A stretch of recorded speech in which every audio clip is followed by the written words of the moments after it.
Tonight we begin with a question that sounds simple enough. You think you could survive in Antarctica? Maybe you've watched a documentary, seen some penguins waddling around, spotted a research station with people bundled up but seemingly fine. You might be thinking it's just really cold camping, right? Wrong. Catastrophically, laughably, fatally wrong. Antarctica isn't just cold. It's a frozen hell that has spent millions of years perfecting the art of killing anything warm-blooded that dares step foot on its ice. It's a continent that makes the Sahara Desert look hospitable. At least in the Sahara, you can sweat. In Antarctica, your sweat freezes to your skin before it can evaporate, creating a layer of ice between your body and your clothes that will suck the heat from you faster than you can say hypothermia. Picture this. You're standing on the ice shelf, wearing what you think is adequate cold weather gear. Maybe you've got a nice North Face jacket, some thermal underwear from that outdoor store, boots you paid $200 for. You're feeling pretty confident. The air temperature is reading negative 40 degrees Celsius. That's negative 40 Fahrenheit too, because that's the temperature where both scales meet, as if the universe itself is saying this is where measurements break down and only suffering exists. But here's the thing, that's just the air temperature. That's not accounting for wind chill. And in Antarctica, the wind doesn't just blow, it screams, it howls. It tears across the ice at speeds that would make a hurricane jealous, sometimes reaching over 200 miles per hour. When that wind hits you at negative 40, the effective temperature your body experiences drops to negative 70, negative 80, even negative 100 degrees. At those temperatures, exposed skin freezes in under 2 minutes. Your fingers, frozen solid. Your nose, an ice sculpture. Your ears, they'll snap off like icicles if you touch them. But let's ease into tonight's journey together, because the cold is just the beginning. Antarctica is a masterclass in how the Earth can create an environment so hostile that it makes every other dangerous place on the planet look like a vacation resort. This is a continent where the sun doesn't rise for months during winter, plunging you into an endless night that will test your sanity as much as your body. This is a place where the air is so dry that it makes Death Valley look like a rainforest. The average humidity in Antarctica is lower than the Sahara Desert. Your body will desiccate from the inside out. Every breath you take pulls moisture from your lungs, your throat, your nasal passages. You'll feel like you're breathing through sandpaper wrapped in broken glass. Your lips will crack and bleed within hours. Your eyes will dry out so badly that blinking becomes painful. And drinking water? Forget finding a stream. Everything is frozen. Everything. You'll need to melt ice, which requires fuel, which requires equipment, which requires knowledge you probably don't have. Let's be clear about something right now. Antarctica holds the record for the coldest temperature ever recorded on Earth. At the Soviet Vostok station in 1983, thermometers registered negative 89.2 degrees Celsius. That's negative 128.6 degrees Fahrenheit. At that temperature, your breath doesn't just fog. It falls to the ground as ice crystals. Throw a cup of boiling water into the air and it will explode into snow before it hits the ground. Step outside without proper protection and you will be dead in minutes. Not might be dead, will be dead. Your blood will literally start to thicken as the cold makes it sluggish. Your heart will have to work harder to pump that syrupy blood through your veins, and eventually it will just give up. But even on a warmer day, And I use the term warmer loosely because we're talking about -20 degrees being considered pleasant. Antarctica is designed to kill you in ways that are both creative and efficient. The continent itself is a frozen fortress spanning 14 million square kilometers, making it larger than Europe. 98% of it is covered in ice that averages over 1 mile thick. In some places, that ice reaches nearly 3 miles deep.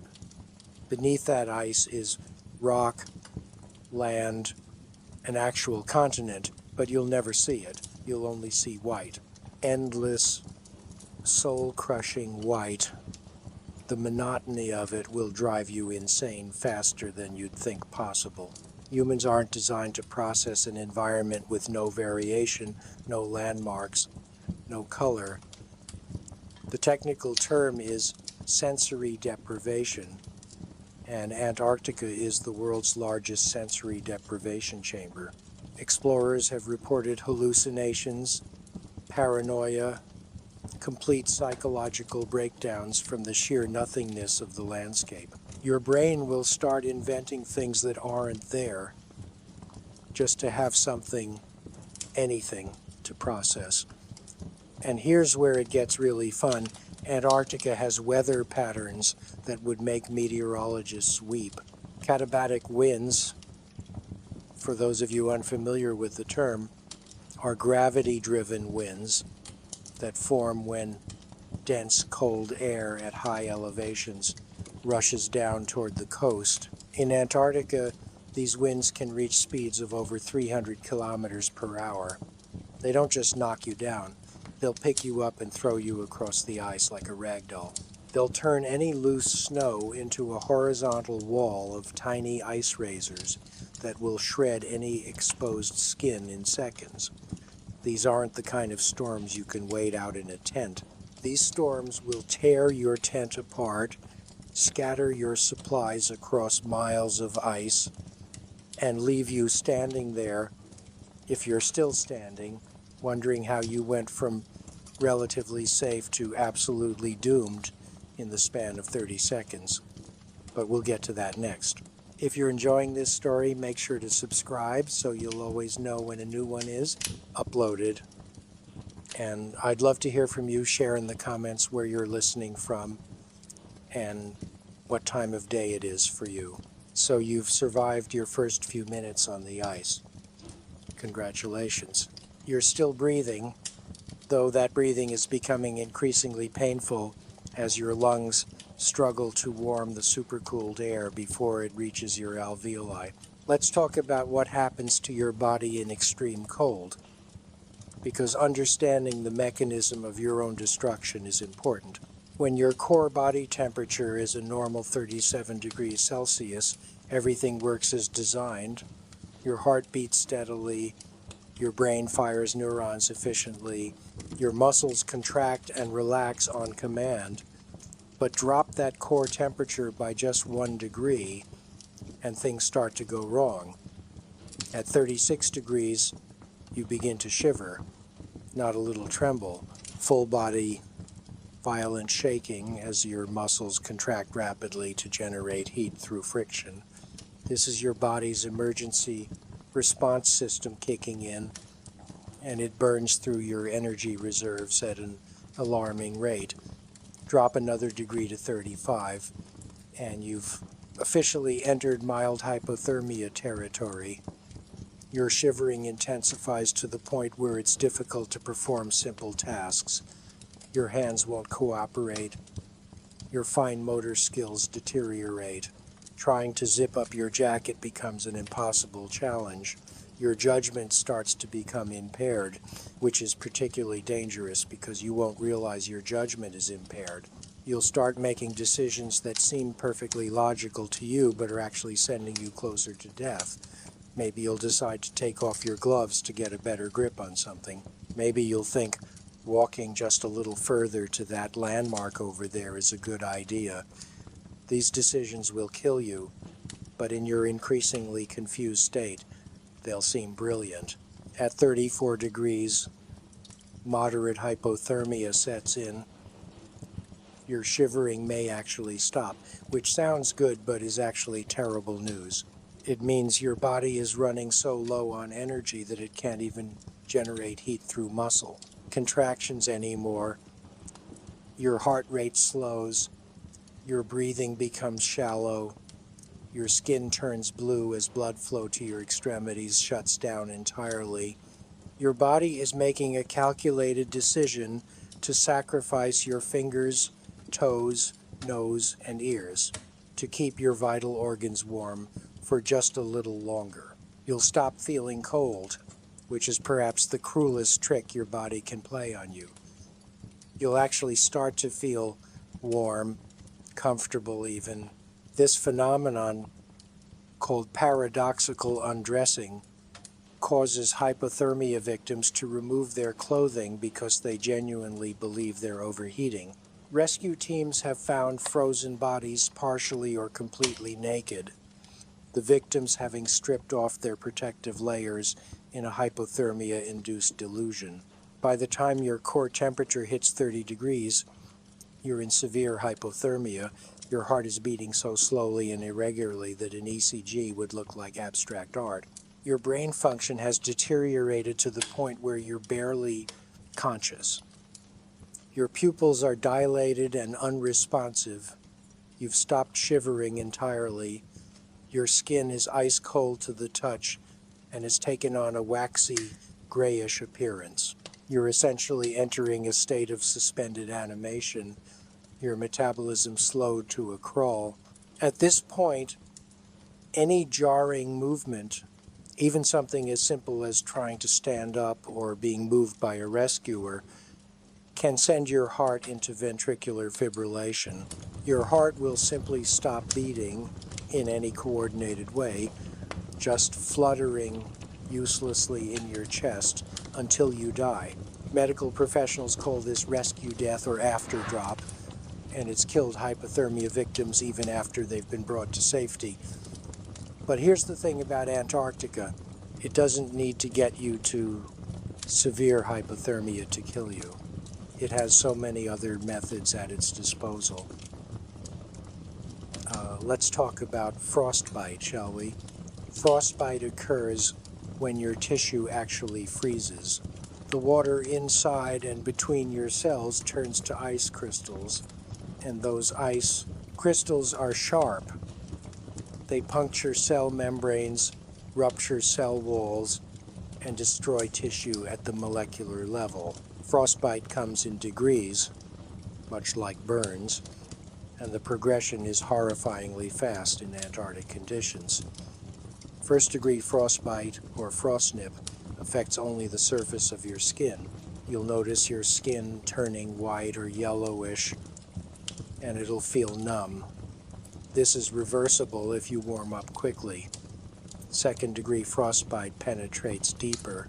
Your skin will feel hard and frozen, but the tissue underneath is still soft. When you rewarm, and let me tell you, rewarming frostbite is one of the most painful experiences a human can endure. Blisters will form. Clear blisters usually mean the damage isn't too severe.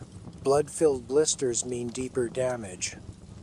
Third-degree frostbite goes through all layers of skin and into the tissue below. Your skin will be white or blue-gray, feel completely numb, and when rewarmed will turn black as the tissue dies.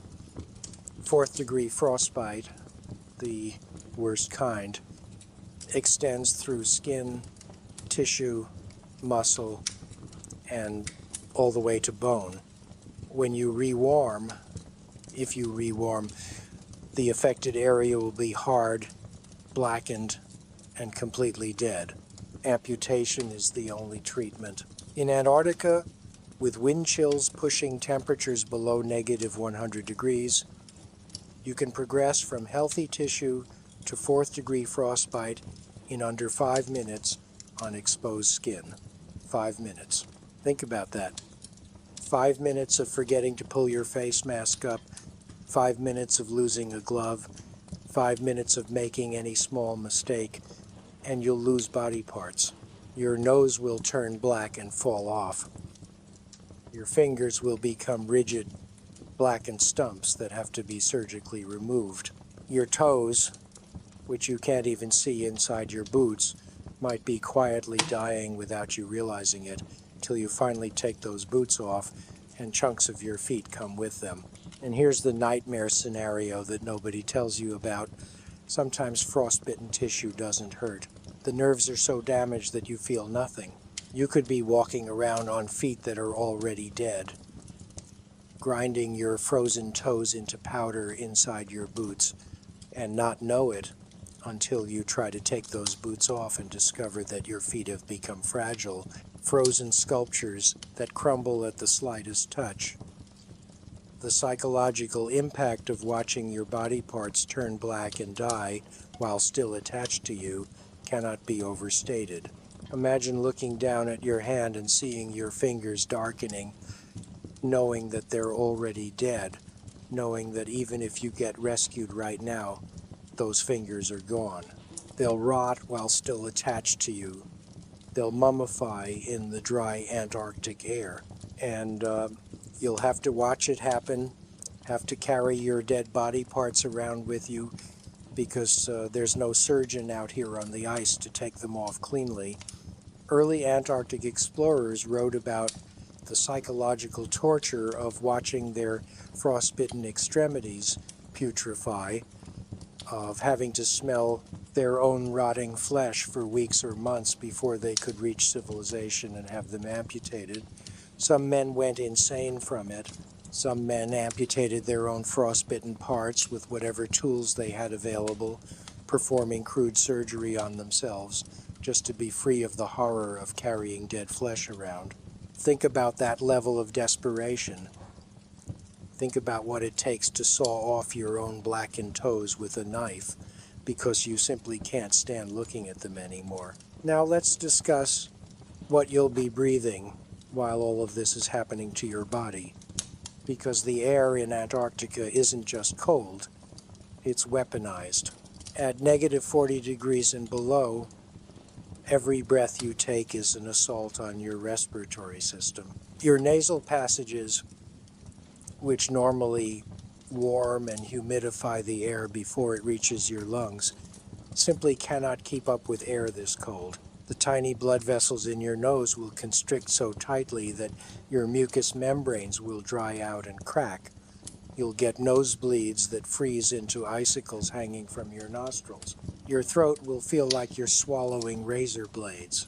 And if you're breathing hard, maybe because you're exerting yourself trying to set up shelter or haul supplies, that cold air will penetrate deep into your lungs, where it will cause actual damage. Cold-induced asthma is a real phenomenon. The cold air triggers your bronchial tubes to constrict, making it harder and harder to breathe. You'll start wheezing. Each breath will require more effort. Your oxygen saturation will drop, and in an environment where your body already needs more oxygen than usual just to maintain basic functions and generate heat, not being able to breathe effectively is a death sentence. Some people who've spent extended periods in Antarctic conditions develop chronic bronchitis that never fully heals. The cold air literally scars their lung tissue, leaving them with permanently reduced lung capacity. Every expedition member who's spent a winter in Antarctica comes back with some degree of respiratory damage. It's considered an acceptable cost of being there, which should tell you something about just how hostile this place is. But the dryness is what will get you long before the cold damages your lungs. Antarctica is technically a desert, receiving less precipitation annually than the Sahara. Most of the continent gets less than 2 inches of precipitation per year, and much of the interior gets virtually none. All that white stuff you see isn't falling snow. It's old snow, ancient snow, snow that fell thousands of years ago and just never melted. When wind picks it up and blows it around, creating the illusion of a snowstorm, that's called a whiteout, and we'll get to how those will kill you in a moment. But the point is, the air is dry, absurdly impossibly dry. Relative humidity in interior Antarctica can drop to nearly 0%. For comparison, a comfortable room has around 40 to 60% humidity. Your body is designed to function in that range. At 0% humidity, moisture evaporates from your body at an extreme rate.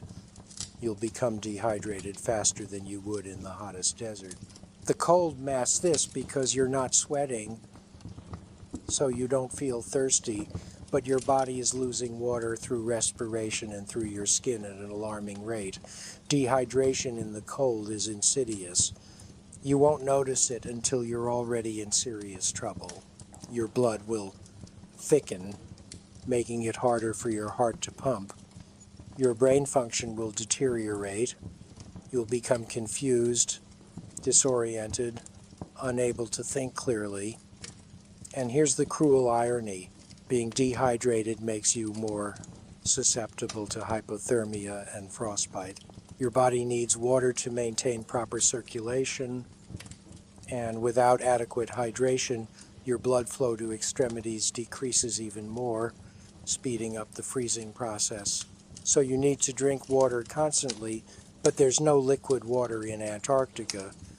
You have to melt ice or snow, which requires fuel, and fuel is heavy, and you can only carry so much, and when you run out, you'll face the choice between dehydration and hypothermia. Choose wrong, and you die. Choose right, and you die slightly slower. Let's talk about snow blindness while we're discussing what Antarctica does to your sensory organs. Snow blindness is essentially a sunburn of your cornea, and in Antarctica it's virtually guaranteed if you don't have proper eye protection. The sun, when it's up, reflects off the endless white ice with incredible intensity. 90% of UV radiation bounces off snow compared to only 10% off water. You're essentially being bombarded with UV light from both above and below. Your eyes will water constantly as they try to protect themselves, but in the cold, those tears can freeze to your eyelashes, gluing your eyes shut.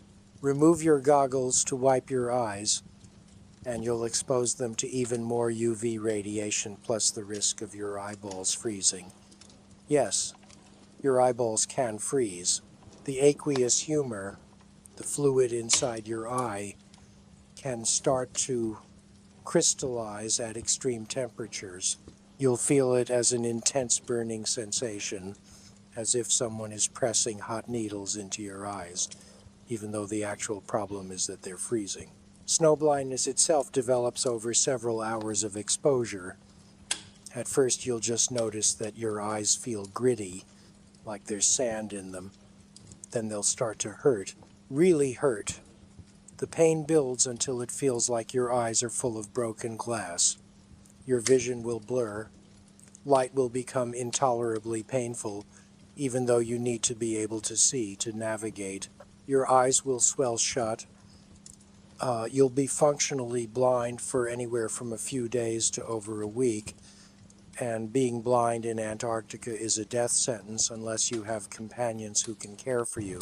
But even with companions, you're now a liability. You can't contribute. You need constant supervision. You're consuming resources without being able to help gather more. In the brutal calculus of survival in extreme environments, you've become a weight dragging everyone else down. How long before your companions start seeing you as a threat to their own survival? How long before they quietly suggest that maybe you should just stay in the tent while they go out? And then how long before they don't come back for you? The isolation of Antarctica amplifies every problem. If something goes wrong, there's no help coming. During the winter months, from March to October, the continent is completely cut off from the rest of the world. The combination of 24-hour darkness, extreme cold, and constant storms makes it impossible for planes to land. Even in summer, flights are frequently canceled due to weather.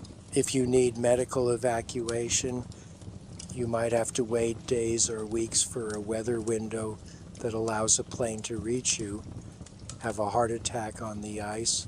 Hope your companions know CPR, because that's all the help you're getting. Develop appendicitis? Better hope someone in your group is good with a scalpel, because there's a famous case of a Russian doctor in Antarctica who had to remove his own appendix using a mirror and local anesthetic because no help was available. Imagine being in so much pain that you're willing to cut yourself open, reach into your own abdominal cavity, and remove an organ. Imagine being in a place so isolated that this is actually the reasonable course of action. Mental health deteriorates rapidly in Antarctic isolation. You're trapped with the same small group of people for months. You can't leave. You can't get away from someone who annoys you. Every little quirk and habit becomes magnified into an unbearable irritant. The way someone chews, the sound of their breathing, how they shuffle their feet when they walk. These tiny things will drive you to rage in the claustrophobic confines of an Antarctic station. Fights break out, not just arguments, physical fights. There have been cases of Antarctic crew members attacking each other with whatever weapons were at hand. In 1982, a Soviet scientist stabbed his colleague with an ice axe because the man was beating him at chess repeatedly. In the endless darkness and isolation, losing at a board game became a capital offense. Think about your own mental resilience. Think about how you feel after just a few days of being cooped up inside during a bad storm. Now extend that to months. Months of darkness. Months of the same walls, the same faces, the same freeze-dried food, the same recycled air, and the constant knowledge that outside those walls is an environment trying to kill you. Let's talk about what you're going to eat in Antarctica, because nutrition in extreme cold is a challenge that most people don't consider until they're already in trouble. Your body in Antarctic conditions is a furnace burning at maximum capacity. Just maintaining your core temperature at 37 degrees when the environment is -40 or colder requires an enormous amount of energy.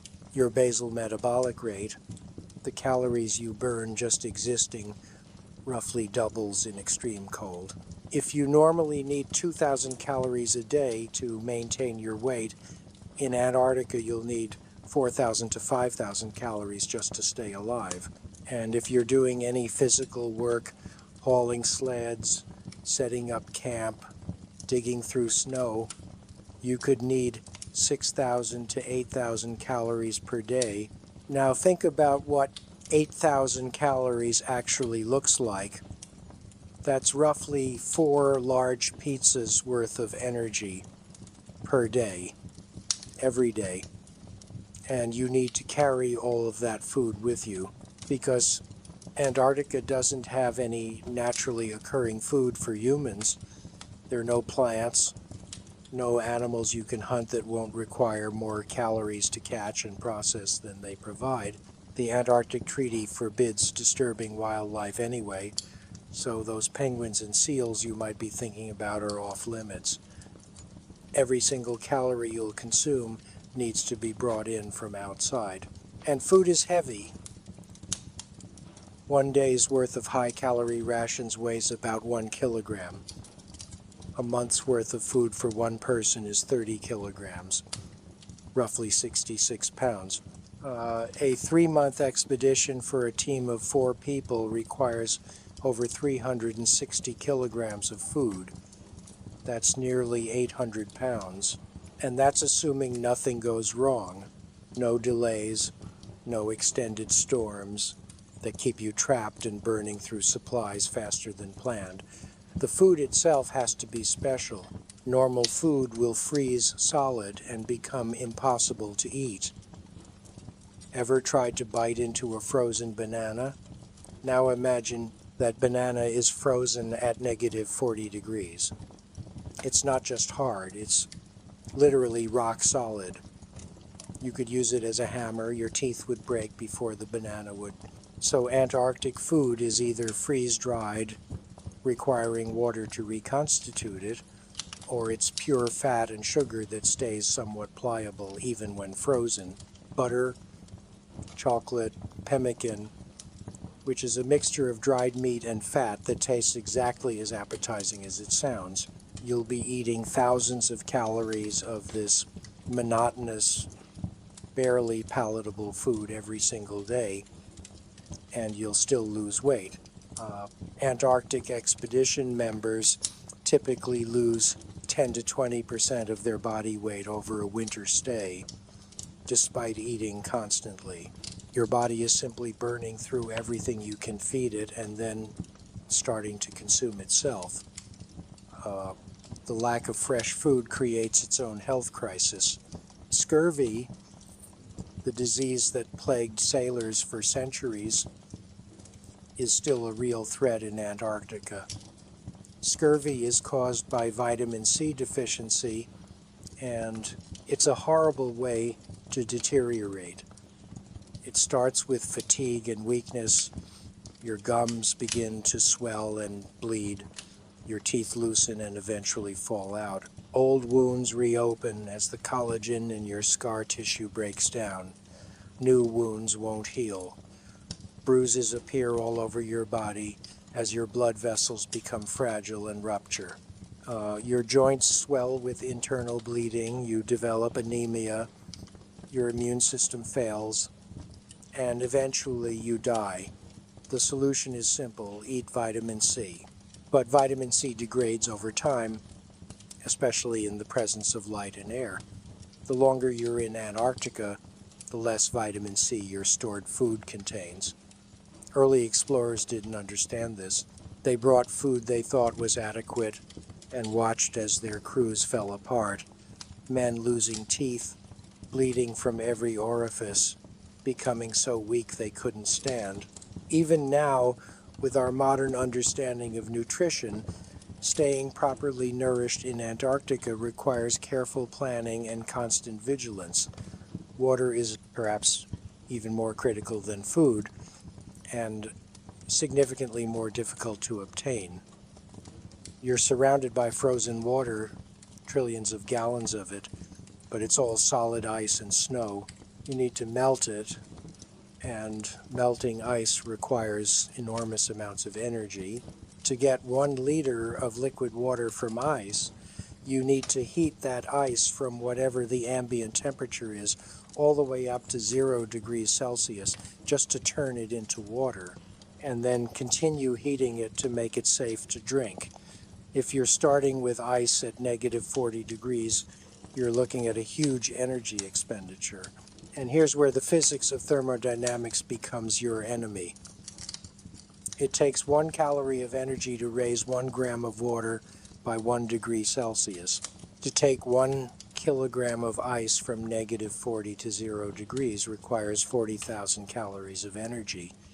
That's the equivalent of burning a stick of butter just to get a liter of barely drinkable ice water.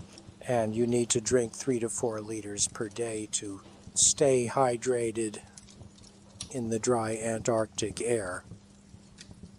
This means you need fuel, lots of fuel. Fuel to melt ice for drinking water, fuel to heat your food, fuel to warm your shelter, fuel to dry your clothes after they've accumulated moisture from your body. Fuel is your lifeline, and it's heavy and finite. 1 liter of fuel might last you 3 to 4 days if you're extremely conservative. A month requires 8 to 10 liters. That's 8 to 10 kilograms of additional weight, and this is on top of your food, your shelter, your clothing, your emergency supplies. The weight adds up fast. Historical Antarctic expeditions would cache fuel and food along their route in advance, spending months or even years setting up supply depots before attempting a long journey into the interior. But modern adventurers trying to recreate those journeys often underestimate their fuel needs. They run out halfway through. They're forced to choose between melting enough ice to stay hydrated or preserving fuel for the return journey. They choose wrong. They die of dehydration, surrounded by more frozen water than exists in some countries. The cooking process itself is dangerous. You're operating a stove inside a tent that's probably nylon, highly flammable, in an environment where any spark could turn your only shelter into a ball of fire. But you can't cook outside because the wind will blow out your stove, and you'll waste fuel trying to keep it lit. So you risk carbon monoxide poisoning by running a fuel stove in an enclosed space. Carbon monoxide is odorless, colorless, and will kill you in your sleep if you're not careful. You'll just feel tired, you'll lie down for a nap, and you won't wake up. Your tent mates will find you dead in the morning, if they wake up at all, because the carbon monoxide was affecting them too. Antarctic rescue teams have found entire expeditions dead in their tents, the stove still burning, everyone looking peaceful as if they'd simply gone to sleep. It's one of the quieter ways Antarctica kills people. No drama, no struggle, just a gradual fading out. Let's also consider what happens to your taste buds in extreme cold. Your sense of taste diminishes significantly in Antarctic conditions. Food tastes like cardboard. You'll add hot sauce to everything just to feel something, any sensation at all in your mouth. The dry air and constant cold makes everything taste muted, bland, unappetizing. But you have to eat. You have to force down those 6,000 calories even when the thought of another bite of pemmican makes you want to vomit. Some expedition members develop a psychological aversion to their food supplies. They can't make themselves eat, even knowing that not eating means death. They waste away, their bodies consuming muscle and fat reserves, becoming weaker by the day, but they simply cannot force down one more bite of that chocolate bar or that freeze-dried meal. It's a form of slow suicide, and it's more common than you'd think. Now let's discuss shelter, because where you sleep in Antarctica determines whether you wake up or freeze to death in the night. Your tent is your castle, your fortress, your only barrier between you and a quick death. But tents in Antarctica face challenges that would make camping anywhere else look trivial. First, there's the wind. We've talked about katabatic winds reaching over 300 kilometers per hour. But even regular Antarctic winds that only hit 80 or 100 kilometers per hour will test your tent's structural integrity. You need a tent specifically designed for polar conditions with a geodesic dome design that distributes wind stress across multiple points. Regular camping tents will simply tear apart or have their poles snapped like toothpicks. Setting up this tent is itself a life-threatening challenge. You'll be working in extreme cold, probably in wind, with fingers that won't cooperate and wearing gloves so thick you can barely grip anything. Every stake has to be secured into ice, which means you need ice screws or you need to pack snow around the stakes and let it freeze, which takes time you may not have. If a storm is coming in and you're racing to get shelter up before it hits, you'll be fighting the wind for every inch of fabric, wrestling with poles that won't slot together properly because your hands are shaking from cold and exhaustion. Make one mistake in the setup, leave one stake not quite secure, and the wind will find that weakness. It'll get under the tent fabric and lift the whole structure up like a kite, possibly with you and all your gear still inside, and throw it across the ice. People have died because their tent blew away, literally just picked up and disappeared into a whiteout, taking with it their shelter, their supplies, their only means of survival. Inside the tent, you face different challenges. Moisture management is critical. Every breath you exhale contains water vapor. Your body continuously releases moisture through your skin. In a properly sealed tent, which you need to keep the cold out, this moisture has nowhere to go. It condenses on the inside of the tent fabric, on your sleeping bag, on your gear. Over time, everything you own will become damp, then wet, then frozen. A wet sleeping bag in Antarctic conditions is worse than no sleeping bag at all. Wet insulation doesn't insulate. It conducts heat away from your body faster than air does. You'll climb into your sleeping bag at night hoping to warm up, and instead you'll just lie there shivering violently as your body heat is sucked away by the frozen dampness surrounding you. Managing this moisture requires constant effort. You need to wipe down the tent walls regularly, collect the ice that forms, and throw it outside. You need to dry your sleeping bag whenever possible, which means hanging it in the sun on the rare occasions when there's sun and no wind.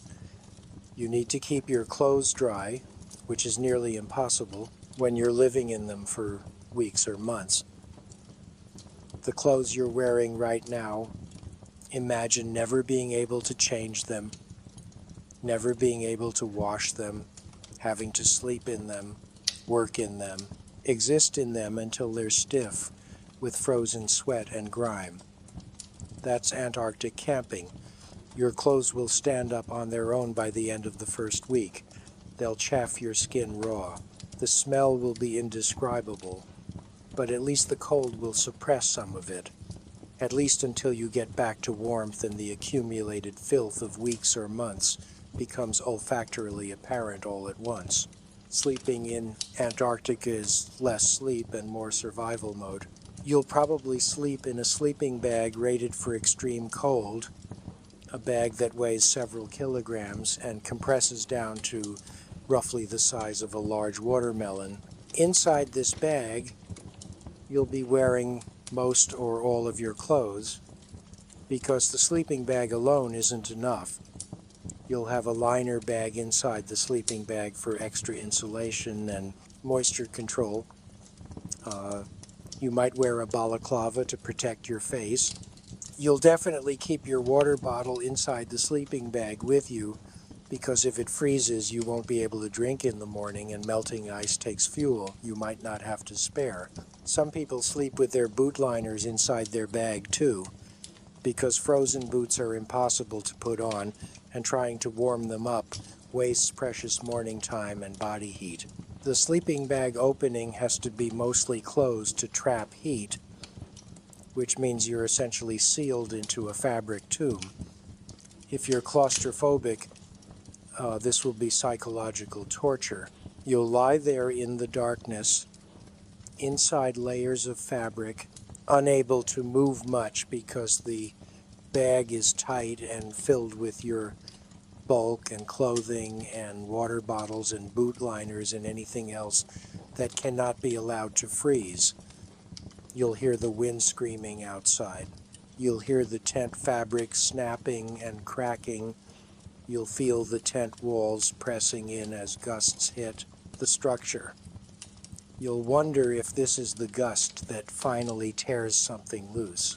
You'll lie awake for hours, too cold to sleep despite the layers, too anxious to relax, burning through calories just staying alive, knowing that tomorrow you have to get up and do it all over again. If you need to use the bathroom at night, you face a terrible choice. You can leave the tent, which means getting dressed in enough layers to survive outside, fighting with the zipper that might be frozen stuck, exposing the tent interior to a blast of cold air that will wake everyone else up and lower the tent's overall temperature, going outside into the darkness and wind, and then reversing the whole process to get back in. Or you can use a bottle inside your sleeping bag, which is warm and convenient but carries the horrifying risk that you might spill, soaking your sleeping bag with urine that will freeze and essentially end your expedition because you no longer have functional insulation. Men have a slight advantage here because they can use a pee bottle more easily. Women have to either go outside every time or use a much more precarious system that involves impressive body awareness and nerve to execute in a confined space while wearing multiple layers. No one likes to talk about the bathroom situation in Antarctica, but it's a constant, uncomfortable reality that adds to the general misery. Morning comes, assuming you survive the night. Actually, morning might not come. In winter, it's dark all the time. In summer, it's light all the time. Your circadian rhythm, your body's natural clock, will become completely disrupted. You'll sleep when you're exhausted and wake when you can't stay unconscious anymore, but there are no natural cues to help you maintain a normal schedule. This sleep disruption compounds everything else. Poor sleep means poor judgment. Poor judgment in Antarctica means death. You'll find yourself making increasingly bad decisions and being unable to recognize that they're bad decisions. You'll argue with your companions over trivial matters because you're exhausted and stressed and slowly losing your grip on rationality. The psychological pressure builds day by day, night by night, until the entire expedition exists in a state of barely controlled desperation. Getting dressed in the morning is an ordeal that takes over an hour if you're doing it properly. You're not just throwing on clothes. You're building a survival system from the skin out, and every layer has to be correct or you'll either overheat and soak yourself in sweat that will later freeze, or you'll be under-insulated and get hypothermia. Let's walk through what you're actually putting on. Start with a base layer, synthetic or wool, something that wicks moisture away from your skin. Not cotton. Cotton kills in cold environments because it holds moisture and loses all insulating properties when wet. Your base layer needs to be tight enough to wick effectively, but not so tight that it restricts blood flow. Then a mid-layer for insulation, probably fleece or down. Down is warmer but useless if it gets wet. Fleece is less warm but maintains some insulating properties even when damp. Choose wrong based on what you expect to be doing that day, and you'll suffer.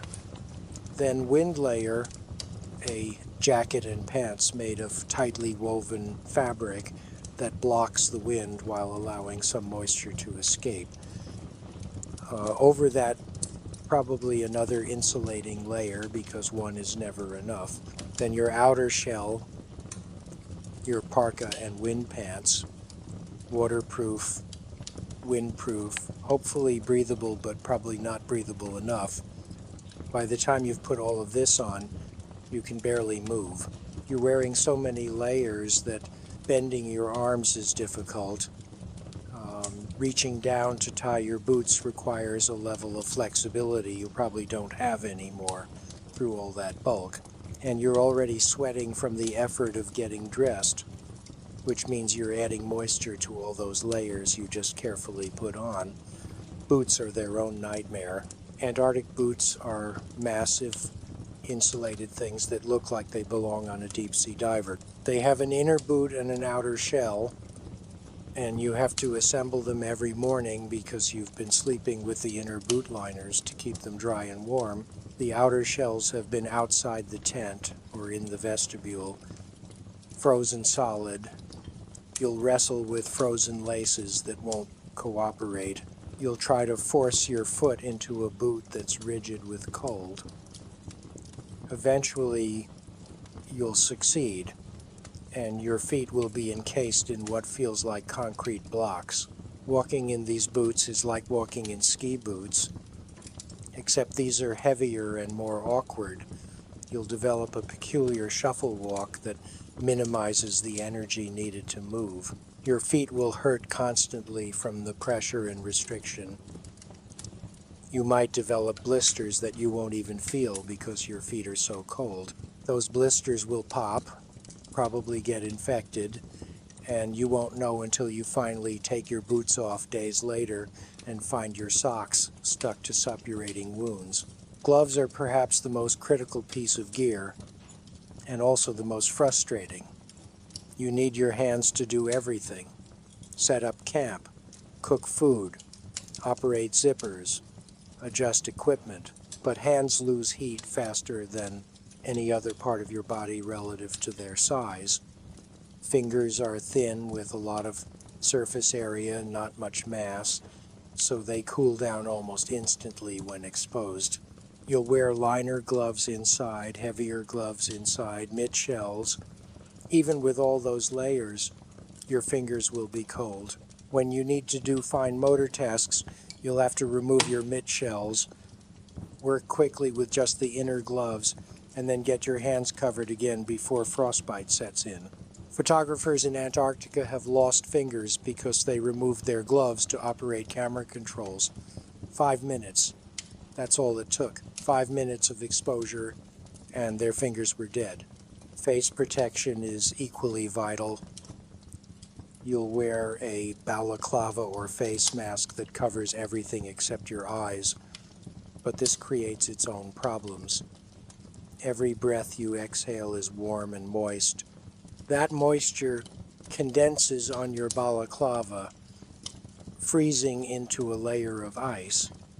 Your balaclava becomes rigid with ice. The ice presses against your face. If you try to pull the balaclava away from your skin, you'll tear off the outer layer of skin that is frozen to the fabric, so you leave it. You wear this mask of ice pressed against your face for hours. The ice melts slightly from your body heat, then refreezes. The cycle repeats. Your face underneath becomes raw and chapped. The skin cracks, bleeds, freezes. You develop a mask of scabs where your balaclava sits. And you can't not wear it, because exposed facial skin will be frostbitten in minutes. Goggles protect your eyes, but fog up constantly from your breath and body heat.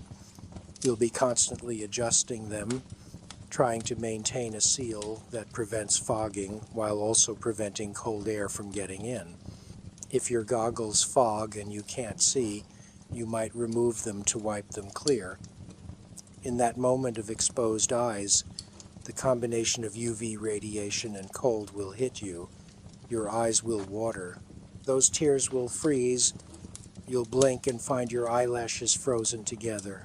Panic sets in as you realize you can't see because your eyes are frozen shut. You'll try to warm your eyes with your hands, but your hands are gloved and cold themselves. Eventually, you'll get your eyes open, but you've just added to the cumulative damage that will eventually result in snow blindness if you're not careful. All of this gear, every single piece, is essential, but it's also heavy and bulky. The complete cold weather clothing system for Antarctica weighs around 20 kilograms, roughly 44 pounds. That's not counting your sleeping bag, your tent, your food, your fuel, your stove, your emergency supplies, your scientific equipment if you're there for research, your personal items. The total weight of gear for a single person can easily exceed 80 kilograms, 176 pounds. If you're pulling a sled, that's a manageable weight spread out over a sled. If you're carrying it on your back, you'll be crushed under it.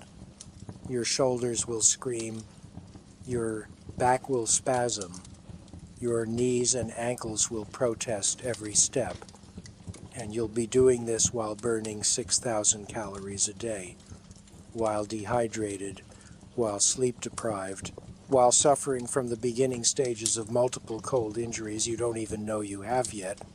Every piece of gear is critical, which means every piece of gear is a potential point of failure. A broken zipper on your jacket becomes life-threatening. A lost glove is potentially fatal. A torn sleeping bag means you probably won't survive the next night. Gear maintenance becomes an obsession. You'll check and recheck everything constantly.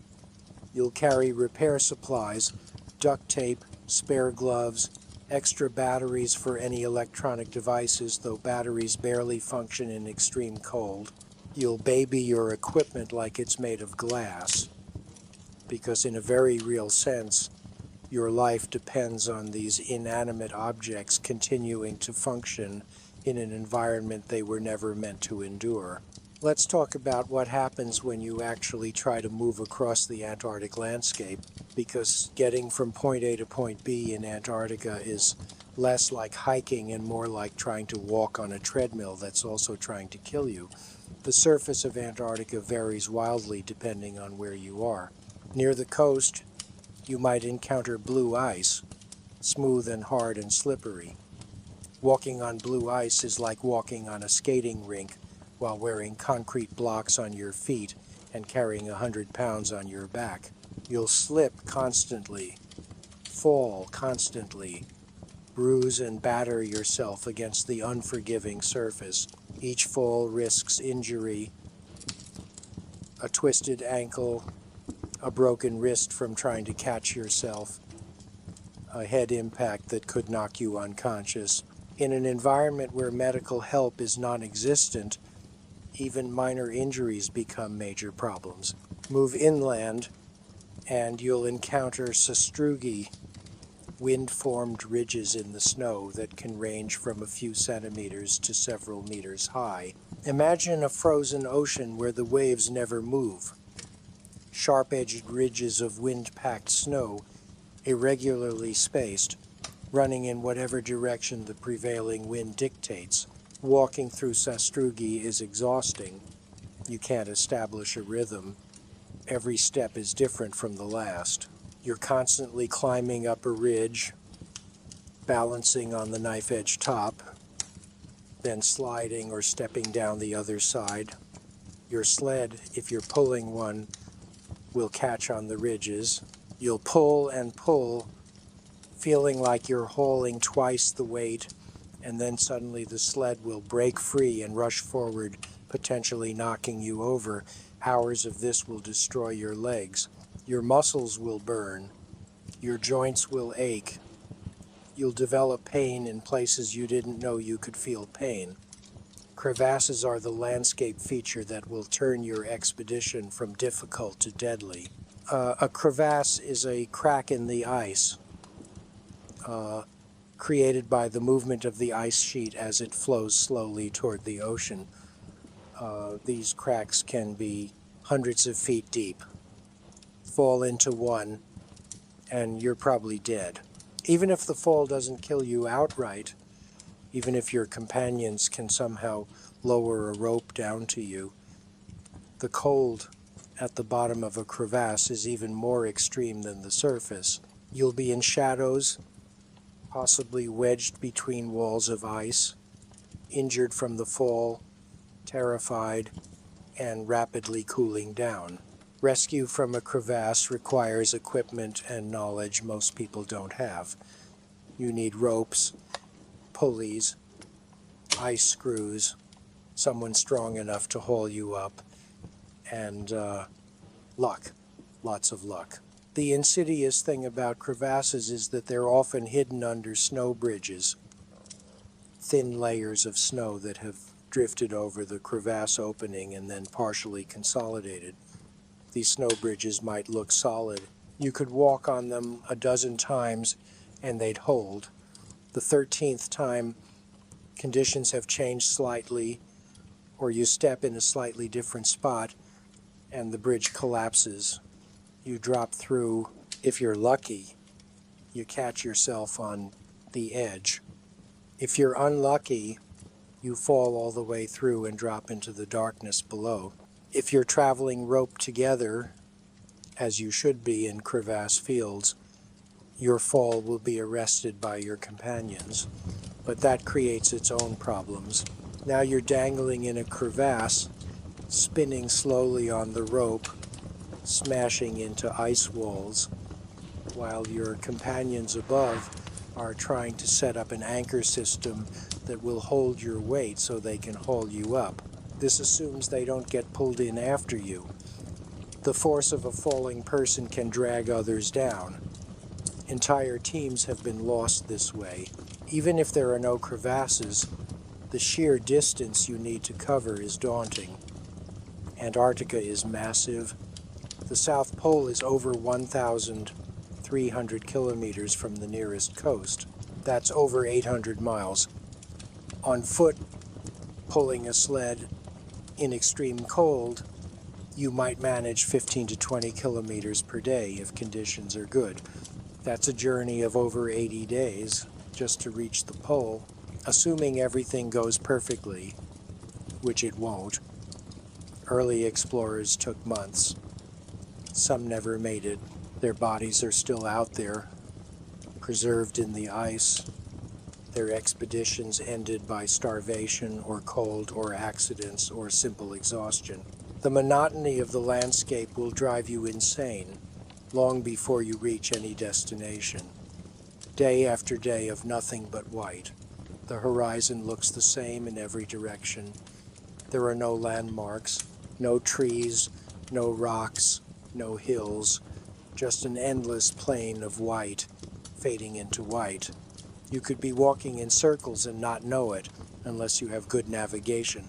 And navigation in Antarctica is harder than you'd think. Magnetic compasses don't work properly near the poles because the Earth's magnetic field lines converge there.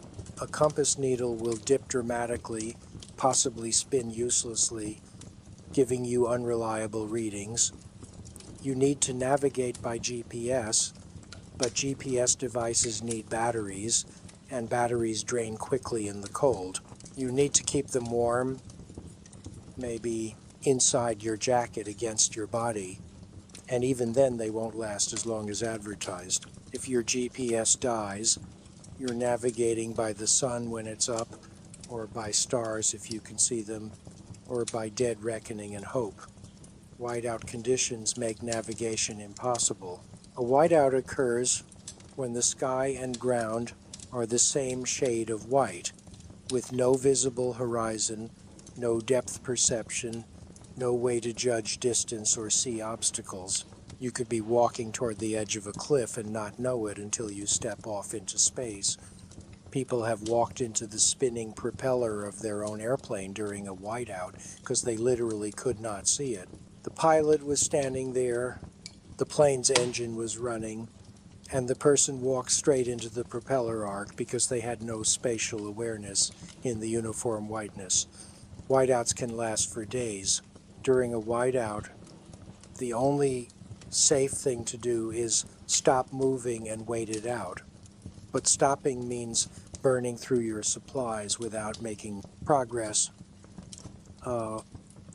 You have to make a calculation, risk moving and possibly walking off a cliff or into a crevasse, or sit tight and use up precious food and fuel while your expedition window closes. The physical toll of moving through Antarctica accumulates in ways that aren't immediately obvious. You're burning enormous calories, losing weight, becoming weaker. Your body is slowly eating its own muscle tissue to stay alive. Your immune system is suppressed by the constant stress and cold. You become more susceptible to any illness. A simple cold becomes bronchitis, becomes pneumonia. There are no doctors, no antibiotics beyond what you brought with you. You either fight it off or you don't.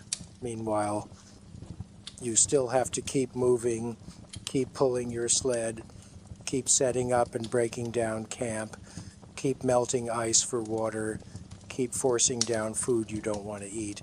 There's no rest, no recovery period. You push through or you die.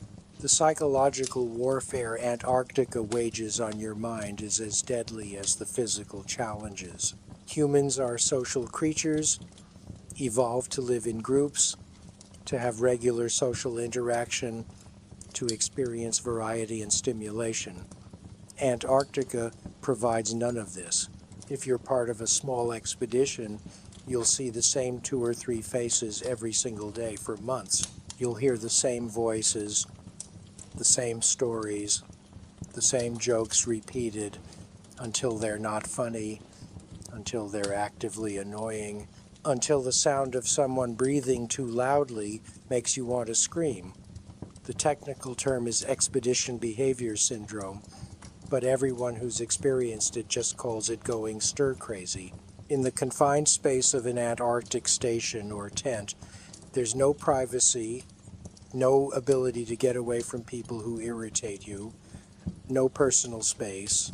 You'll know everything about your companions, their bathroom habits, their sleep patterns. Every little quirk and annoying habit will be magnified 1,000-fold. The person who taps their foot while thinking, the person who clears their throat constantly, the person who chews with their mouth open. These tiny, meaningless behaviors will take on enormous importance in your mind. You'll fantasize about violence, not because you're a violent person, but because your brain is desperately seeking stimulation, variety, something different, and anger is at least a feeling that's not boredom. Historical accounts from Antarctic expeditions are full of feuds and grudges that sound absurd to outsiders, but were deadly serious to the people involved. Men have refused to speak to each other for months over trivial disputes. A disagreement about how to stack supplies. An argument about whose turn it was to cook. Perceived slights that in the normal world would be forgotten in minutes become consuming obsessions in the Antarctic isolation. One famous incident involved 2 scientists at an Antarctic base who got into a dispute over a chess game. They stopped speaking to each other entirely. For the remaining 8 months of their winter isolation, they communicated only through a third person, even though they were living in the same small building and saw each other every day. This level of pettiness becomes completely reasonable in your mind when you're in that environment. The darkness of Antarctic winter is particularly brutal psychologically. From March to October, depending on your latitude, the sun simply doesn't rise. Not low in the sky, not briefly appearing, not rising. For months, you live in complete darkness, broken only by artificial light, starlight, and occasionally the aurora australis.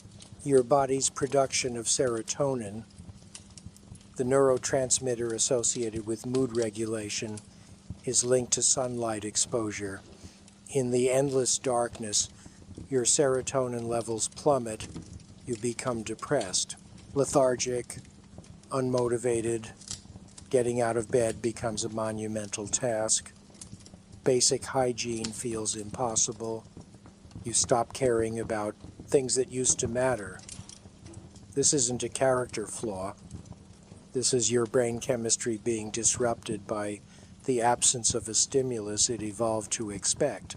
Seasonal affective disorder, normally a relatively mild condition that people in northern latitudes experience during short winter days, becomes completely debilitating in Antarctic winter. People become clinically depressed. They sleep 18 hours a day. They stop eating properly. They withdraw from social interaction, which is particularly dangerous because you need your companions to survive and they need you. A team member who's withdrawn and depressed isn't pulling their weight, they're becoming a liability. And when survival is already marginal, liabilities can get people killed. The resentment builds. The depressed person feels guilty, which deepens their depression. The other team members feel frustrated and angry. The whole group dynamic deteriorates. Some people experience psychotic episodes in Antarctic isolation, full-blown hallucinations, hearing voices, seeing things that aren't there, paranoia. The combination of sensory deprivation, social isolation, constant stress, Sleep disruption and environmental extremes can literally break your brain. There have been cases of Antarctic station members becoming convinced that the others are plotting against them. They've barricaded themselves in their rooms. They've destroyed communication equipment thinking it was spying on them. They've threatened violence against their colleagues who were just trying to help. And there's no psychiatric care available, no medication that wasn't brought with you, no therapist, no hospital to send the person to. You have to deal with a person experiencing a psychotic break while trapped in a building with them for months, unable to leave, unable to call for help, knowing that this person might become violent at any moment. Suicide and self-harm are real risks in Antarctic isolation.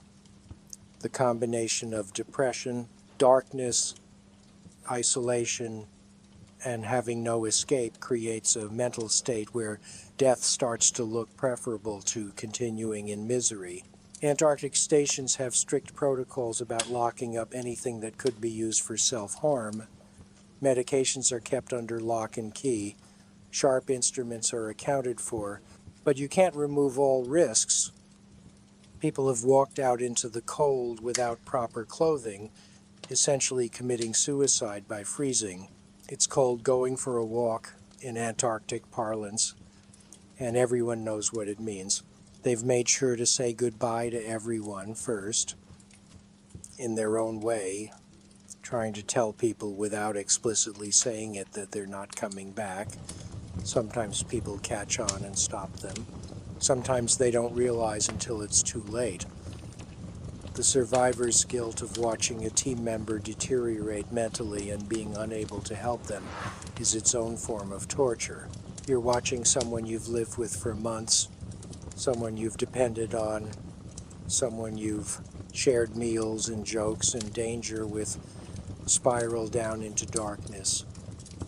You try to help, you talk to them, you try to engage them in activities, you check on them constantly, but there's only so much you can do. If someone has decided they don't want to be alive anymore, and you're trapped in a base with them for 6 more months with no way to get them to professional help, what do? You can't watch them every minute. You need to sleep. And maybe one night they slip away. Maybe they disable the alarm on a door. Maybe they just walk out into a blizzard and disappear. And then you have to live with that for the rest of your life, knowing that someone died on your watch and there was nothing you could really do to prevent it. Let's discuss the specific ways Antarctica will kill you if you make mistakes, because understanding the mechanisms of your potential death might help you avoid them, or at least appreciate the precariousness of your situation. Hypothermia we've covered, frostbite we've discussed. But there are so many other threats that people don't consider until they're facing them. Dehydration we've mentioned, but let's really dig into what severe dehydration does to you in the cold. As your blood thickens from lack of water, your circulatory system struggles. Your heart has to pump harder to move the sluggish blood. Your blood pressure rises. The risk of stroke increases dramatically. Meanwhile, your kidneys, which are trying to filter your thickening blood, start to fail. You develop kidney stones, painful crystalline formations in your urinary tract that will make urination agonizing if you can urinate at all. Your mental function deteriorates sharply with dehydration. You become confused, irrational, unable to make good decisions.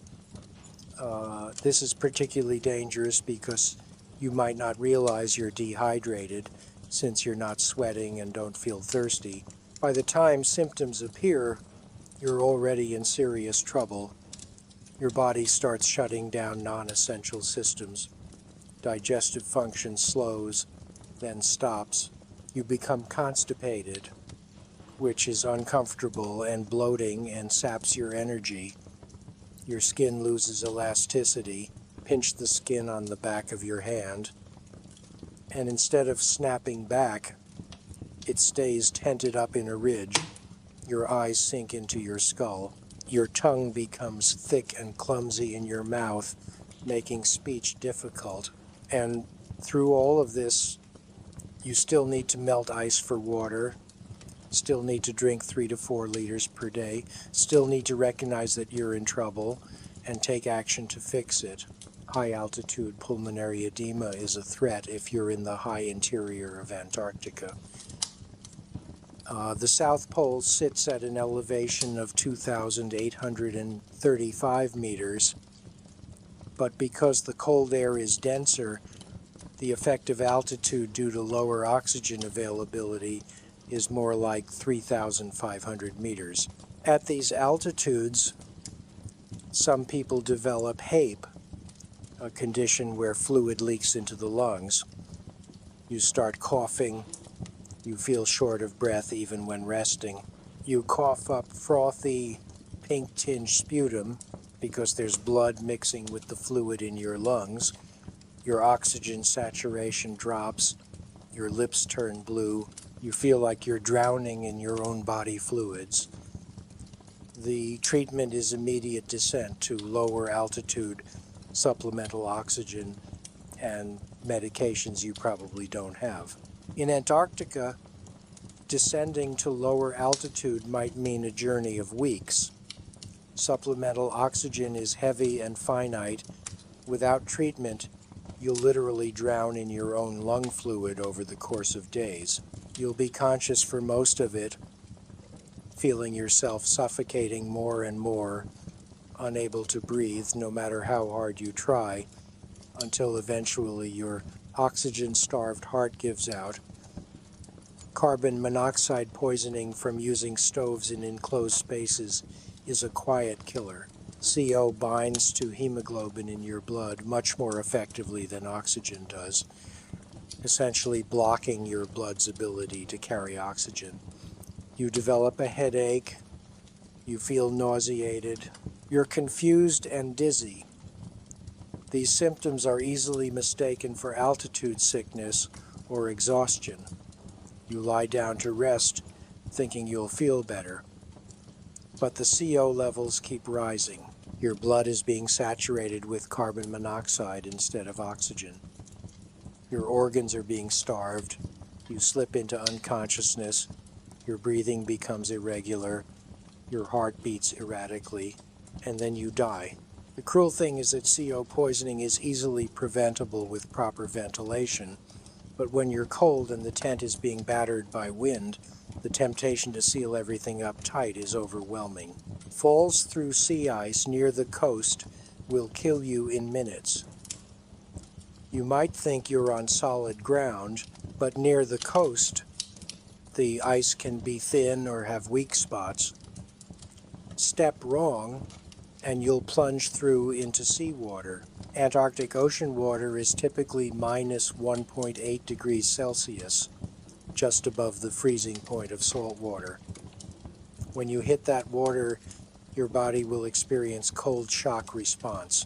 You'll gasp involuntarily, potentially inhaling water. Your heart rate will skyrocket.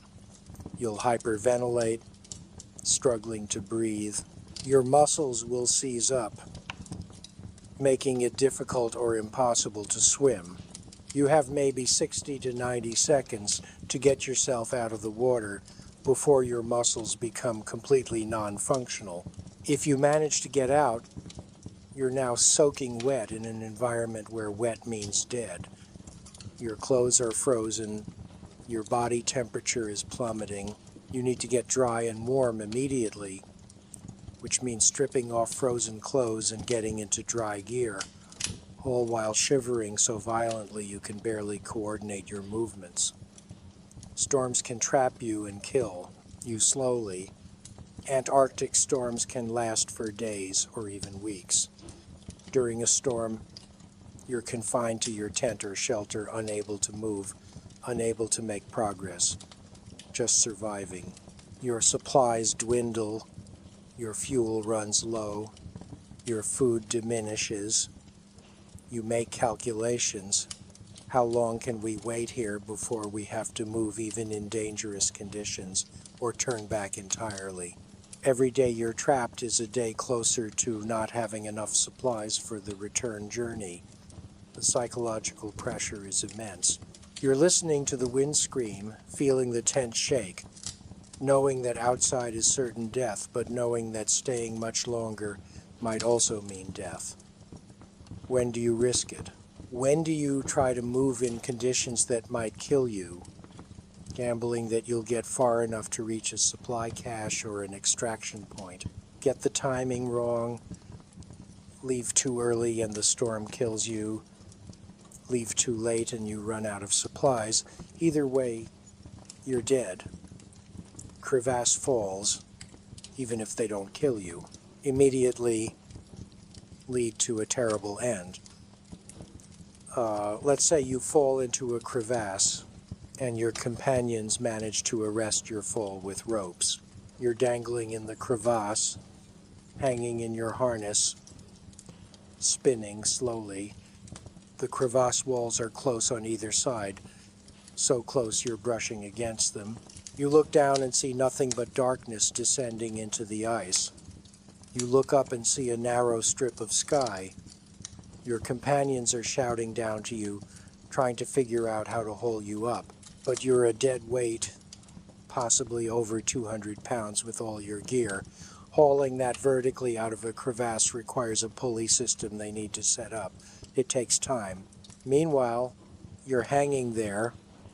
The harness is cutting into your legs, restricting blood flow. Your legs start to go numb. You're surrounded by ice in shadow, and the cold is unbelievable. You can feel yourself cooling down rapidly. Your fingers are already losing feeling. You try to help by climbing the rope, but you're exhausted and wearing heavy clothes, and your hands don't work properly. Time passes. Minutes feel like hours. Your companions are working as fast as they can, but nothing is fast in extreme cold.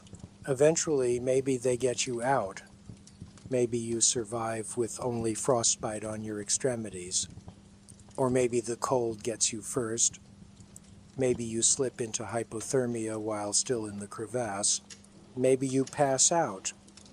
Maybe your companions finally haul up a body instead of a survivor. Now let's examine the specific physiological cascade of failure that occurs when your body finally gives up in Antarctic conditions, because understanding how you'll die might give you proper respect for this environment. Let's say you've been in Antarctica for several weeks. You've been pushing hard, not sleeping enough, not eating enough despite your best efforts, slowly accumulating damage. Your body is in a state of chronic stress.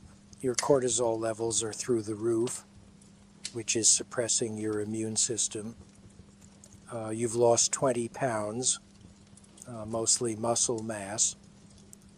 Your body has been consuming itself to stay alive. Your vitamin levels are dropping despite supplementation. You're developing scurvy and you don't know it yet. Small wounds aren't healing properly.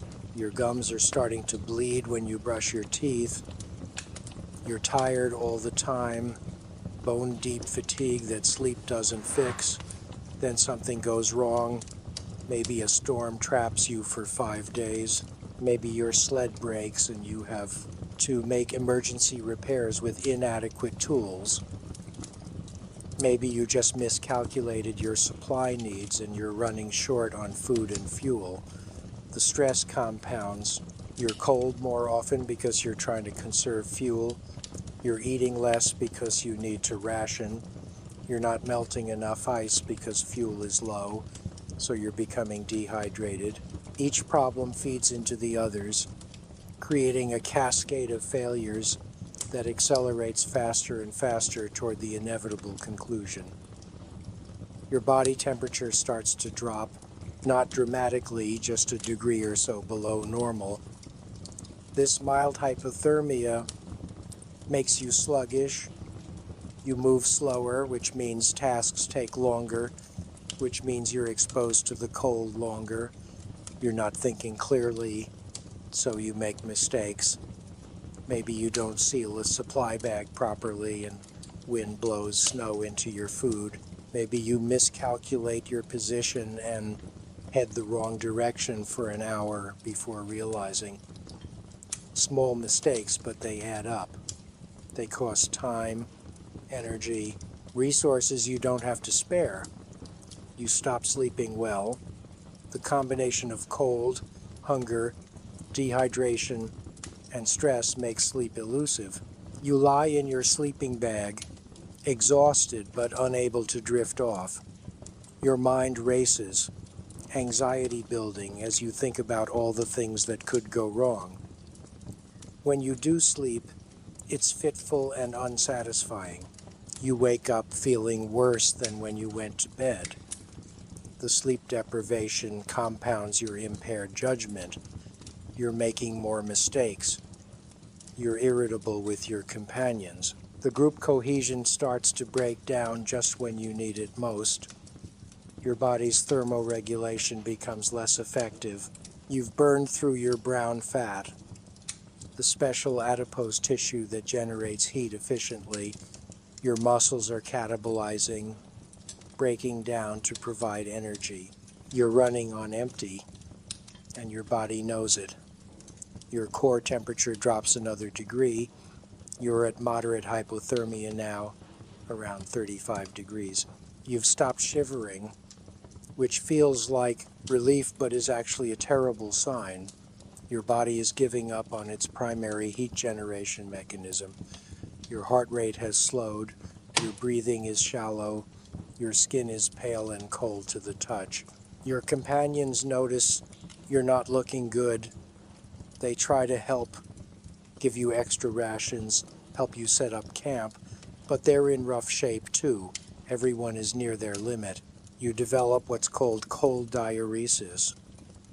Your body, confused by the vasoconstriction in your extremities, thinks you have too much fluid and signals your kidneys to produce more urine. You have to urinate frequently, which is exhausting when it requires getting dressed and leaving the tent. Each time you urinate, you lose more fluid, becoming more dehydrated, which makes you more susceptible to hypothermia and frostbite. It's a vicious cycle. Your body is actively working against your survival, making physiological decisions that made sense in the evolutionary environment where humans evolved but are counterproductive in extreme cold. Your blood chemistry is becoming increasingly abnormal. Your blood pH is shifting as your body struggles to maintain homeostasis. Your electrolyte balance is off. Your potassium levels are rising as damaged cells leak their contents into your bloodstream. High potassium levels affect your heart's electrical system, causing arrhythmias. Your heart starts beating irregularly. You might feel palpitations, a fluttering in your chest, but you probably attribute it to anxiety and stress. You don't realize your heart is beginning to fail. Each irregular beat increases the risk of a fatal arrhythmia, ventricular fibrillation, where your heart just quivers uselessly instead of pumping blood. When that happens, you have minutes before brain death. In Antarctica, with no defibrillator, no advanced cardiac life support, you're dead before your companions can even fully process what's happening. Or maybe your heart holds on, but your brain starts to fail. Reduced blood flow to your brain from your thickened, sluggish blood and your weak heart means your neurons aren't getting enough oxygen and glucose. You become confused, disoriented. You can't remember what you were doing.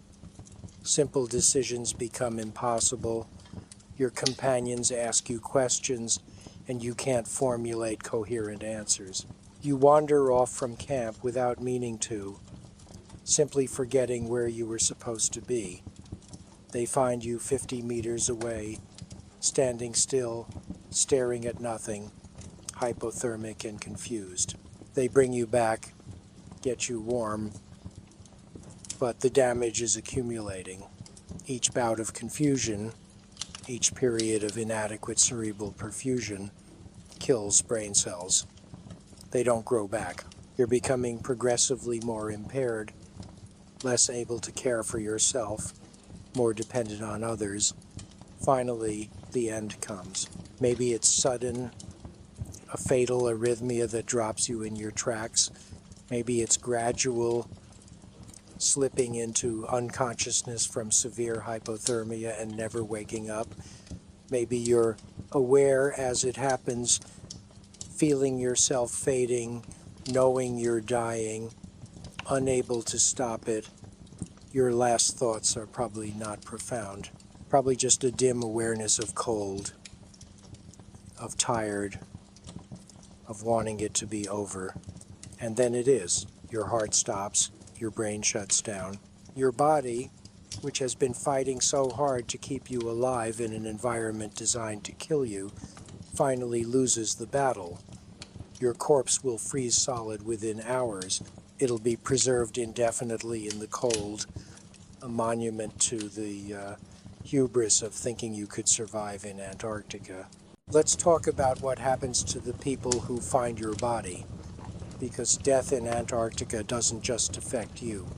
It creates a crisis for everyone else on the expedition. Your companions are now faced with an impossible situation. They have a corpse, your corpse, frozen solid in a sleeping bag or lying in the snow where you fell. What do they do with you? The decent human thing would be to bring your body back to civilization, to return you to your family for a proper burial. But your frozen body weighs over 200 pounds, probably closer to 250 with all the clothing and gear you died wearing. That's an enormous amount of weight to haul across hundreds of kilometers of ice. Your companions are already exhausted, already running low on supplies, already fighting for their own survival. Adding your weight to their sleds might be the thing that kills them too. So they make a calculation, a horrible, guilt-ridden calculation about whether your body is worth dying for. In many cases, the answer is no. They can't bring you back. They don't have the resources. They barely have enough to get themselves out. So they leave you. They might build a cairn of ice blocks over you, mark the location with GPS coordinates, promise themselves they'll arrange a recovery mission later. But recovery missions are expensive and dangerous. Most bodies left in Antarctica stay in Antarctica. Your family might never get closure. They might know where you died, might see photos of the GPS marker, but they'll never be able to visit your grave because it's in one of the most inaccessible places on Earth. You'll lie there forever, a frozen time capsule, your last expression of fear or pain or peaceful relief, preserved perfectly in the dry, cold air. For your surviving companions, the psychological trauma of leaving you behind will haunt them for the rest of their lives. They'll replay the decision over and over. Should we have tried harder? Could we have saved you? Was leaving you the right choice? The guilt will eat at them. They'll develop PTSD from the experience. They'll have nightmares about you, about your frozen face, about the moment they realized you were dead, about the choice to leave your body on the ice. Some of them might never go back to Antarctica. Some might never fully readjust to normal life.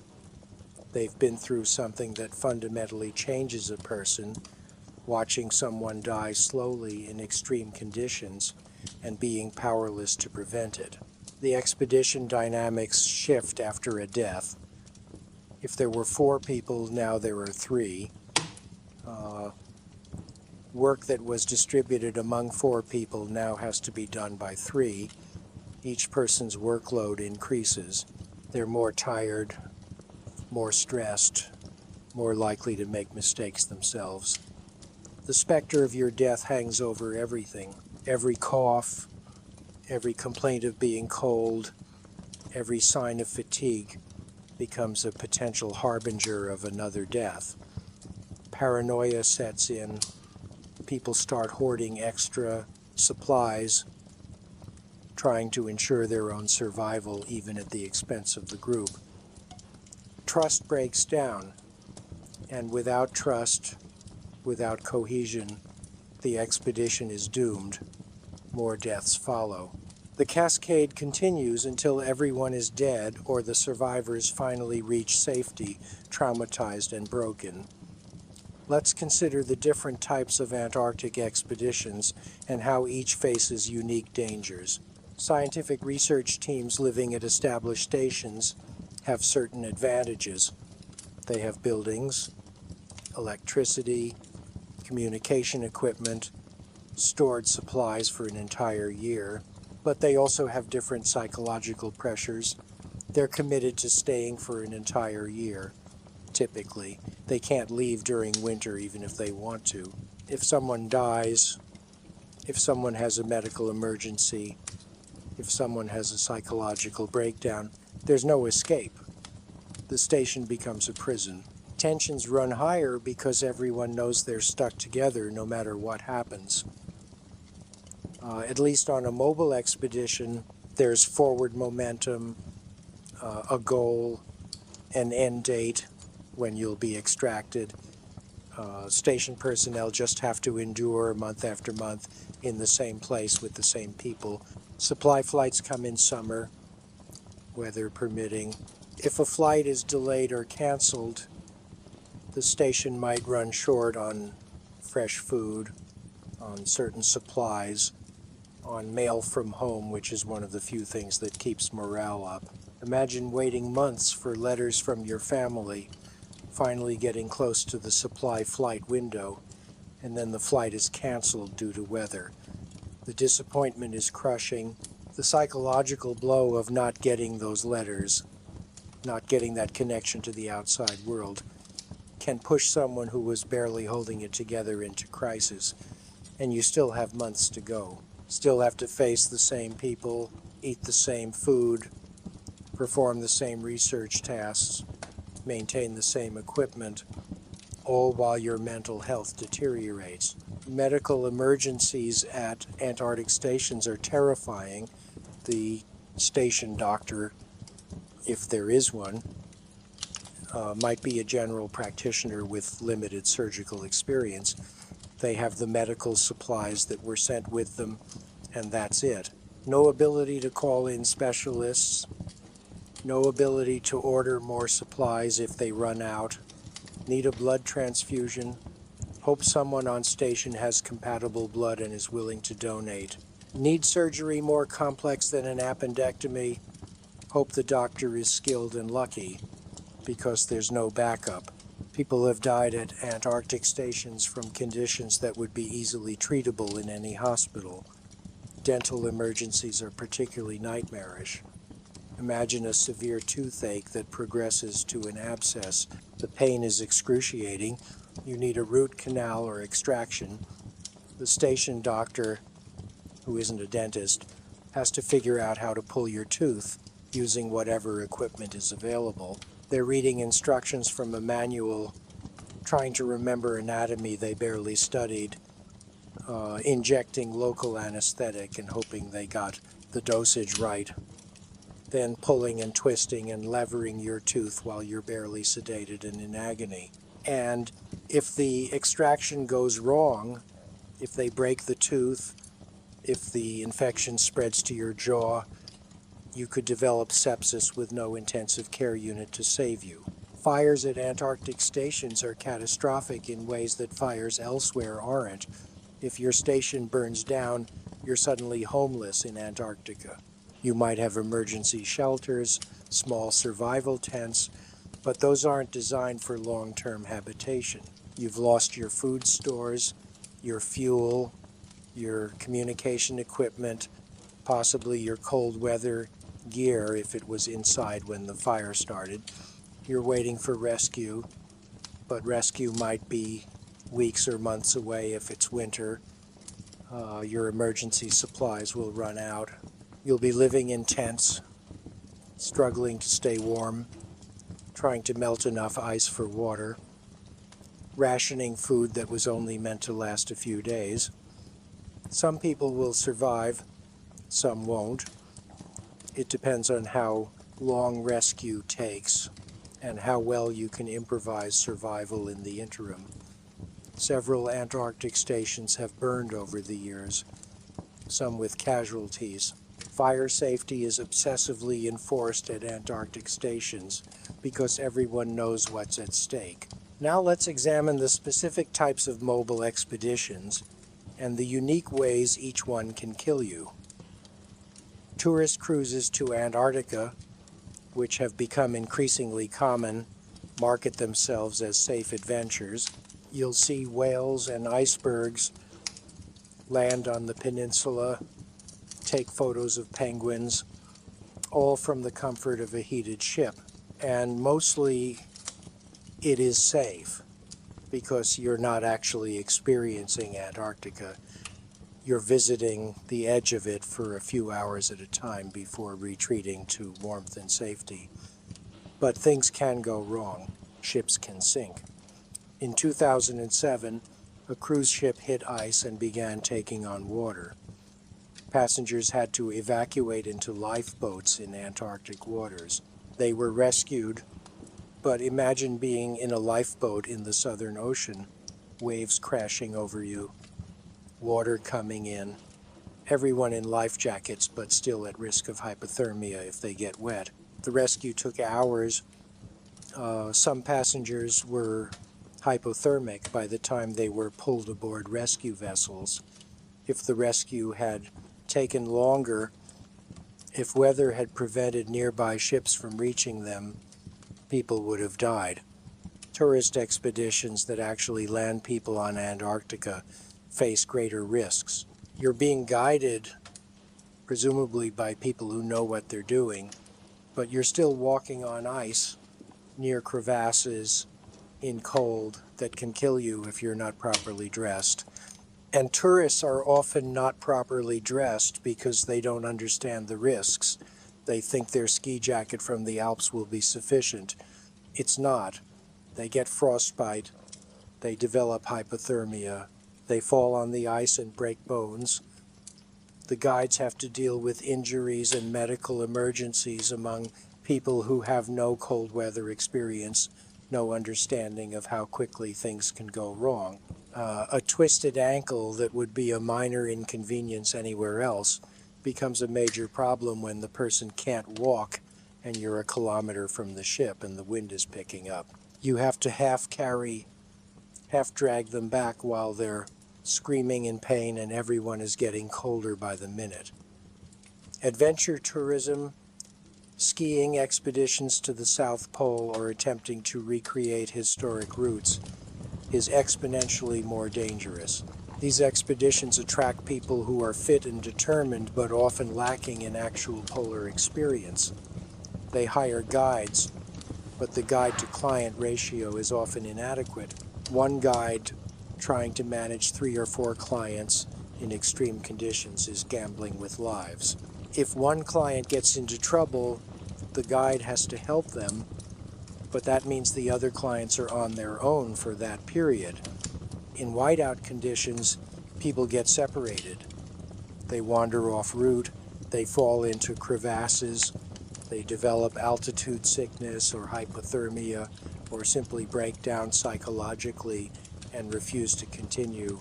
The guide has to make triage decisions about who to help first, who can wait, who might be too far gone to save.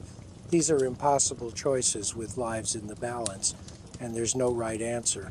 Wealthy clients sometimes think they can buy their way through Antarctica's challenges. They have the best gear money can buy: satellite phones, GPS devices, emergency beacons. They think technology and equipment will protect them. It won't. Antarctica doesn't care about your bank account. Your expensive parka won't save you if you make a bad decision. Your satellite phone won't work in a storm when the signal can't reach the satellite. Your GPS will tell you exactly where you are when you die, which is useful for the recovery team but doesn't help you. Money can buy you better gear and experienced guides, but it can't buy you the judgment and experience needed to survive when things go wrong. Rich tourists have died in Antarctica, their expensive gear still working perfectly, their bodies found with thousands of dollars worth of equipment that couldn't save them. Scientific expeditions have their own risks beyond what station personnel face. Field research teams go out into remote areas to collect samples, install equipment, study climate or geology or biology. They're camping in tents for weeks or months, living the same way early explorers did, but with better gear and communication. Still, they're exposed, they're vulnerable. If equipment fails, if someone gets injured, if weather turns bad, they're in trouble. In 1993, a field team's radio failed. They were supposed to check in daily, and when they missed their first check-in, the station assumed it was just radio problems and would be fixed the next day. When they missed the second check-in, a rescue team was dispatched. They found the field camp buried under several feet of snow from a storm. The team had run out of fuel trying to stay warm during the storm. Their stove had stopped working. They'd huddled together in their sleeping bags as the temperature inside the tent dropped. By the time rescuers dug them out, one team member was dead from hypothermia, 2 others were severely frostbitten, and the 4th was hypothermic but survived days. That's how long it took for a rescue team to reach them, even though the station knew their approximate location. Days of waiting, hoping, suffering, and for one of them, dying. Military operations in Antarctica, rare but not unheard of, face unique challenges. The Antarctic Treaty forbids military activity, but military personnel have been involved in logistics and support operations. These operations sometimes push into areas and conditions that would normally be avoided because the military has a mission to complete. Orders are orders. You go where you're told, do what you're instructed, even when your judgment says it's too dangerous. Military personnel have died in Antarctica following orders that put them in untenable situations. Aircraft have crashed in bad weather because the mission required flying in conditions civilian pilots would refuse. Ships have been damaged or trapped in ice because the departure couldn't be delayed even though weather forecasters were predicting dangerous ice conditions. The military mindset of mission accomplishment can override survival instinct, and in Antarctica, that's often fatal. Solo expeditions are perhaps the most dangerous of all because there's no backup. Everything depends on one person. If you twist your ankle, there's no one to help you. If you fall into a crevasse, there's no one to pull you out. If you develop hypothermia and become confused, there's no one to recognize the symptoms and get you warmed up. Solo expeditions require absolute self-sufficiency, perfect decision-making, and a lot of luck. Many solo attempts end in rescue calls when the person realizes they're in over their head. Some end in death when the person doesn't realize it in time or can't call for rescue. The bodies are found later, sometimes years later, by other expeditions or by chance when ice shifts and reveals what it's been hiding. Solo climbers attempting Antarctic peaks face even worse odds. You're combining altitude, extreme cold, technical climbing, and being alone. It's a recipe for disaster. Multiple solo climbers have simply disappeared in Antarctica, their bodies never recovered, their final moments unknown. They just didn't return from their climb, and no trace of them was ever found. Let's discuss the specific environmental phenomena in Antarctica that most people don't know about until they experience them, and by then it might be too late. Katabatic winds we've mentioned, but let's really explore what it's like to be caught in one. These winds form because cold, dense air at high elevation is pulled downward by gravity. They accelerate as they descend, reaching speeds that would classify them as hurricane force winds anywhere else. But hurricanes are warm and wet. Katabatic winds are bone dry and far below freezing. When one hits you, it doesn't feel like wind. It feels like being sandblasted with ice crystals while simultaneously having all heat sucked from your body. Breathing becomes nearly impossible. The wind is so strong that it forces air out of your lungs. You can't inhale against it. You're literally being suffocated by wind. If you're caught in the open during a katabatic wind event, your only option is to get low, get behind something, anything that will break the wind and wait it out. Standing up is impossible. The wind will knock you down and then roll or drag you across the ice. You'll tumble like a rag doll, smashing against ice ridges, unable to control your movement, unable to stop yourself. People have been blown off cliffs by katabatic winds, just picked up and thrown into the air, then dropped onto rocks or ice or into the ocean. If you're tied to a sled, the sled might anchor you, or it might drag you along as the wind catches it like a sail. Either way, you're in immediate danger of injury or death. The ice crystals in the wind will shred any exposed skin in seconds. Your face will be raw and bleeding if you don't have it covered. Your eyes will be damaged if they're exposed. The sound is deafening, a roar like standing next to a jet engine, so loud you can't hear yourself scream. Thermal inversions create their own bizarreness. In most places on Earth, temperature decreases with altitude. Go up a mountain and it gets colder. But in Antarctica, especially in winter, you often get thermal inversions where the air at ground level is far colder than the air a few hundred meters up. This happens because the ice surface radiates heat into space, cooling the air in contact with it. Warmer air sits on top of this cold layer like a lid. These inversions can create temperature differences of 20 or 30 degrees between ground level and just a few hundred meters up. If you're climbing a slope and ascend into the warmer layer, you might start to sweat because you're suddenly 20 degrees warmer. That sweat will freeze when you descend back into the cold layer. Thermal inversions also trap air pollutants, though there aren't many in Antarctica. But they do trap moisture and create strange atmospheric phenomena, mirages and weird optical effects that mess with your depth perception and distance judgment. Sublimation is a process where ice transitions directly from solid to gas without becoming liquid. First, in Antarctica's dry air and occasional intense sunlight, sublimation happens constantly. The surface of the ice is slowly evaporating, even though it's frozen solid. This creates unusual ice formations, spikes and ridges and hollows, as some areas sublimate faster than others.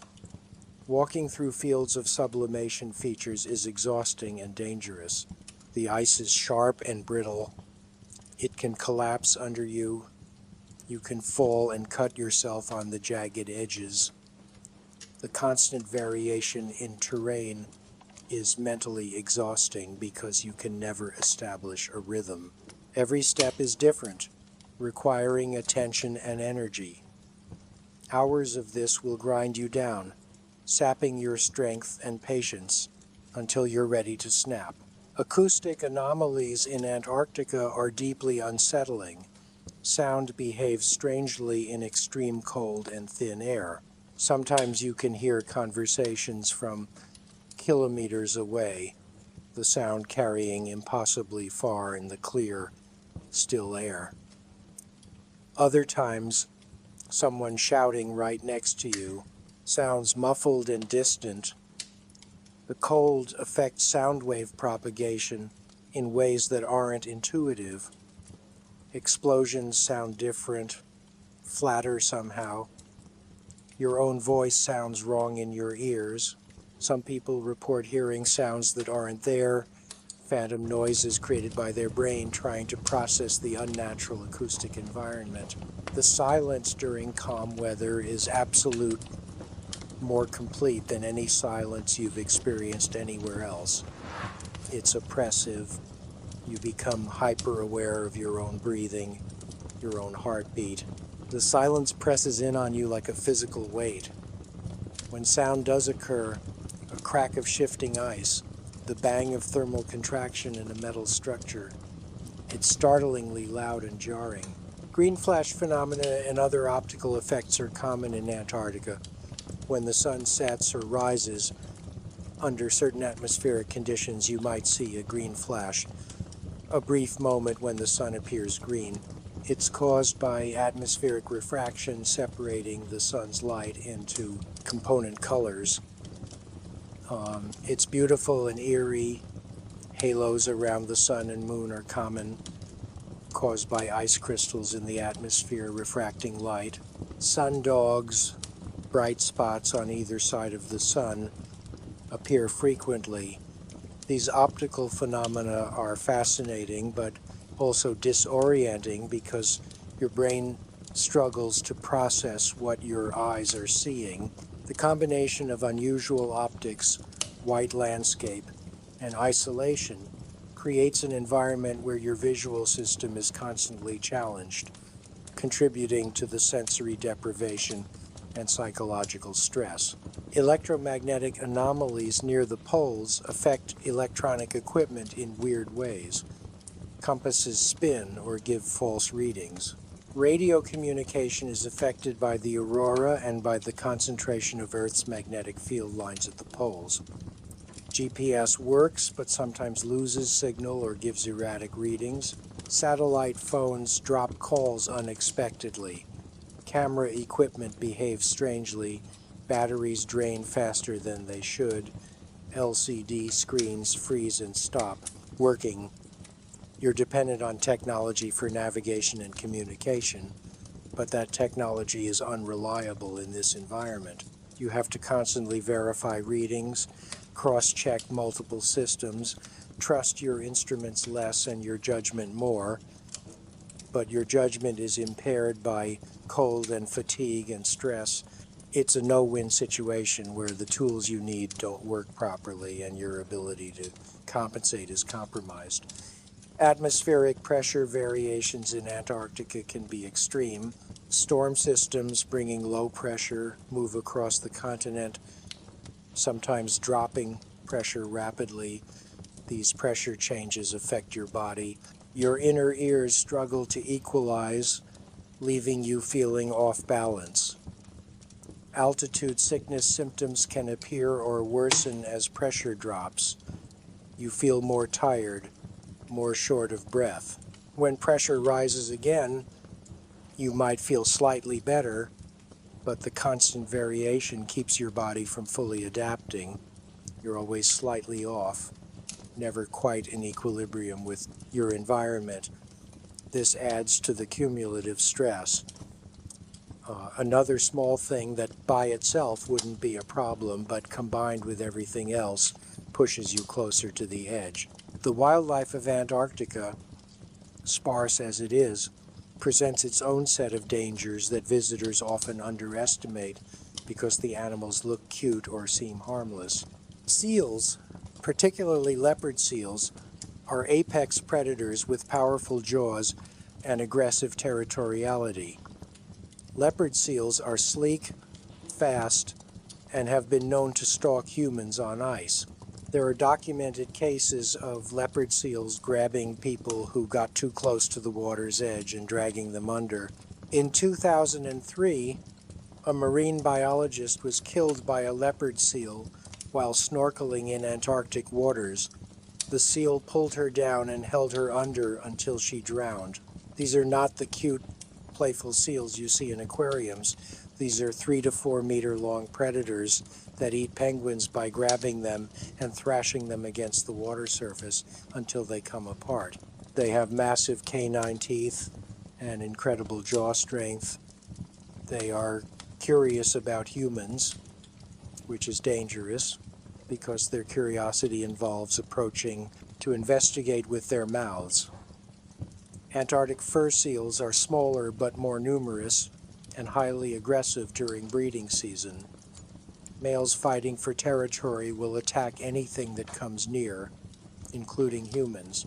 They're fast on land despite their bulk, faster than you'd think possible, capable of lunging forward in a violent rush that can cover several meters in seconds. Their bites are serious injuries, deep punctures that bleed heavily. In the cold, blood doesn't clot as quickly as it should. A seal bite can leave you bleeding profusely, unable to stop it properly, potentially going into shock from blood loss, and there's no emergency room. You have to treat it yourself or hope someone in your group has medical training. Infection is a serious risk. Seal mouths are full of bacteria. A bite will probably become infected even with antibiotics, which you might not have or might run out of. An infected wound in Antarctica is a slowly spreading disaster that could eventually require amputation if it develops into necrosis. Penguins seem harmless and are protected by the Antarctic Treaty, but they're wild animals with sharp beaks and surprising aggression when defending nests. A penguin can't kill you, but it can deliver a painful bite that breaks skin.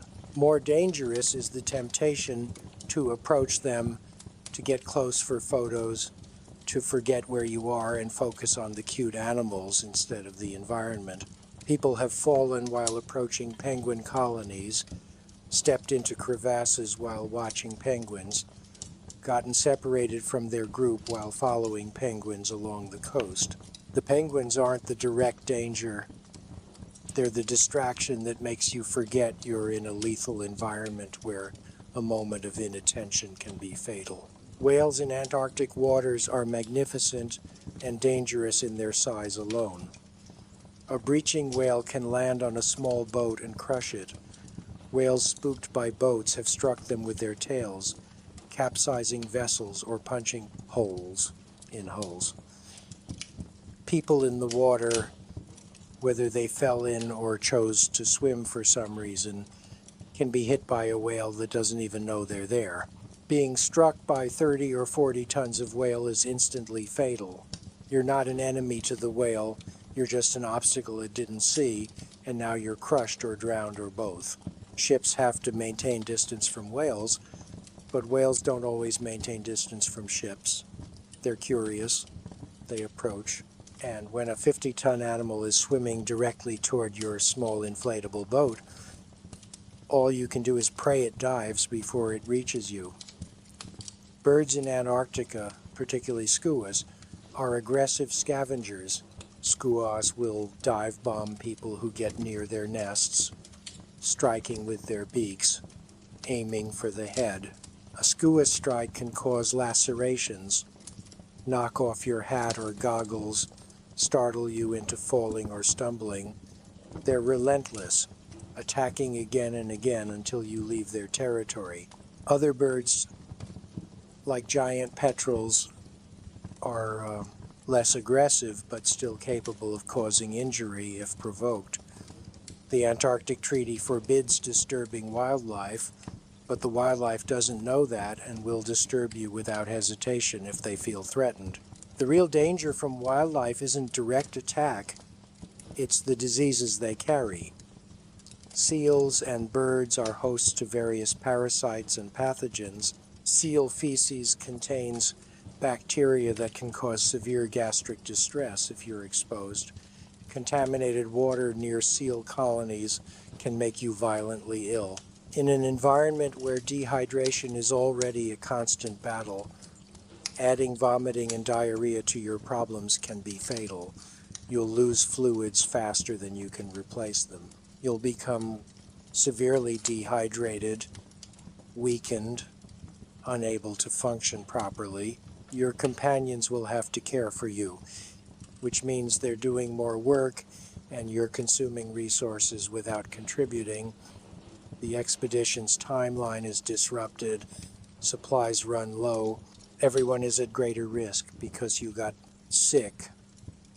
Historical accounts mention crew members being attacked or charged by elephant seals, massive pinnipeds that can weigh several tons. Modern expeditions are more cautious, maintaining distance, but accidents still happen. Someone wanders too close without realizing how close is too close.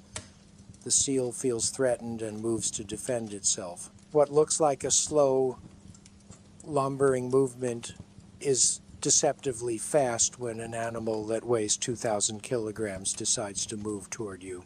You run, but in heavy, cold weather gear. Running is more like a frantic waddle.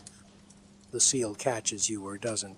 If it does, you're crushed under its weight, ribs broken, potentially internal injuries, lying on the ice in shock while the seal moves away, satisfied that the threat has been neutralized. Your companions call for medevac, but it'll be hours or days before a helicopter can reach you, assuming weather permits a flight, assuming you survive that long. Now let's examine the particular nightmare of being trapped in Antarctica during winter, the months from March to October when the continent is completely inaccessible.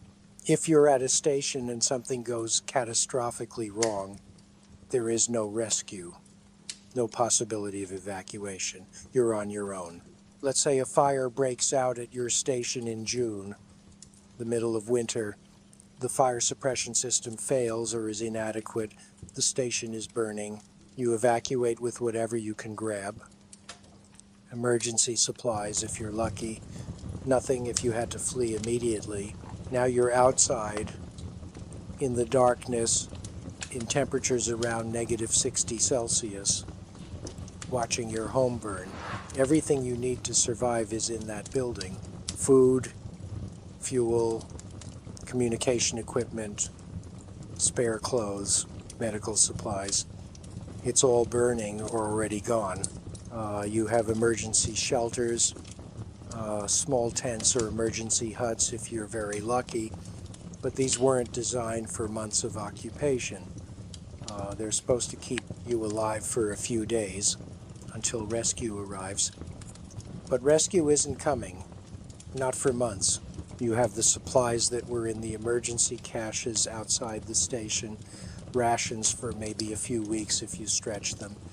You have some fuel, not enough, never enough. You have to make impossible decisions immediately. How much fuel do you burn per day?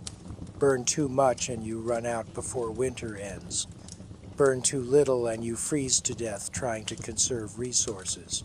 What temperature do you maintain in the shelter? -10, -20? How cold can you survive at while sleeping? How cold before your metabolism slows so much that you're not really living, just existing in a state of suspended animation? You ration food, but you're burning massive calories just staying alive in the cold. You're losing weight rapidly. After a month, you've lost 20 pounds. After 2 months, you're gaunt, your body consuming its own tissues. You're weak. Simple tasks exhaust you. Your mental capacity diminishes as your brain, starved for calories, shuts down non-essential functions. You stop being able to focus. You can't read. You can't have complex thoughts. You exist in a fog, a stupor of cold and hunger, waiting for winter to end. Some of your group don't make it. They succumb to hypothermia during the coldest nights. They develop respiratory infections that turn to pneumonia without antibiotics. They simply give up, losing the will to continue lying down in their sleeping bag and not getting up again. You don't have the energy to properly bury them. You drag their bodies outside and leave them in the snow. Their frozen corpses stand as monuments to your situation, constant reminders that you might be next. For those trapped due to injury rather than disaster, the winter is a different nightmare. Let's say you break your leg badly in April, early winter. The station doctor does what they can, sets the bone, immobilizes it, gives you pain medication from the limited supply. But bones take months to heal. You're immobilized for most of the winter. You can't contribute to station work. You can't help with snow removal or equipment maintenance or any of the tasks needed to keep the station running. You're dead weight, consuming resources, taking up space, requiring care. The resentment builds among your station mates. They don't say it directly, but you can feel it. You see it in their eyes, hear it in their terse responses when you ask for help. They wish you weren't there. If they're really honest with themselves, they might wish you died from your injury because it would be easier than caring for you for months. You feel the guilt, the shame of being useless, the knowledge that you're making everyone else's lives harder. Your mental health deteriorates. You're already isolated in Antarctica, and now you're isolated from your isolated group. They're outside, working, doing things, and you're confined to bed or a chair, unable to participate.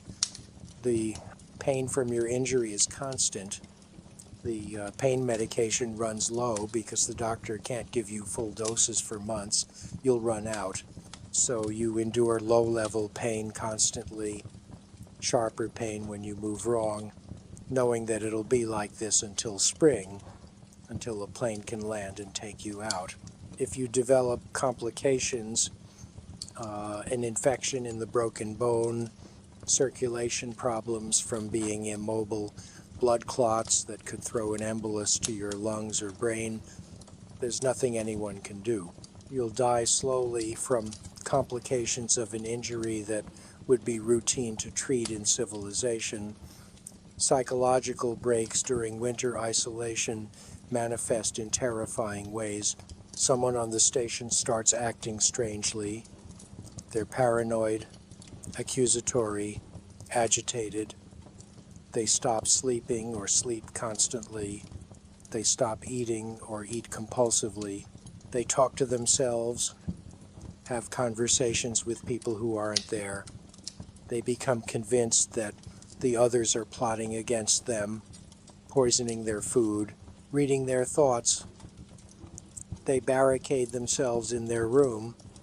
When someone tries to talk to them through the door, they respond with bizarre accusations and threats. What do? You can't leave them locked in there indefinitely. They need food and water. They need medical care. But they're violent and unpredictable. You might have to forcibly restrain them, hold them down while the doctor administers a sedative, then keep them sedated for months because there's no psychiatric facility, no medication that will truly help, no way to safely manage a person in acute psychosis. You're just trying to keep them and everyone else alive until winter ends.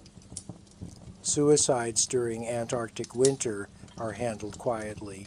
Official reports often list cause of death as accident or medical emergency, but people in the Antarctic community know. They know that a certain percentage of people who winter over won't make it psychologically. They'll walk out into the darkness without proper clothes. They'll take too many sleeping pills.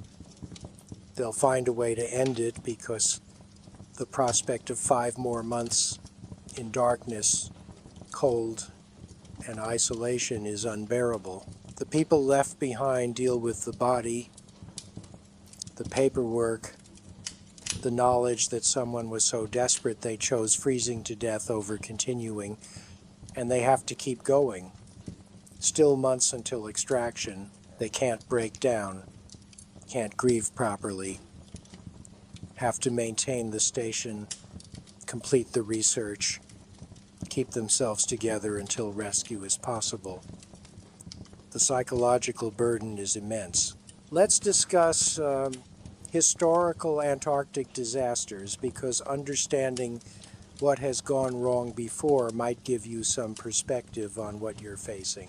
Robert Falcon Scott's expedition to the South Pole in 1911 to 1912 is perhaps the most famous Antarctic tragedy. Scott and his team reached the South Pole only to discover that Norwegian explorer Roald Amundsen had beaten them there by over a month. Demoralized, exhausted, and running low on supplies, Scott's party began the 800-mile trek back to their base camp. They never made it. All 5 men died. The last 3 died in their tent just 11 miles from a supply depot that could have saved them. They ran out of fuel and food. They couldn't melt ice for water. They were starving, frostbitten, exhausted beyond the point where they could continue. They crawled into their sleeping bags and waited to die. Scott kept a diary until the end. His final entry describes their situation with heartbreaking clarity. They knew they were dying. They knew help was close. They simply didn't have the strength to reach it. The bodies were found 8 months later by a search party. They were still in their sleeping bags, frozen solid. Scott's diary was recovered and published, making him a tragic hero in Britain. But reading his diary, you see the mistakes, the decisions that seemed reasonable at the time but compounded into disaster, choosing to man-haul sledges instead of using dogs, bringing ponies that died early in the journey, taking motor sledges that broke down. These decisions didn't seem fatal when made. They seemed like reasonable choices.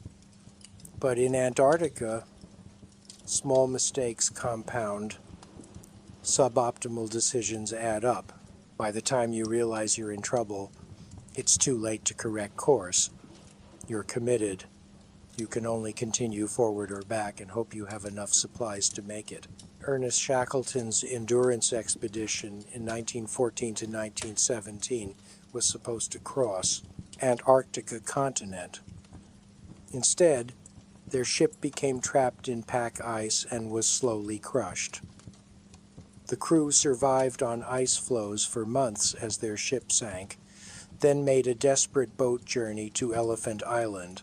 Shackleton and 5 others then sailed 800 miles in a tiny open boat to South Georgia Island to get help. They arrived on the wrong side of the island and had to hike across unmapped, mountainous interior to reach the whaling station.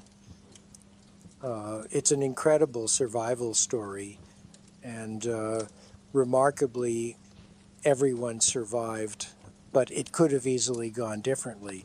If the boat crossing to South Georgia had failed, if they'd capsized in the Southern Ocean, everyone would have died. If the mountain crossing on South Georgia had failed, if they'd fallen into a crevasse or been caught in an avalanche, everyone would have died. They succeeded through skill, determination, and enormous luck. Most people in their situation would have died. That's what Antarctica does. It occasionally lets someone survive against impossible odds, and we celebrate those stories. But for every Shackleton, there are dozens of expeditions that failed, and we've forgotten about. The 1979 Mount Erebus disaster killed 257 people when an Air New Zealand flight crashed into the volcano. The plane was on a sightseeing flight, supposed to fly over Antarctica so tourists could see the continent from the air. Due to a navigation error, the flight path was changed without informing the pilots. They thought they were flying over McMurdo Sound, open water.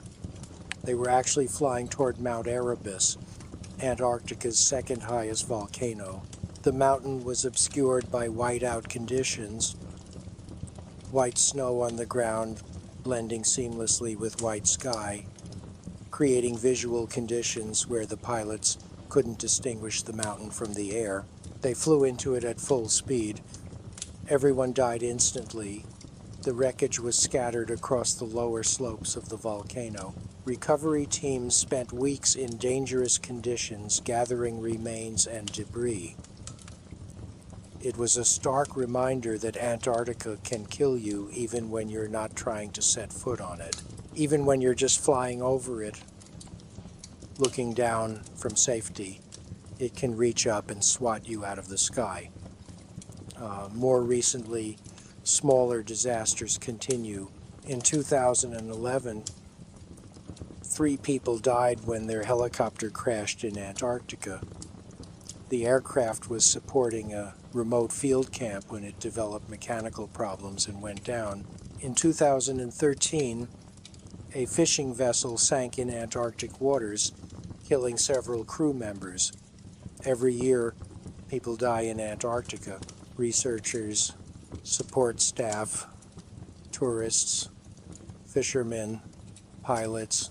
The continent maintains its death toll steadily, a reminder that this place has not been tamed, cannot be tamed, will never be safe regardless of how much technology we develop or how much experience we accumulate. Antarctica is hostile to human life at a fundamental level, and we exist there only at its sufferance. Learning from these disasters is difficult because each one had unique circumstances. What killed Scott's party might not kill you. What Shackleton survived, you might not. There are principles: stay hydrated, maintain body temperature, travel carefully, check equipment constantly. But principles don't account for the randomness of disaster. You can do everything right and still die because a hidden crevasse collapsed under you. You can make mistakes and survive because luck happened to be with you that day. The uncertainty is maddening for anyone trying to prepare for Antarctic travel. You can't plan for everything. You can't anticipate every possibility. At some point, you're gambling that the thing that kills other people won't kill you, and sometimes you're right and sometimes you're wrong, and you don't know which until it's too late to matter. The logistical challenge of simply getting to Antarctica is often underestimated. The continent is surrounded by the Southern Ocean, some of the roughest water on Earth. The Antarctic convergence, where cold Antarctic water meets warmer water from the north, creates weather systems of incredible violence. Waves in the Southern Ocean can reach 20 meters high, roughly 66 feet, towering walls of water that can capsize ships. The Drake Passage, the body of water between South America and Antarctica, is particularly notorious. Ships crossing the Drake Passage in bad weather are subjected to constant rolling and pitching that makes most passengers violently seasick. You'll be nauseous for days, you can't eat, you can't sleep properly, you're dehydrated from vomiting. By the time you reach Antarctica, you're already weakened and miserable. Ships have sunk crossing to Antarctica. Fishing vessels caught in storms have gone down with all hands. Even large, well-equipped vessels can be damaged by ice or waves. In 2007, an iceberg punched a hole in a cruise ship, flooding the engine room. The ship was taking on water fast. Passengers were evacuated to lifeboats in Antarctic waters. A terrifying experience. The nearest rescue vessels were hours away. Passengers in lifeboats, even with survival suits, were at serious risk of hypothermia. If the sea had been rougher, If rescue had taken longer, people would have died. The ship eventually sank, resting now on the Antarctic seafloor as a monument to the ocean's power. Flying to Antarctica is only possible during summer, and even then only when weather permits. Planes fly from South America, South Africa, Australia, or New Zealand, depending on which part of Antarctica they're heading to. These are long flights over ocean with no place to land if something goes wrong. Planes are equipped with extensive emergency gear, survival kits, rafts, satellite beacons, but surviving a water landing in the southern ocean is unlikely. The water temperature will kill you in minutes if the impact doesn't. Planes have crashed en route to Antarctica. Not many, but some. Enough to know that it can happen. Every flight to Antarctica carries risk that's higher than normal commercial aviation because the routes are over hostile environment with no emergency landing options. Once you've arrived, your extraction is weather dependent. You're there until a plane can land to pick you up or a ship can reach you. If weather turns bad, you're stuck. Flights are canceled. Ships are delayed. You have to wait, consuming supplies that were calculated for a specific expedition length. Every day you're trapped beyond your planned departure is a day you're eating food and burning fuel you didn't account for. Eventually, you'll run low. You'll have to start rationing more severely, making your reserves last until extraction is possible. People have been trapped for weeks beyond their planned departure, slowly running out of everything, rationing down to starvation levels, hoping that weather clears before they literally run out of food. The transport equipment used in Antarctica, vehicles and aircraft designed for polar conditions, breaks down regularly despite being built to high specifications. Extreme cold makes metal brittle. Mechanical parts that work fine at normal temperatures fail at -40.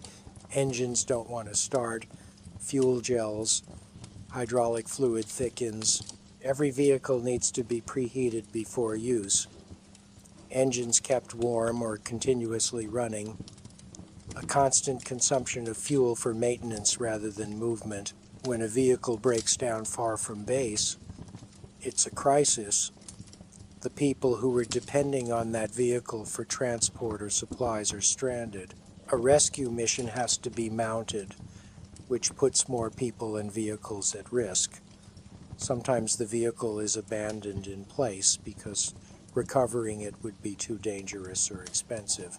Antarctica is littered with abandoned vehicles and equipment, metal carcasses slowly being buried by snow, monuments to logistical failures. Supply chains for Antarctic stations are complex and fragile. Everything has to be brought in by ship or plane during the brief summer window. If a supply ship is delayed or can't reach a station due to ice, that station has to make do with less. Maybe they don't get fresh vegetables for another year. Maybe a critical spare part doesn't arrive and equipment stays broken. Maybe medical supplies run low and the doctor has to ration medications. The isolation means you can't just order more. You can't run to the store. You have what you have, and when it's gone, it's gone. People have died from lack of supplies, from running out of critical medications, from equipment staying broken because the replacement part didn't arrive. Let's talk about the specific medical emergencies that are particularly nightmarish in Antarctica.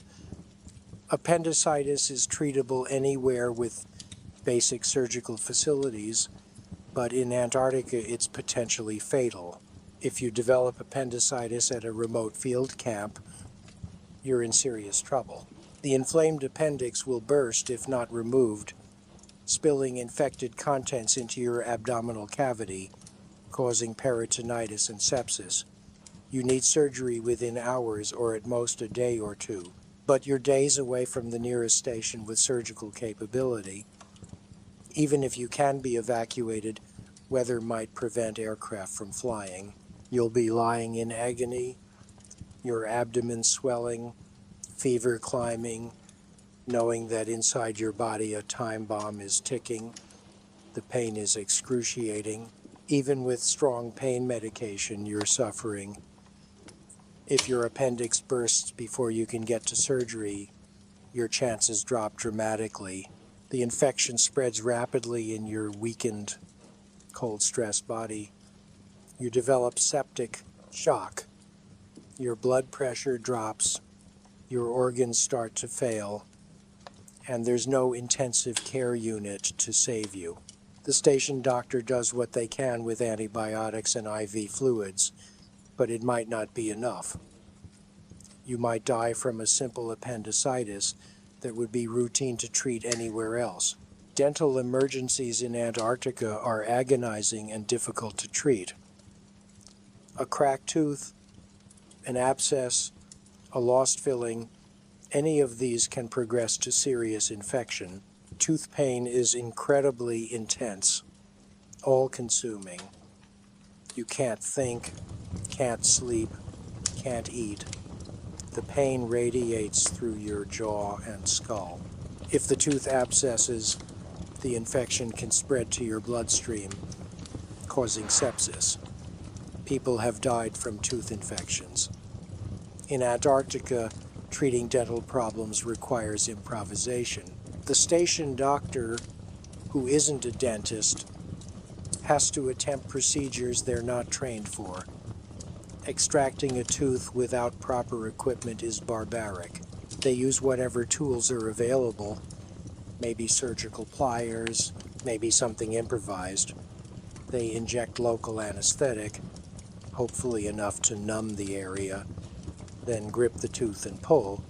If the tooth breaks, leaving the root in your jaw, they have to dig it out. You're conscious through all of this, feeling pressure and tugging and pain breaking through the anesthetic. The extraction site will bleed heavily. It will hurt for days afterward. It might get infected even with antibiotics, but at least the tooth is out. At least the source of infection is removed. Maybe you'll survive. Heart attacks in Antarctica are fatal more often than not. If you're at a well-equipped station, there might be a defibrillator, oxygen, some cardiac medications. If you're in the field, you have whatever was in the emergency medical kit, probably not much. When someone clutches their chest and collapses, when they're having crushing chest pain radiating down their left arm, when they're sweating and nauseous and terrified, you know what's happening. Their heart is being starved of oxygen. Heart muscle is dying. You need advanced cardiac care immediately. You need a hospital with a cardiac catheterization lab, surgeons who can do bypass procedures, an ICU for recovery. You have none of that. You have CPR if their heart stops. You have aspirin to try to break up clots. You have prayers. Most likely they die. Their heart stops.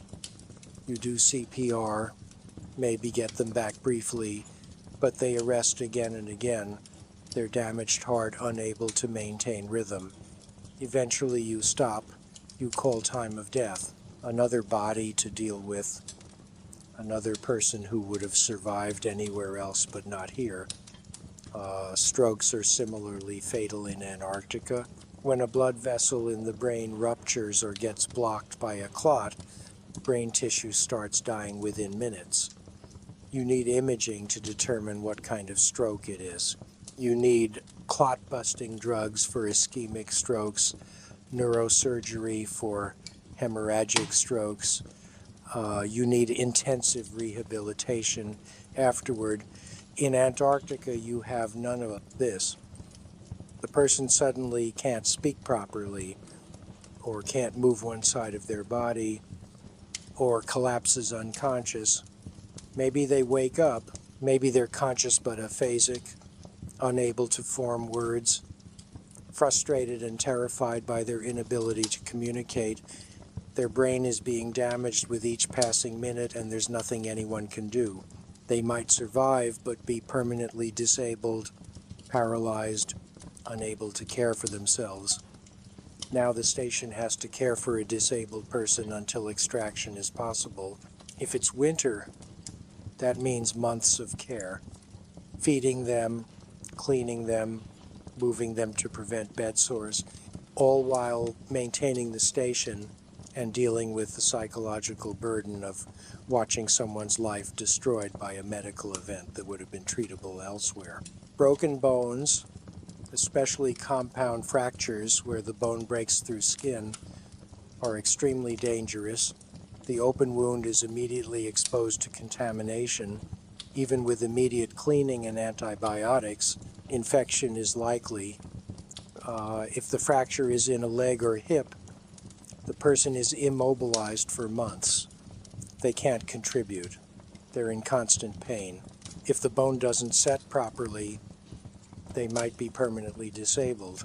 If infection sets in despite antibiotics, you're watching someone develop osteomyelitis, infection of the bone itself, which is incredibly difficult to treat even in hospitals.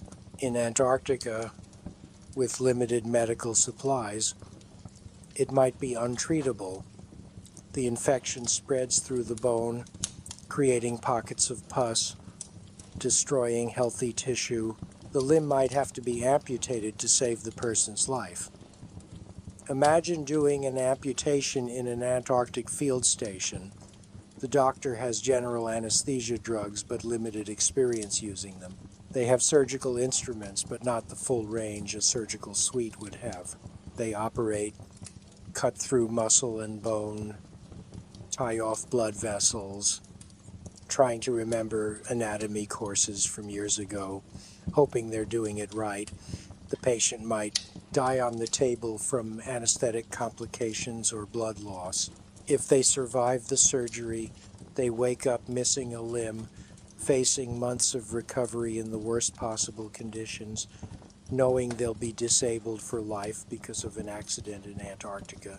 Now let's discuss the contamination and waste management challenges in Antarctica, because in an environment this pristine, pollution has consequences. The Antarctic Treaty requires that all waste be removed from the continent. Nothing can be buried or left behind. But managing waste in extreme cold is difficult. Sewage freezes. You can't flush toilets in the normal way. Waste has to be collected, stored, and eventually shipped out. At research stations, there are sewage treatment systems, but they struggle in the cold. Pipes freeze and burst. Treatment processes slow down or stop. During winter, stations might have to switch to emergency waste management, essentially collecting everything in containers and storing it until it can be disposed of properly. The smell, even in the cold, is terrible. The psychological impact of living with accumulated waste is significant. Food waste can't be thrown outside. It would contaminate the environment and attract wildlife, so it accumulates inside the station. In the cold, decomposition slows to nearly nothing, which sounds good but actually means that waste doesn't break down. It just piles up frozen garbage that has to be stored somewhere. By the end of winter, a station might have months of accumulated waste filling storage areas, frozen solid, waiting for the summer supply ship that can haul it away. Some stations have incinerators, but running an incinerator in extreme cold is difficult and requires fuel. Everything requires fuel. Burning waste is competing with heating the station and melting ice for water. You have to balance priorities constantly. Medical waste is particularly problematic. Used needles, contaminated bandages, biological samples, All of this has to be carefully contained and stored. If someone has a serious injury or illness, the amount of medical waste generated can be substantial. Blood-soaked dressings, used surgical instruments, infected tissue if surgery was performed. This waste is biohazardous. It has to be kept separate from other waste. It has to be disposed of according to strict protocols. But the facilities for proper disposal might not exist in Antarctica. You're storing biohazardous waste in a freezer, hoping containers don't leak, hoping no one gets accidentally exposed until it can be removed from the continent. Chemical waste from research and station maintenance is toxic and has to be handled carefully. Fuel spills, battery acid, laboratory chemicals, cleaning products. In the cold, many chemicals don't evaporate or break down the way they would in warmer climates. A fuel spill soaks into snow and ice and stays there. A toxic contamination that will persist for years. Cleaning it up is difficult. You can't just wash it away because there's nowhere for it to go. You have to physically remove contaminated snow and ice, a labor-intensive process that exposes workers to cold and toxic fumes. Some contamination is essentially permanent because complete removal is impossible. Personal hygiene in Antarctica contributes to waste issues. You can't shower regularly because water is precious. Most stations allow 1 or 2 showers per week, carefully timed, with strict limits on duration. You feel dirty constantly, your skin itches, your hair becomes greasy and matted, you smell bad, everyone smells bad. You get used to it, but the lack of hygiene has health consequences. Skin infections develop, fungal infections spread. Respiratory infections pass easily through close quarters living when no one is particularly clean. You do your best with sponge baths using minimal water, but it's never enough. You long for a real shower, hot water, soap, the ability to feel truly clean. It becomes an obsession, a fantasy you indulge in during long, cold nights. When you finally get back to civilization and take that first real shower, you'll stand under hot water for an hour, washing away months of accumulated grime, and it'll be one of the best experiences of your life. Let's conclude this batch by discussing what happens when you finally leave Antarctica, because the aftermath is its own challenge. Assuming you survive your time on the continent, assuming you make it to extraction day, assuming weather allows the plane or ship to arrive, you're finally leaving. The relief is overwhelming. You've made it. You survived. But your body is a wreck. You've lost significant weight, probably 20 to 30 pounds, most of it muscle. Your face is haggard, weathered, aged by the constant stress and cold. Your hands and feet might have permanent nerve damage from repeated cold exposure. Your lungs are scarred from breathing cold, dry air for months. Your cardiovascular system has been stressed to its limits. You're exhausted at a cellular level, every part of your body depleted and damaged. The journey back to civilization is long. If you're flying, it's still several hours in a cramped, loud aircraft. If you're on a ship, it's days of sailing through the Southern Ocean, which might be just as rough on the return as it was coming in. You're seasick again, vomiting up what little food you've managed to eat. You're cold, even in the relatively warm ship interior, because your body's thermoregulation is broken. You can't get warm. You pile on blankets and still shiver. Other survivors are the same, huddled in blankets, looking like refugees, which in a sense you are. You're fleeing a place that tried to kill you. When you finally reach a real city, a place with buildings and people and warmth, The sensory overload is stunning. Colors seem impossibly bright after months of nothing but white. Noise is overwhelming. Traffic sounds like a war zone. Crowds of people are disorienting. You can't handle it. You need quiet space, time to decompress. But there isn't time. You have debriefings to attend, medical examinations to undergo, reports to file.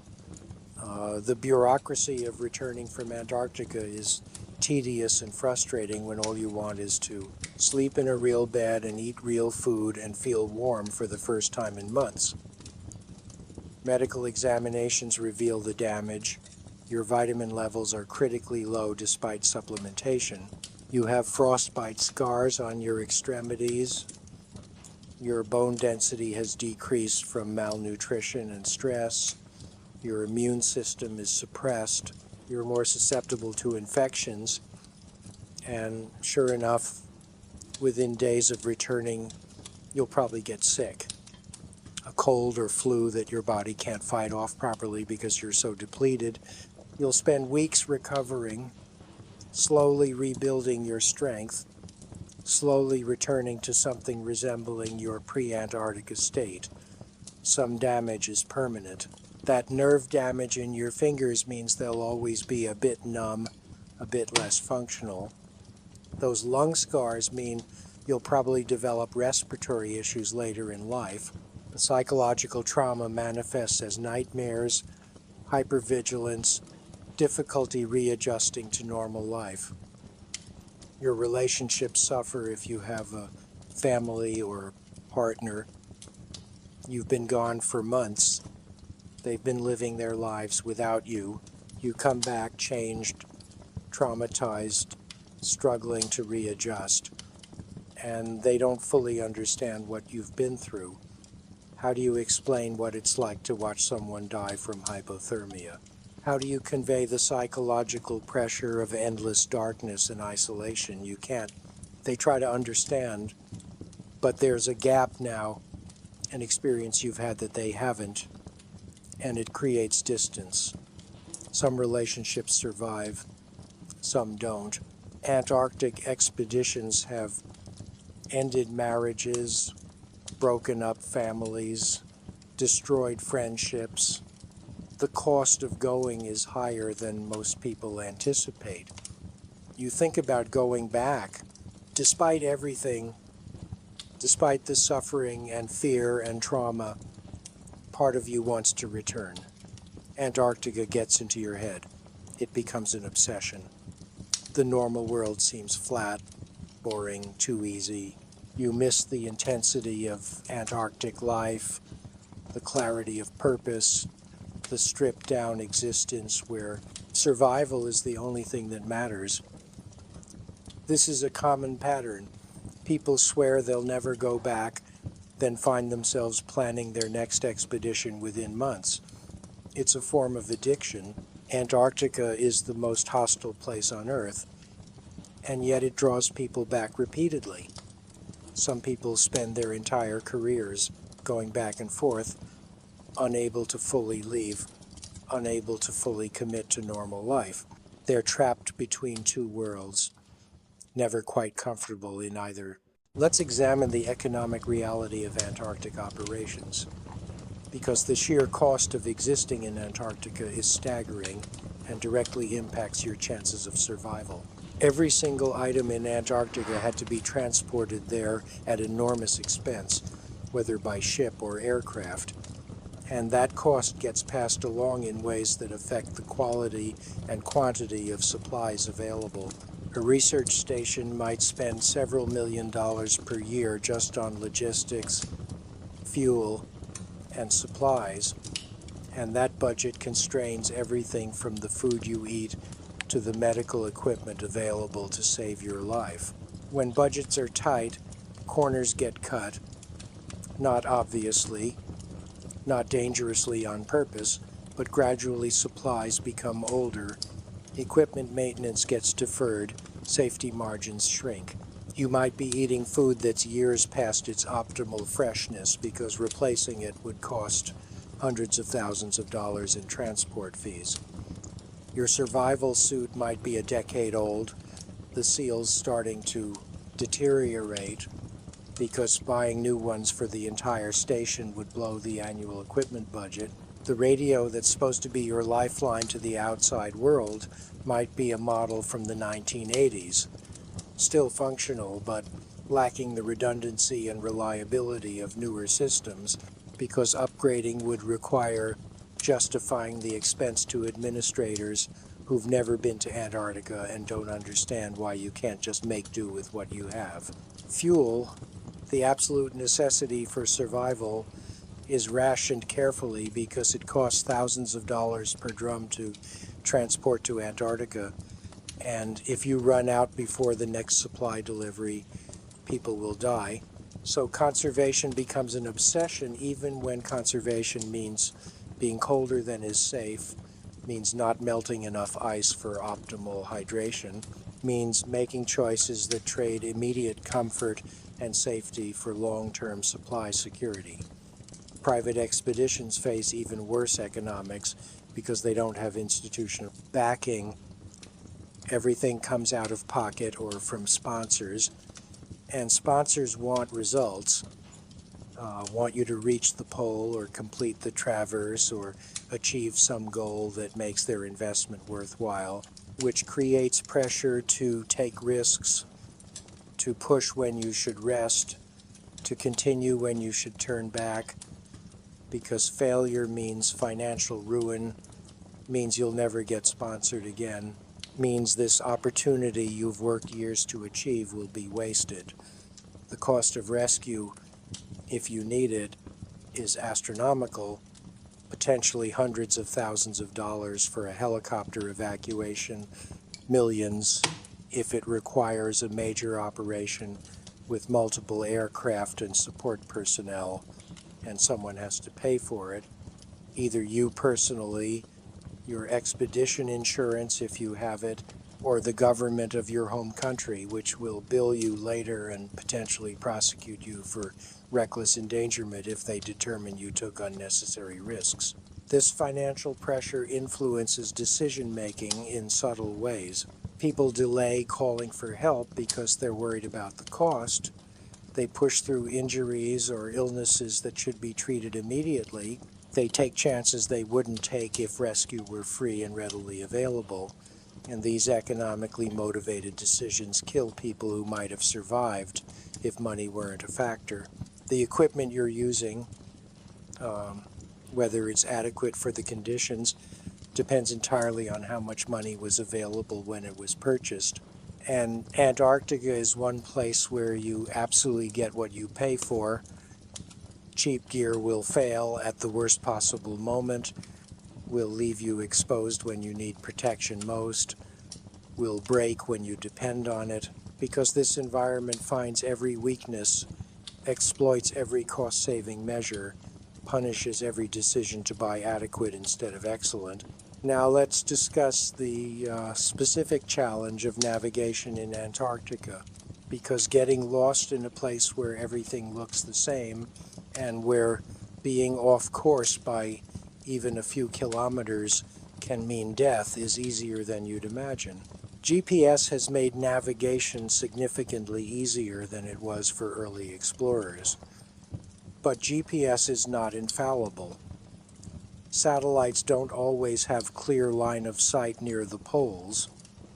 Signal can be lost or corrupted. Batteries die faster in extreme cold. And if your GPS fails, you're back to navigating the way Scott and Amundsen did, with compass and dead reckoning and astronomical observations when the sun or stars are visible. Magnetic compasses near the poles are nearly useless. The needle dips dramatically toward the Earth, trying to point at the magnetic pole, which is nowhere near the geographic pole. The readings are unreliable and can lead you badly astray if you trust them too much. Dead reckoning, estimating your position based on distance traveled and direction, requires constant attention and accurate record keeping. You need to track how far you've gone what direction you've traveled, compensate for wind drift and surface conditions that slow you down or push you off course, and small errors compound quickly. A 1-degree error in your heading over 100 kilometers puts you over a kilometer off course, and that 1 kilometer might be the difference between hitting your supply cache and missing it entirely. Whiteout conditions make navigation impossible because you can't see anything to navigate by. No horizon, no landmarks, no sun shadow to indicate direction. You could be walking in circles and not know it. Expeditions have camped for days waiting for visibility to improve because moving in whiteout is suicidal.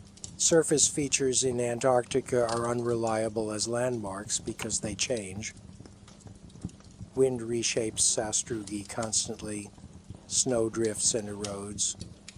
The ice shelf itself is moving slowly toward the ocean. What was true about the landscape last year might not be true this year, and maps become outdated quickly, especially detailed maps of surface features. Crevasse fields shift and evolve. A route that was safe last season might be deadly this season as ice movement opens new crevasses or widens old ones. Historical accounts are full of expeditions that confidently followed a route they'd used before, only to find it blocked by new crevasses or altered beyond recognition. The curvature of the Earth affects long-distance navigation in ways that aren't intuitive. Standard map projections distort distance and direction near the poles. You need polar-specific maps and the knowledge to use them correctly. Mistakes in map reading have led expeditions hundreds of kilometers off course before they realized their error. Celestial navigation requires clear skies and knowledge of astronomical tables. The sun moves in a circle around the horizon during Antarctic summer, never quite setting.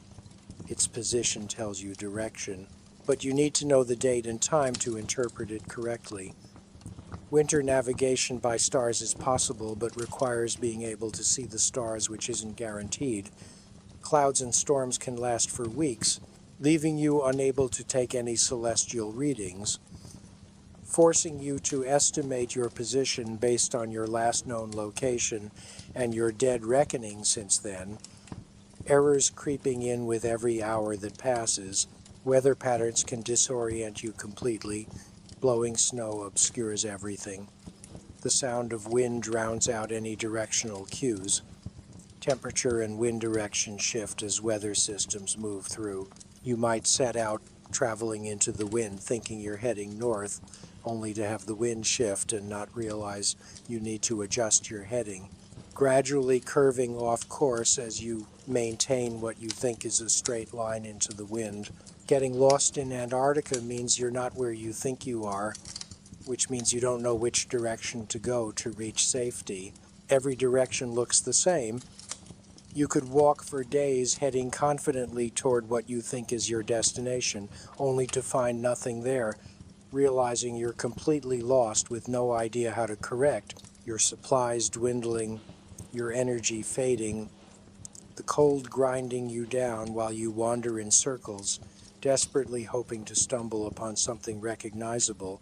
Let's talk about the psychological phenomenon of expedition fever. The irrational determination to continue toward a goal, even when continuing, is clearly suicidal, because this mindset has killed more Antarctic explorers than almost any other single factor. You've invested months or years preparing for this expedition. You've spent enormous amounts of money. You've trained and planned and sacrificed. You've told everyone what you're going to accomplish. And now you're out on the ice facing conditions that are worse than you expected. Things aren't going according to plan. You're behind schedule. You're burning through supplies faster than anticipated.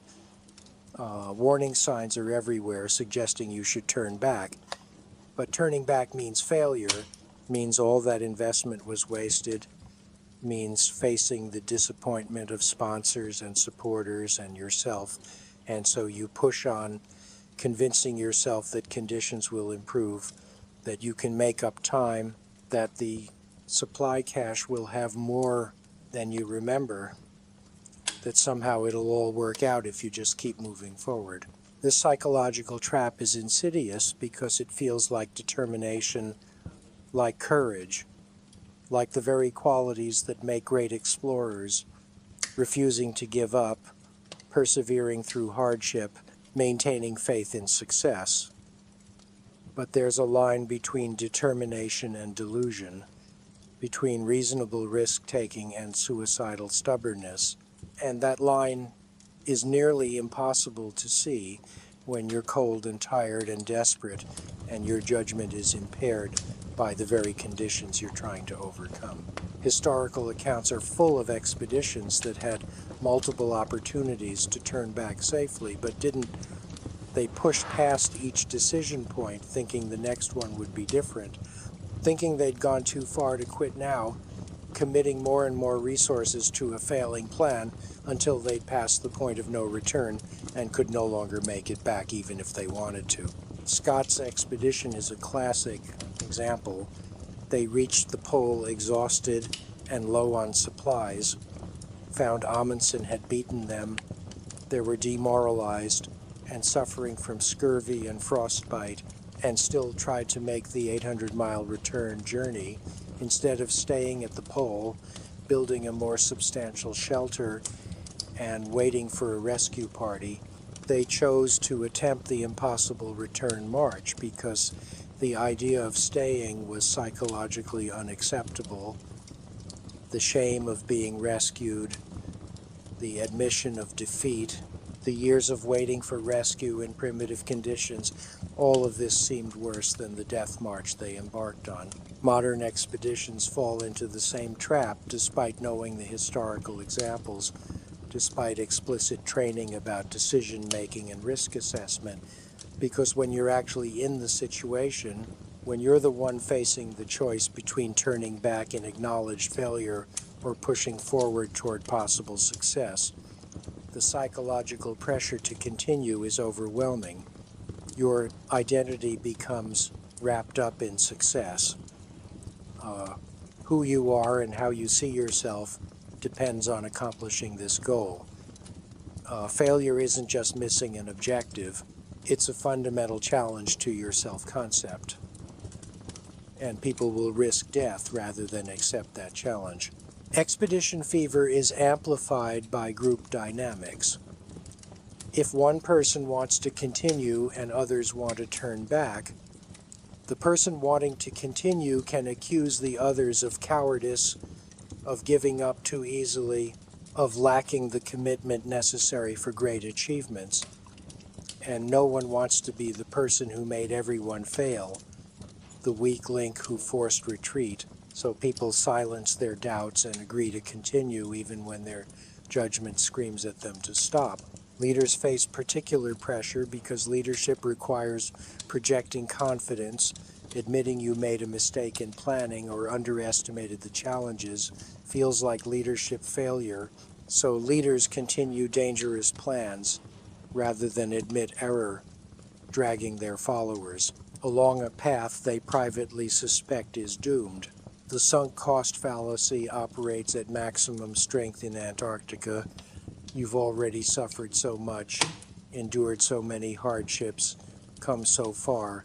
The idea that all that suffering was for nothing is intolerable, so you keep suffering, keep pushing, investing more pain and risk and depleted resources into a plan that isn't working, because admitting it's not working means admitting all the previous suffering was pointless. Expedition fever breaks only when someone dies, or when physical collapse makes continuing literally impossible, and by then it's often too late to save everyone. The survivors limp back broken and traumatized, tormented by the knowledge that they should have turned back earlier, that their stubbornness killed their companions, that their expedition fever was actually just denial and pride dressed up as determination. Let's examine the specific ways that Antarctica affects your senses and perception, because the sensory environment is so far outside normal human experience that it causes psychological and physiological problems you won't anticipate. Vision in Antarctica is assaulted by extremes. The endless white landscape provides almost no visual stimulation. Your eyes evolve to process varied environments with different colors and textures and depths. Antarctic snow and ice lacks variation. It's white fading to white, fading to white in every direction. Your visual cortex literally has nothing to process. Studies have shown that people in environments with minimal visual stimulation begin to hallucinate as their brains manufacture stimuli that aren't there. You'll see things in the distance, structures or people or objects that disappear when you approach, your brain inventing visual information to process, because processing nothing is intolerable. The light itself is wrong. During summer, the sun never sets. It circles the horizon endlessly, providing 24 hours of daylight that disrupts your circadian rhythm completely. Your body doesn't know when to sleep. Melatonin production is suppressed by constant light. You become chronically sleep deprived even when you're spending adequate time in bed, because your sleep quality is terrible, never reaching deep restorative stages because your brain is receiving light signals saying it should be awake. Snow blindness from UV overexposure we've discussed, but it bears repeating. The pain is excruciating, worse than any eye pain you've experienced. Imagine sand and broken glass in your eyes. That's the constant sensation. Your eyes water and swell shut. You're effectively blind for days, dependent on others, useless, and the damage might be permanent, reducing your vision for the rest of your life. Sound in Antarctica is equally disturbing. The silence during calm weather is absolute and oppressive, more complete than any silence in the inhabited world. There's no background noise, no distant traffic or wind in trees or bird calls, nothing. The absence of sound is so profound that you become aware of sounds from your own body. Blood pulsing in your ears, joints creaking, digestive noises, sounds you'd normally never notice become loud in the silence. Some people develop tinnitus, constant ringing or buzzing in their ears. That's actually their auditory cortex trying to process input when there is none. When sound does occur, it behaves strangely, sometimes carrying for kilometers in the cold, dense air. You'll hear conversations from far away as if the speakers were next to you. Other times sound is absorbed and deadened. Someone shouting right next to you sounds muffled and distant. Your brain can't rely on auditory cues for distance or direction because the normal rules don't apply. Touch sensations are dominated by cold and pain. Your skin is constantly cold, numb in some places, painfully sensitive in others. The chronic cold exposure damages nerve endings, creating areas of permanent numbness and areas of hypersensitivity where the lightest touch is painful. You'll lose fine touch discrimination in your fingers, unable to feel textures or small objects, your hands becoming clumsy tools rather than sensitive instruments. Temperature sense becomes unreliable. Your body's thermoreceptors give up trying to send meaningful signals when the environment is so far outside normal range. You'll feel cold, but won't be able to accurately judge how cold. Won't be able to distinguish between -20 and -40 by feel alone, which is dangerous because your behavior should be different at those temperatures, but you have no sensory feedback to guide you. Taste and smell are suppressed by the cold and dryness. Your taste buds function poorly in cold conditions. The chronic dehydration affects your sense of smell, which is crucial for taste. Food becomes bland and unappetizing. You'll add hot sauce or other strong flavors to everything just to feel something. But even heavily spiced food tastes muted. Eating becomes a joyless chore you do for calories rather than pleasure, which makes it harder to force down the quantities you need. Proprioception, your sense of your body's position in space, is affected by the constant cold and the bulk of your clothing. You feel disconnected from your body. Movements feel delayed and uncertain. You're constantly off balance because your inner ear is cold and not functioning optimally. Falls become more common as your balance and spatial awareness deteriorate. The cumulative effect of all these sensory distortions is a feeling of unreality, like you're not quite present in your own body, like the world isn't quite real. Dissociation is common in Antarctic personnel, a psychological defense mechanism against the sensory assault. But dissociation is dangerous because you need to be fully present and aware to make good survival decisions. Being mentally checked out while your body goes through the motions is a recipe for fatal mistakes. Now let's discuss the specific challenge of maintaining equipment in Antarctic conditions, because everything breaks down faster in extreme cold, and the inability to repair equipment can cascade into life-threatening situations. Metal becomes brittle at very low temperatures. The molecular structure changes. Steel that would bend at room temperature will snap at -40. This brittleness means that equipment failures often happen suddenly and catastrophically, rather than gradually. A metal component won't show signs of stress before failure. It'll just break without warning, leaving you with non-functional equipment at the worst possible moment. Plastics and rubber become rigid and crack. O-rings that seal joints become hard and lose their flexibility. They no longer seal properly. Gaskets crack and allow moisture or cold air to penetrate. Zippers freeze and jam. The lubricants that would normally keep them sliding smoothly become stiff or freeze solid. You'll struggle with every zipper, fighting to get your jacket closed or your tent opened, breaking zipper teeth through force, and a broken zipper in Antarctica is potentially fatal because you can't seal your clothing or shelter anymore. Fabric deteriorates from the combination of UV radiation, which is intense due to the ozone hole above Antarctica, and the physical stress of constant wind and cold. Tent fabric becomes brittle and tears, clothing develops, holes, stitching fails. Everything wears out faster than it would in temperate conditions, and you can't replace it. You brought what you brought, and when it fails, you have to repair it with inadequate materials or make do without. Adhesives don't work in extreme cold. The glue won't set. Tape won't stick. Trying to repair something with duct tape in -40 is an exercise in frustration. The tape rolls up on itself, won't adhere to cold surfaces, falls off as soon as you apply it. You'll need mechanical fasteners for everything, screws and bolts and wire, but working with small fasteners while wearing heavy gloves is nearly impossible.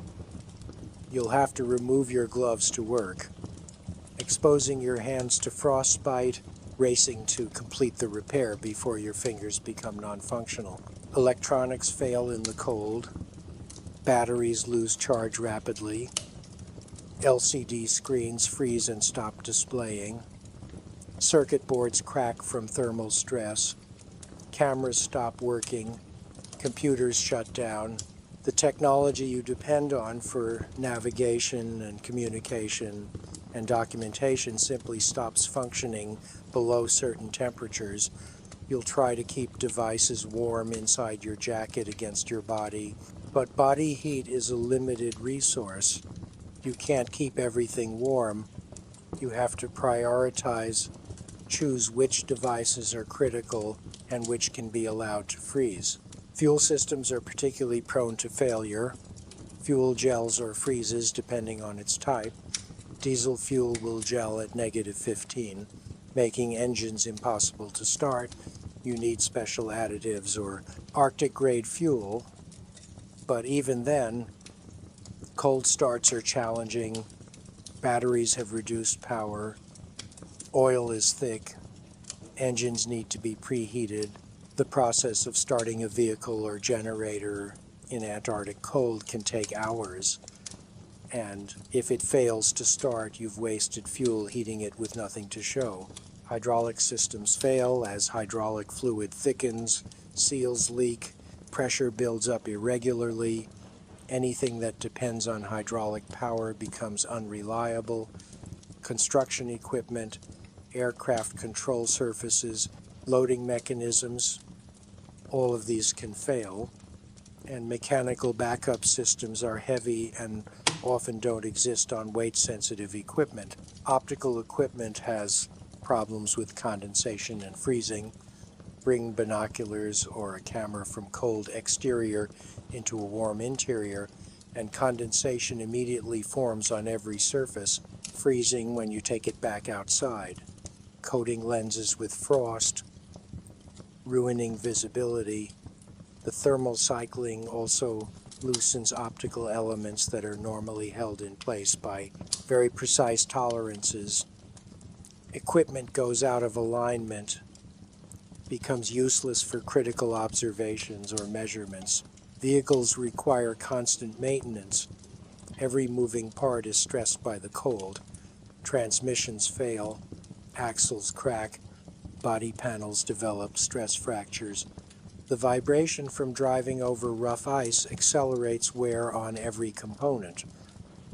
Vehicles that would last years in normal use might last months in Antarctica before major failures occur, and you can't just get a replacement vehicle. You have to repair what you have with spare parts you hopefully brought. If you didn't bring the right spare parts, you're stranded with a dead vehicle and no way to continue. The psychological stress of equipment failure is significant. Every failure makes you less capable, less safe, more vulnerable. You start to expect things to break, to catastrophize every small malfunction into a major crisis. Hypervigilance about equipment status exhausts you mentally. You're constantly checking things, testing things, worrying whether that strange noise means something is about to fail catastrophically, and sometimes it does. Sometimes that noise you dismissed or didn't notice was the early warning of a failure that could have been prevented if you'd caught it in time. And now you're dealing with a broken critical system and no way to fix it. Let's examine the specific social dynamics that develop within isolated Antarctic groups, because the way people interact under extreme stress reveals both the best and worst of human nature. The initial phase of any Antarctic expedition is characterized by optimism and camaraderie. Everyone is excited, everyone is on their best behavior, people are cooperative and enthusiastic, but this honeymoon period doesn't last. Usually within a few weeks, reality sets in. The constant cold and discomfort wear down patience. People's annoying habits become apparent. The veneer of politeness starts to crack. Personality conflicts emerge. People who seemed fine during training become intolerable when you're living with them 24 hours a day in confined spaces. Maybe someone is a know-it-all who constantly corrects others. Maybe someone doesn't pull their weight with chores.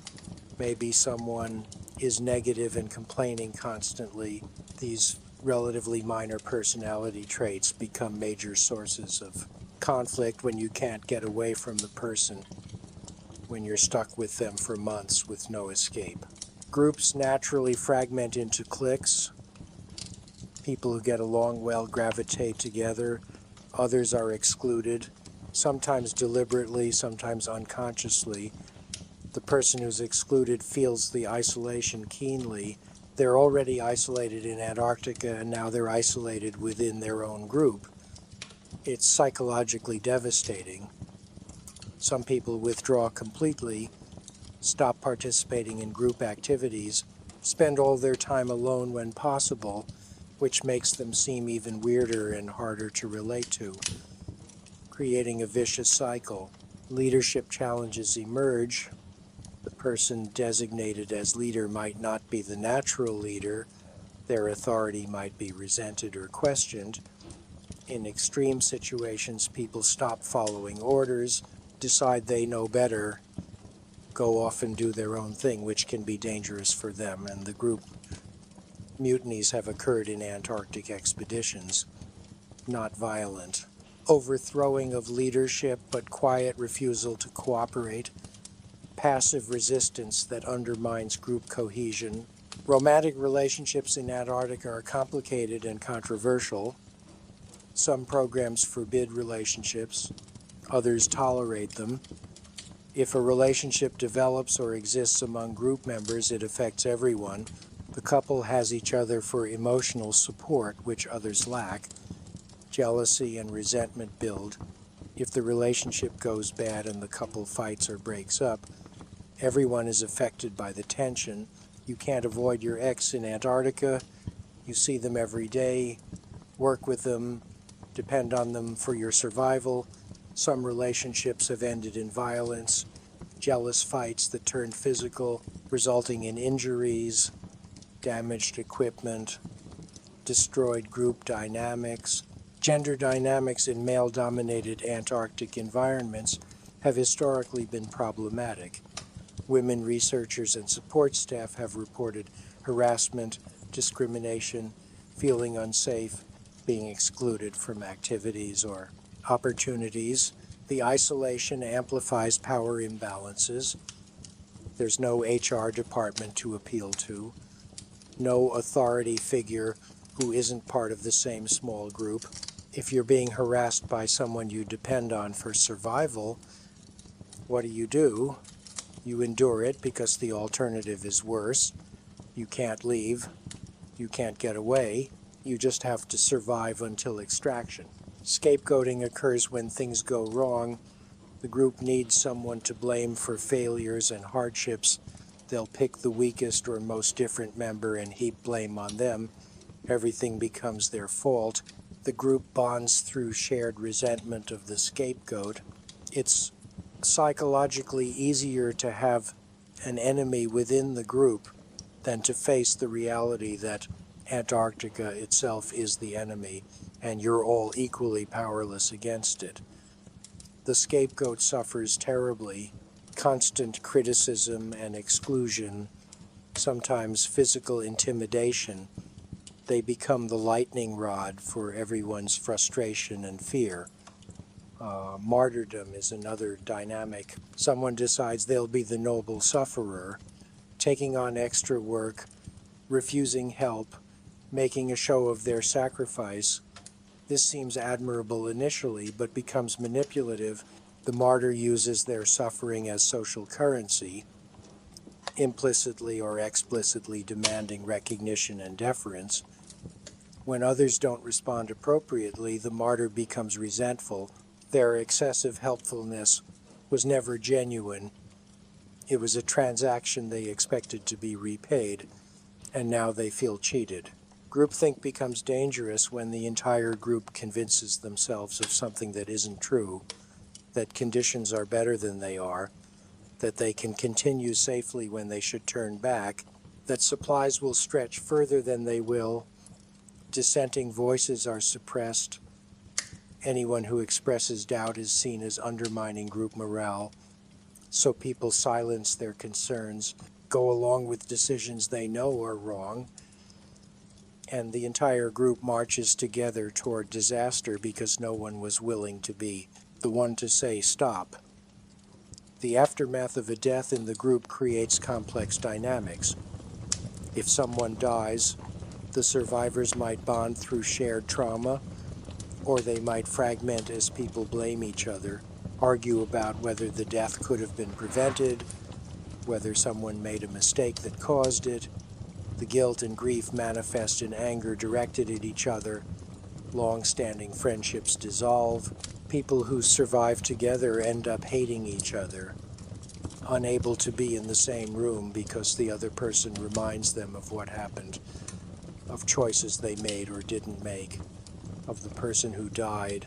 Now let's discuss the specific ways that Antarctica serves as a testing ground for space exploration, because the parallels between Antarctic survival and potential Mars or deep space missions reveal just how close to the edge of survivability you're operating in both environments. Space agencies, particularly NASA and ESA, use Antarctica as an analog for extraterrestrial environments. The isolation and harsh conditions simulate what astronauts would face on Mars. The psychological challenges of confined living with small groups are similar. The dependence on technology for survival, the inability to get rapid help if something goes wrong, the need for self-sufficiency and improvisation. All of these Antarctic challenges apply equally or even more intensely in space. Medical emergencies in Antarctica mirror what would happen in space. You have limited medical capabilities, no possibility of immediate evacuation, delayed communication with experts on Earth who can advise but not intervene directly. The person serving as medic might have minimal training, certainly not the full capabilities of a hospital. They're doing the best they can with limited resources and knowledge, exactly like what would happen if someone got seriously ill on a Mars mission. Equipment failures and repair challenges in extreme cold are similar to equipment challenges in hard vacuum. Materials behave in unexpected ways. Normal repair techniques don't work. You have to improvise solutions using whatever you have available. Think creatively about how to fix critical systems before they fail completely. The resourcefulness required to keep things running in Antarctica is exactly what would be needed to keep a spacecraft or a Mars base operational. Psychological research conducted on Antarctic winter over cruise provides data about how humans handle extreme isolation, who adapts well and who doesn't, what personality traits correlate with successful adaptation, what interventions help when people are struggling. This research directly informs crew selection and support for long-duration space missions. The lessons learned from Antarctic psychology are being applied to plan for Mars missions that might last 2 to 3 years. Growing food in Antarctica, experiments with hydroponics and greenhouse cultivation, tests how sustainable life support systems might work on Mars. Can you produce enough food to supplement or replace shipped supplies? What crops grow well under artificial light in extreme conditions? How much labor and resources does it require? These questions need answers before committing to a Mars colony, and Antarctica provides a place to test them in real conditions that approximate the challenges, though admittedly with the advantage of normal gravity and some level of resupply. Communication delays between Antarctic stations and headquarters can be artificially extended to simulate the light speed delay that would exist communicating with Mars. A radio message to Mars and back takes anywhere from 8 to 42 minutes, depending on orbital positions. That delay means you can't have a real-time conversation. You have to send a message and wait, then eventually receive a response. Antarctic stations practice this delay protocol, send messages that aren't answered for 20 minutes, see how it affects decision-making and emergency response. Learn what kinds of information need to be included in messages to be useful given the delay. The technology tested in Antarctica often ends up used in space.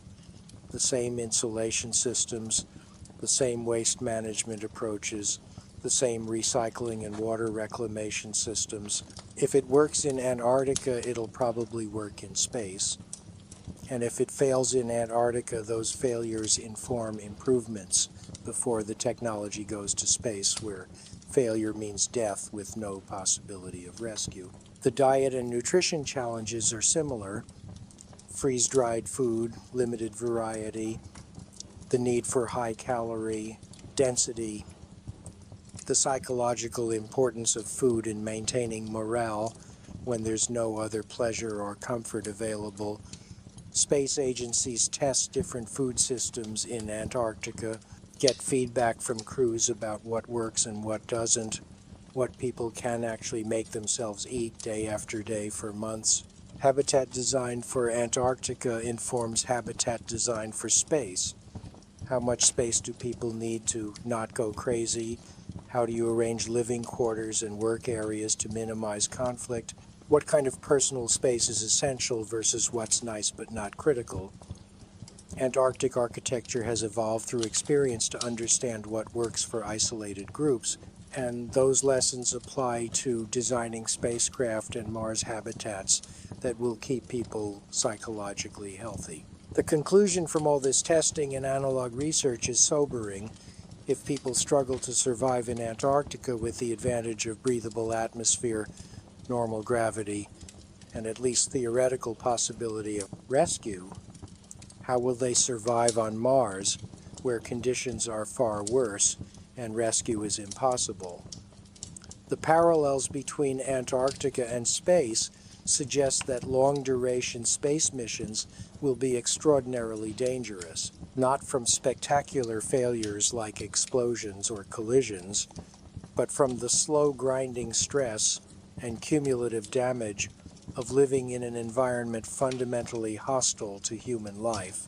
People will deteriorate physically and mentally, equipment will fail, mistakes will be made, and some people will die. Just like in Antarctica, except in space, there's not even the thin hope of rescue that Antarctic explorers have. Let's examine the specific types of storms and weather phenomena that can trap and kill you in Antarctica. Because Antarctic weather operates on a scale of violence that's difficult to comprehend until you're experiencing it. Blizzards in Antarctica aren't like blizzards anywhere else. They're not just heavy snowfall.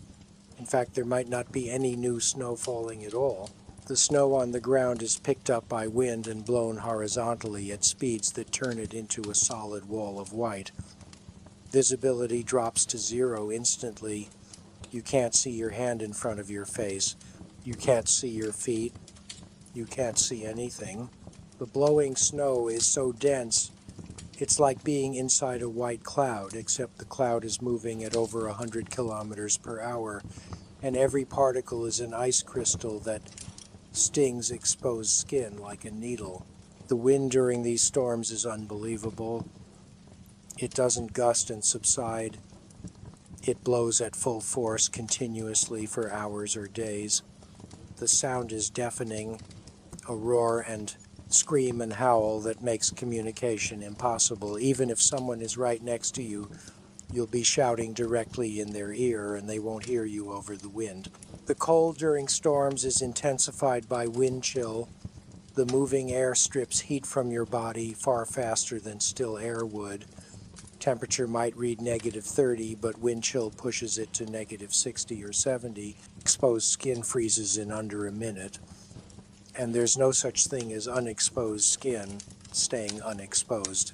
In these conditions, the wind finds every gap in your clothing, blows snow into every opening. You'll feel ice crystals against your skin inside your multiple layers because the wind is forcing them through the fabric. Being caught outside in a blizzard is terrifying beyond description. You can't move forward because you can't see where you're going. You might walk off a cliff or into a crevasse or just wander in circles until you collapse from exhaustion and hypothermia.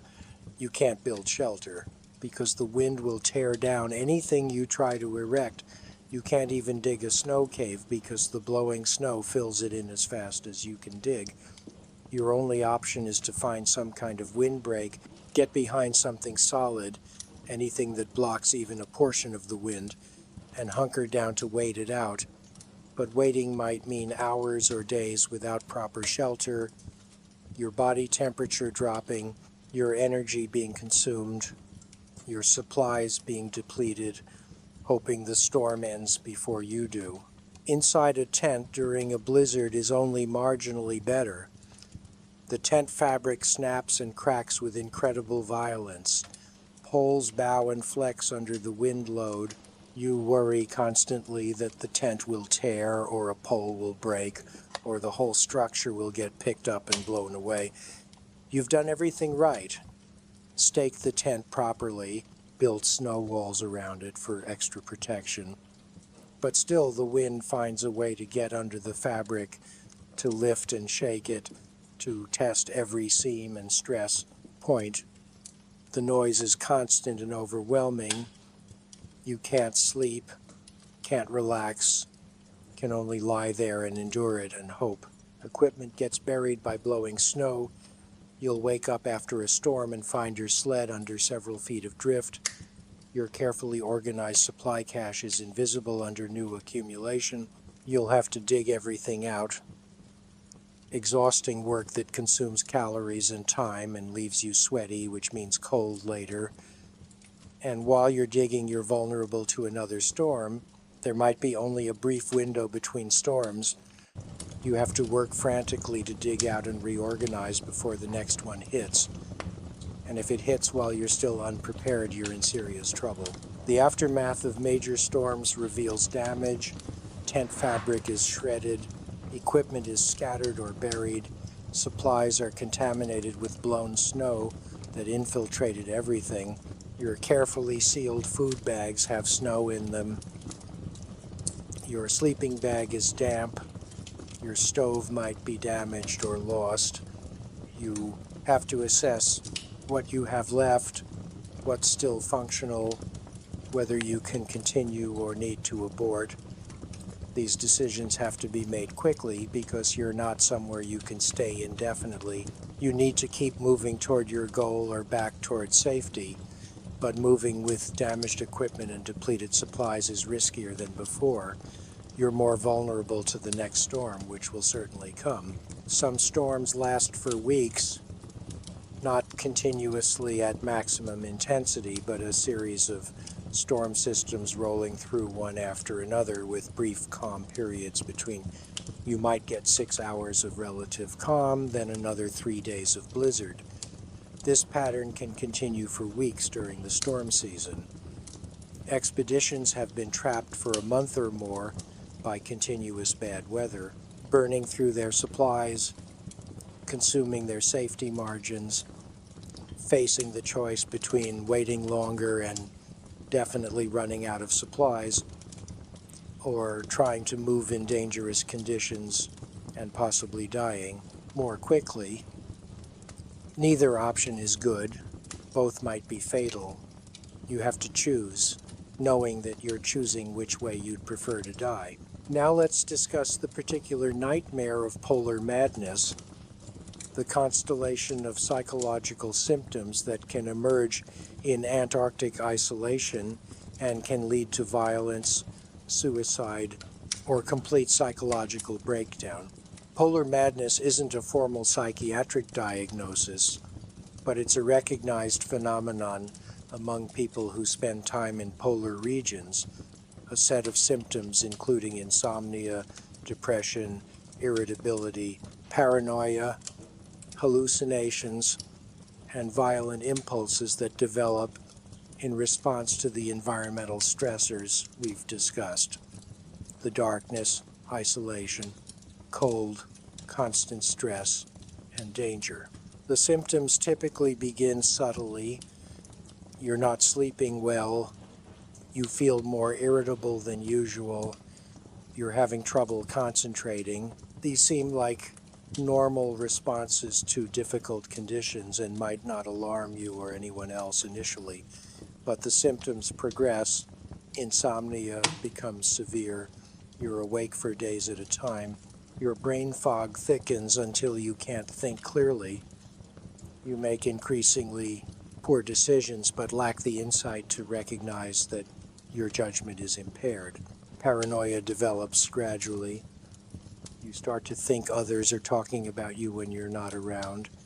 You interpret innocent comments as criticism or threats. You become convinced that people are stealing from your supplies or sabotaging your equipment. Your paranoid thoughts feel completely rational to you, even as they become more bizarre and disconnected from reality. Hallucinations emerge. You see people or animals that aren't there. You hear voices calling your name. You smell things that don't exist. These sensory experiences are indistinguishable from real perceptions. You respond to them as if they're real because to your brain they are real. Your companions watch you talking to empty space or reacting to stimuli they can't perceive and realize you're losing touch with reality. Violent impulses become intrusive. You find yourself thinking about hurting others, imagining it in detail, fantasizing about violence in ways you never did before. Most people retain enough self-control not to act on these impulses, but some don't. There have been murders at Antarctic stations. Usually during or after winter isolation, someone snapped and attacked a companion with whatever weapon was at hand. An ice axe, a knife, their bare hands. The violence is often sudden and unpredictable, triggered by something trivial, an argument about whose turn it was to cook dinner escalating to attempted murder. The risk factors for polar madness include prior mental health issues. People with existing conditions like depression or anxiety are more vulnerable, but even people with no psychiatric history can develop symptoms given sufficient stress and isolation. Personal history of trauma makes you vulnerable. People who've experienced significant trauma in their past have less psychological resilience to handle new extreme stress. Lack of sunlight is a major factor. Winter over crews who experience months of darkness have much higher rates of psychological problems than summer crews. The absence of natural light disrupts every biological system that depends on circadian rhythms. Sleep, mood, energy, appetite, hormones, immune function, all of these become dysregulated. Social isolation compounds every other risk factor. Humans need social connection. We need to feel understood and supported. In Antarctica, you have a small group, but quality matters more than quantity. If you don't connect well with your companions, if you feel lonely despite being surrounded by people, that loneliness is more damaging than physical isolation. Substance abuse is tempting as a way to cope with stress, but makes everything worse. Alcohol is sometimes available at Antarctic stations, though officially controlled. People drink to relax, to sleep, to escape mentally from their situation, but alcohol is a depressant. It worsens mood problems. It impairs judgment. It causes conflicts. Drinking-related incidents are common.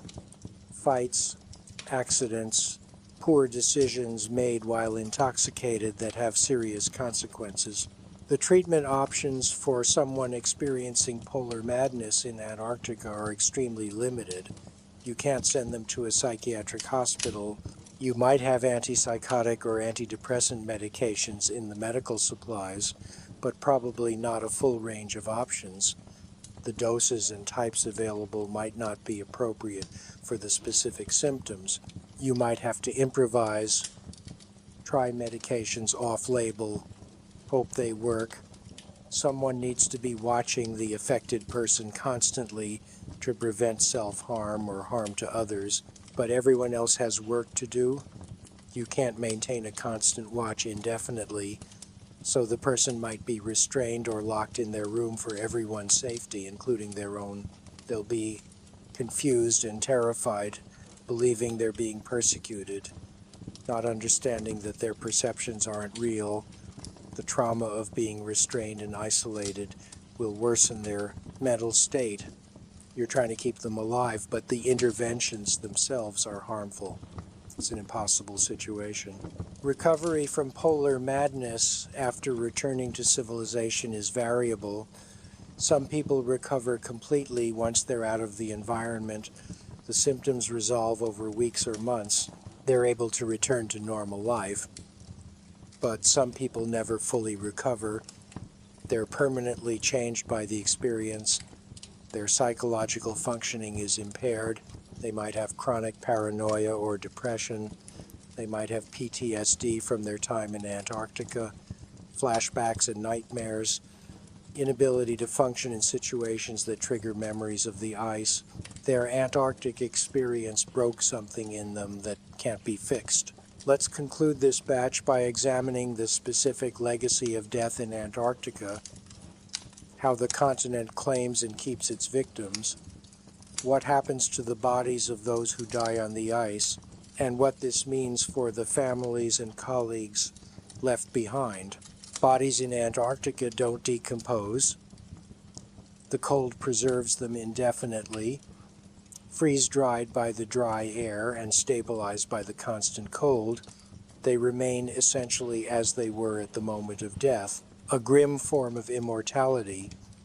Early explorers who died over a century ago are still out there, their bodies preserved in the positions they died in, covered by ice and snow perhaps, but underneath that snow completely intact. The decision about whether to recover a body is complex. If someone dies near a station, recovery is possible, though still difficult and dangerous. The body has to be transported to a morgue facility, kept frozen, eventually shipped out on a supply vessel. The person's remains go home to their family. There's a funeral, closure of a sort. But if someone dies far from any station in the interior of the continent or in a crevasse or on a remote mountain, recovery might be impossible or so dangerous that it would likely result in additional deaths. The people making that decision have to weigh the value of recovering remains against the risk to living people, and often the decision is to leave the body, mark its location, and accept that it will stay in Antarctica forever. Families of people who died in Antarctica and whose bodies weren't recovered face a particular kind of grief.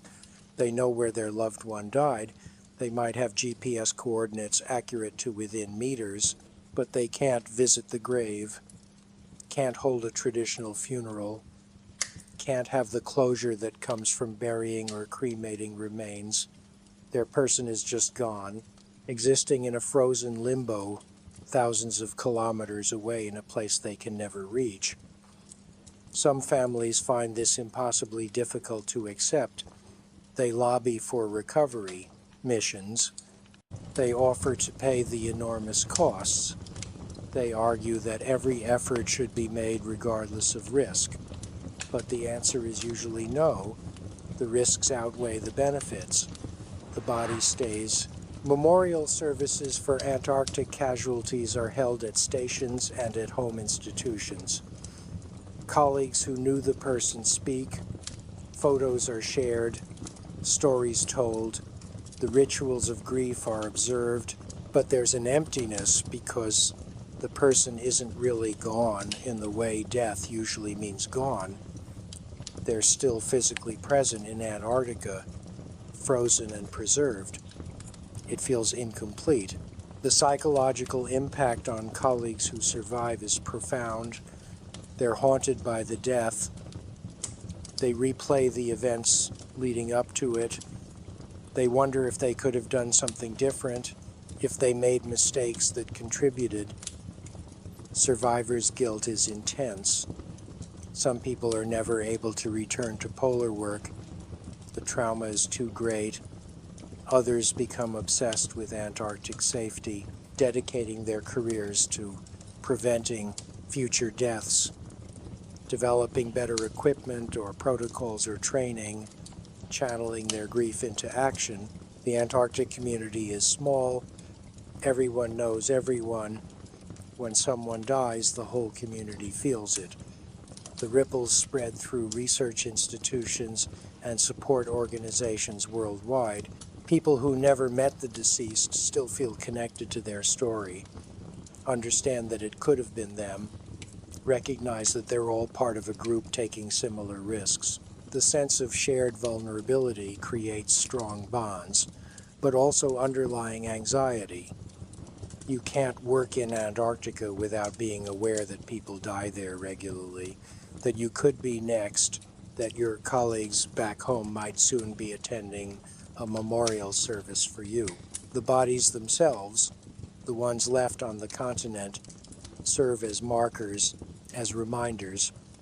Scott's last camp is a known location, though the bodies have been covered by over a century of snow accumulation. Other death sites are marked with crosses or cairns where those were possible to erect. These memorials are visited by later expeditions. People make the detour to pay respects, to remember to confront their own mortality in the place where someone else's ended.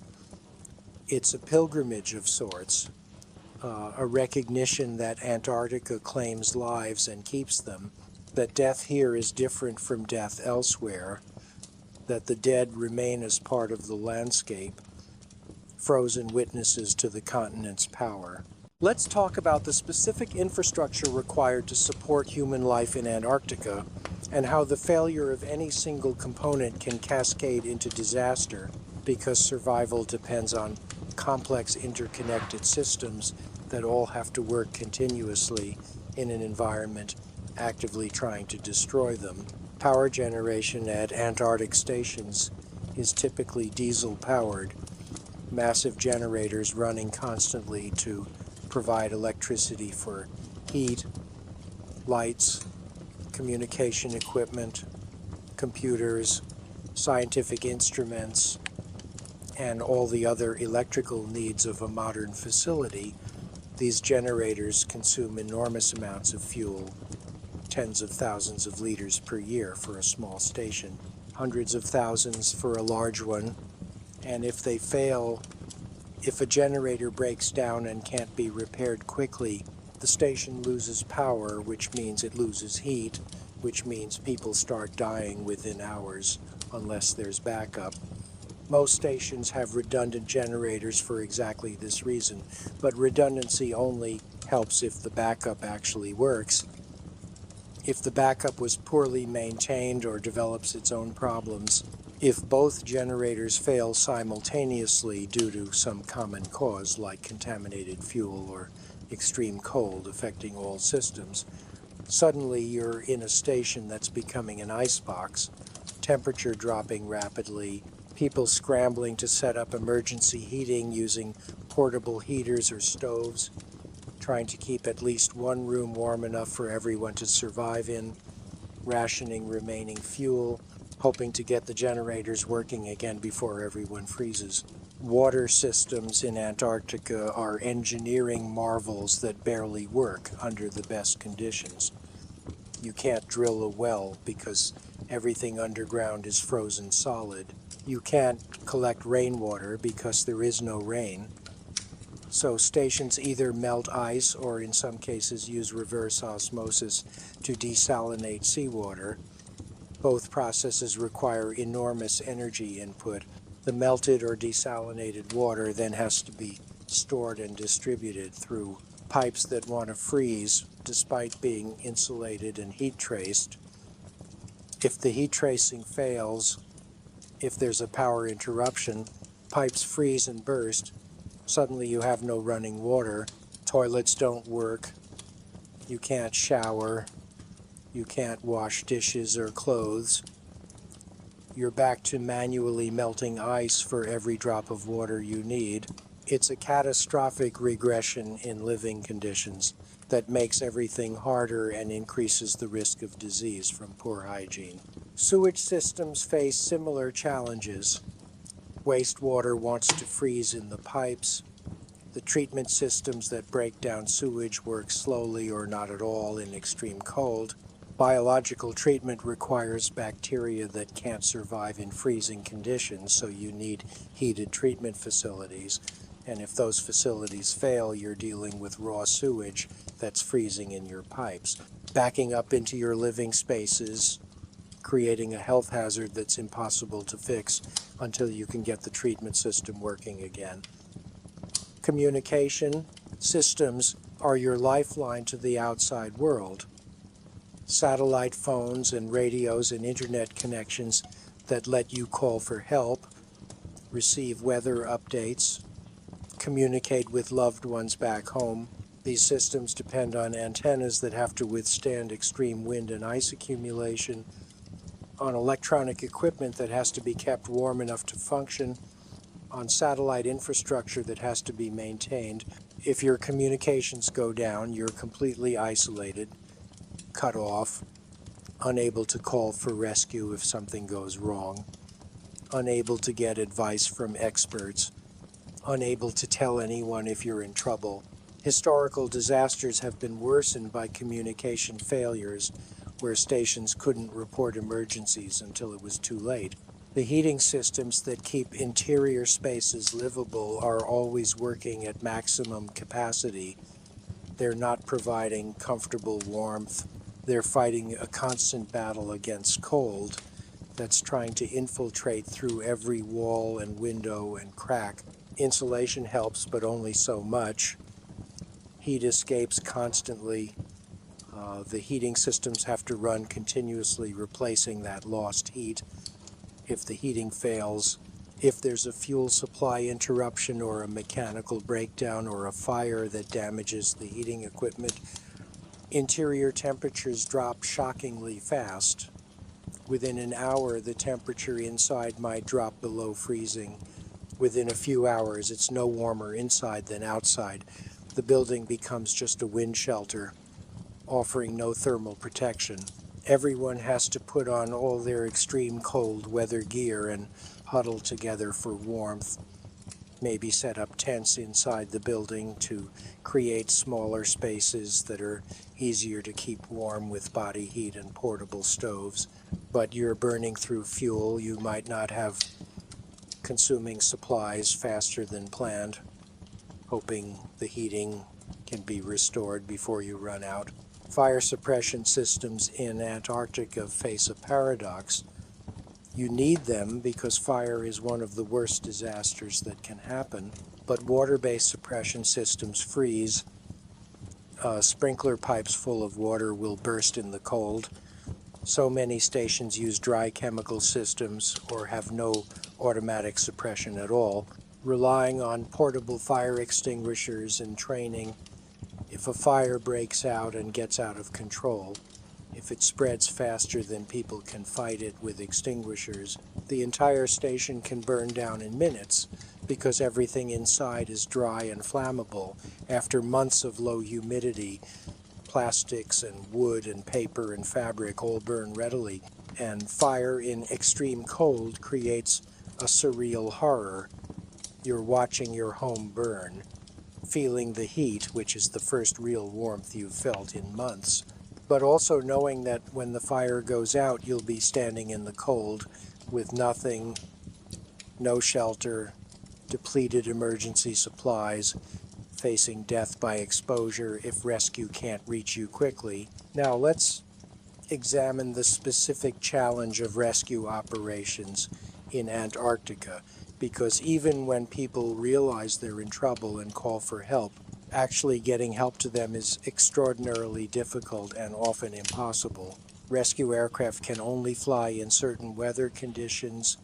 They need visibility to land. They need relatively calm winds. They need temperatures within the operating range of the aircraft. If conditions are too severe, the plane simply cannot fly, regardless of how desperate the emergency is. People have died waiting for rescue that was delayed for days or weeks by weather. Aircraft sitting ready at a base, only a few hours, flying time away but unable to take off because conditions at the rescue site are too dangerous for landing. Even when aircraft can fly to you, landing in Antarctica is hazardous. There might not be a prepared runway.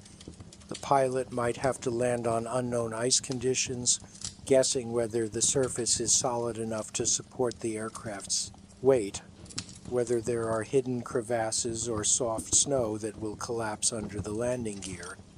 Many Antarctic rescue operations have resulted in the rescue aircraft becoming stuck or damaged, turning a rescue mission into a situation where even more people need help. Crews have had to abandon aircraft that couldn't take off again, losing valuable equipment but at least getting people out. Helicopter rescues are limited by range and weather. Helicopters don't have the fuel capacity to fly long distances. They're vulnerable to wind and ice accumulation on their rotors. They can only operate in relatively good conditions. If you're far inland or if weather is severe, a helicopter can't reach you. You need a fixed-wing aircraft, but those need more space to land and take off. It's a catch-22 where the people most desperately needing rescue are often in situations where rescue is technically impossible. Ground rescue missions, traveling overland to reach someone in trouble, are slow and risky. Rescuers have to cross the same dangerous terrain, face the same weather, potentially put themselves in the same situation that got the original group into trouble. Every rescue mission risks creating more casualties. Rescue teams have gotten lost, fallen into crevasses, been caught in storms, turning a single casualty incident into a multi-casualty disaster. At some point, the calculus becomes brutal. How many lives are you willing to risk to potentially save one person? Where's the line between making reasonable efforts and throwing good lives after bad?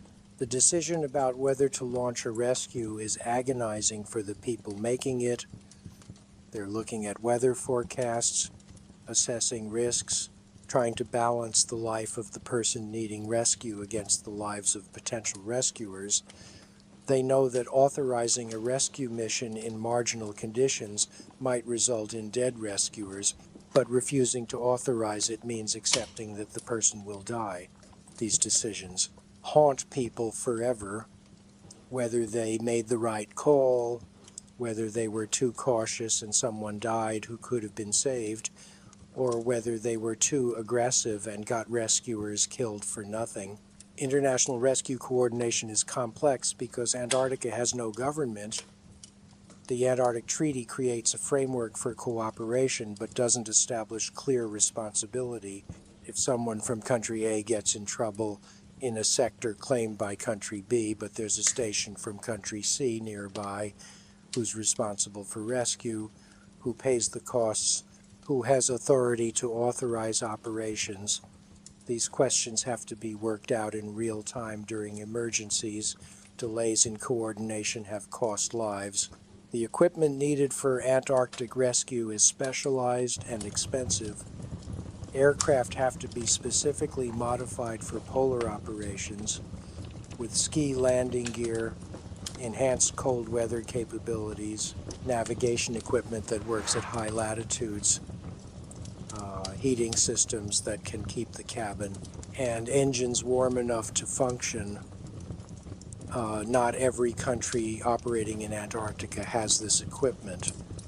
They depend on a few nations that do have it, primarily the United States, Russia, and a few others, who have to prioritize rescue requests and might not be able to respond to every emergency. Self-rescue is often the only realistic option. If you get in trouble in Antarctica, your best chance is probably saving yourself, relying on your own skills and resources and luck, because help might not come in time, might not be able to reach you even if it tries. This reality means that anyone going to Antarctica needs to be genuinely self-sufficient, capable of handling emergencies without support, and even then survival isn't guaranteed because some situations simply can't be survived regardless of skill and preparation. False alarms and unnecessary rescues waste resources and risk lives. Someone who panics and calls for rescue when they're not actually in immediate danger, someone who's uncomfortable or scared but not dying, diverts resources from people who might genuinely need help, creates a boy who cried wolf situation where their future distress calls might be taken less seriously. Rescue authorities have to somehow distinguish between genuine emergencies and people who just want out because they're having a bad time. It's an impossible judgment call because what seems like panic to an outside observer might be the early stages of a genuine crisis, or what seems like a genuine emergency might be someone overreacting to normal Antarctic hardship. The aftermath of a rescue, even a successful one, is complicated. The rescued person might face financial liability for the costs, which can be enormous. They might face professional consequences. If they're researchers or employees who failed to complete their mission, they might face social stigma from the Antarctic community, which values self-reliance and looks down on people who needed rescue, especially if the rescue was due to poor judgment rather than bad luck. Some people rescued from Antarctica never quite recover from the shame and trauma. They're alive but damaged by the experience and its aftermath. Let's discuss the specific ways that wildlife encounters, despite animals being relatively rare in Antarctica, can create dangerous situations that compound your other survival challenges. Leopard seals are perhaps the most dangerous animals you'll encounter. These are 3 to 4 meter long predators with powerful jaws and surprising agility on ice. They've been known to stalk humans who are working near the water's edge, poking their heads up through cracks in the sea ice to watch people following them along the ice edge, behavior that suggests curiosity or perhaps predatory interest.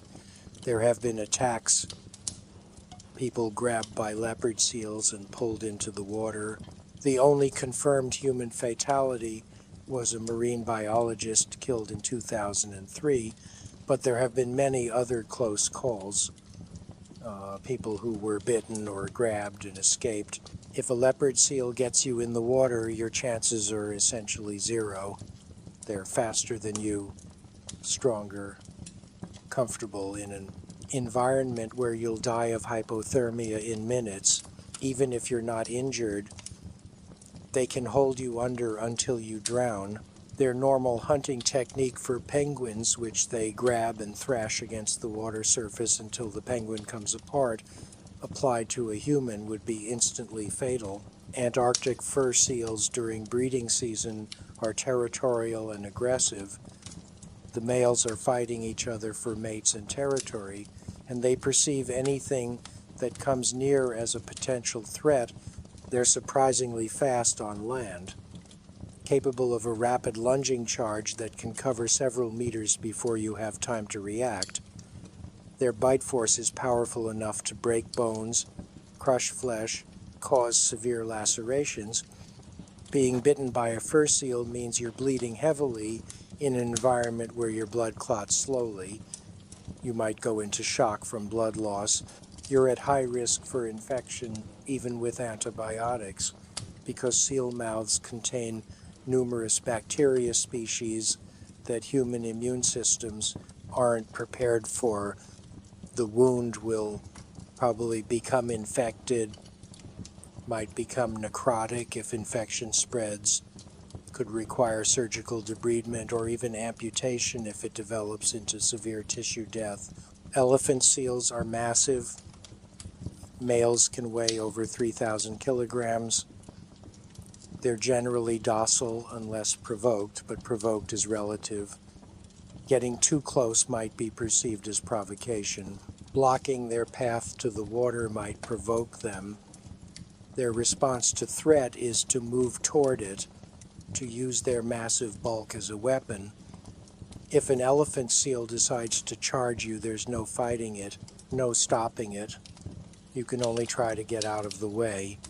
If it catches you, you'll be crushed under its weight, ribs broken, possibly internal injuries, lying there injured while the seal moves on. Your companion's trying to help you, but you might have punctured lungs, ruptured spleen, broken bones that have lacerated blood vessels.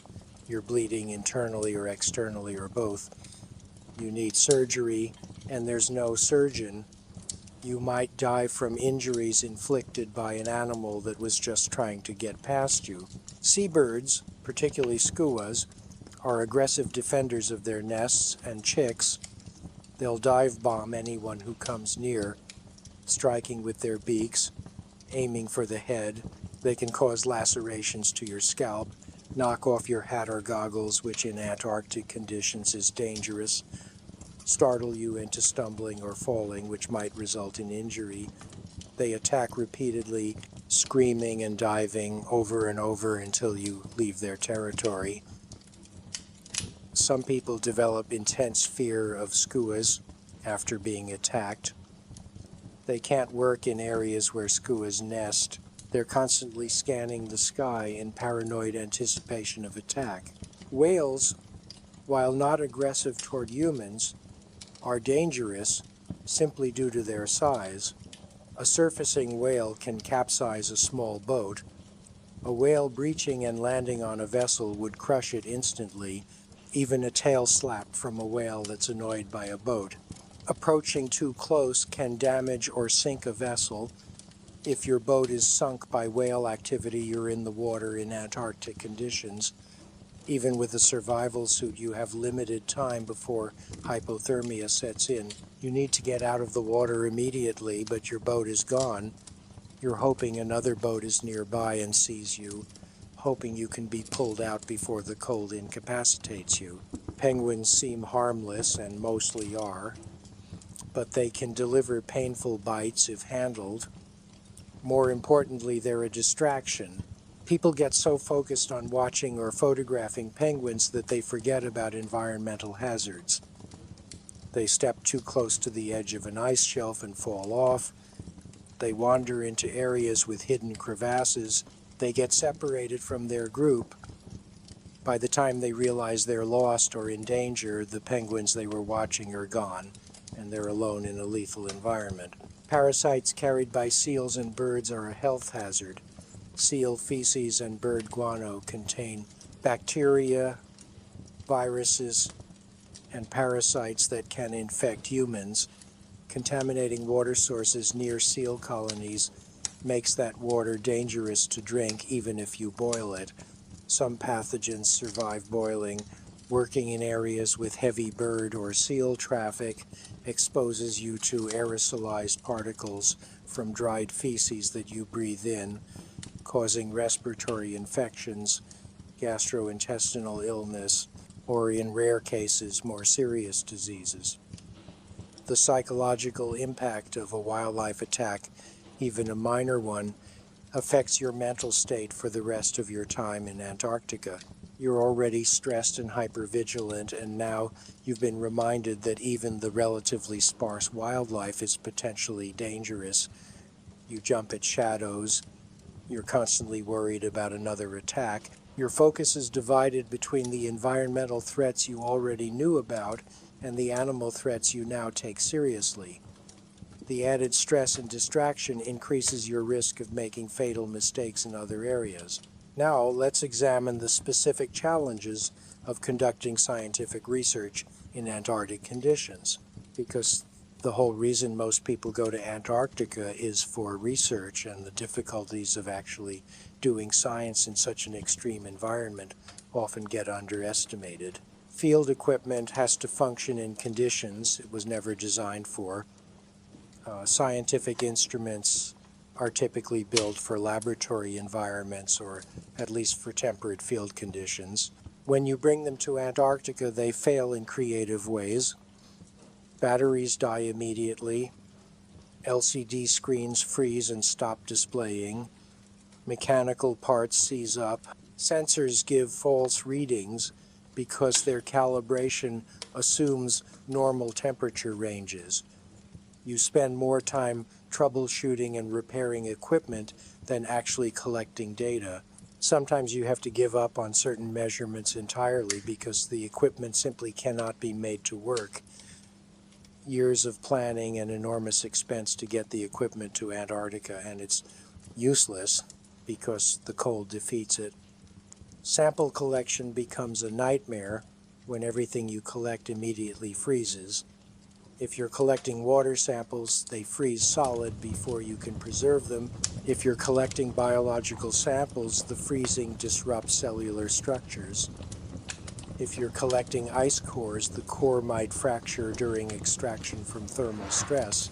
Every type of sample presents unique challenges that require specialized knowledge and techniques.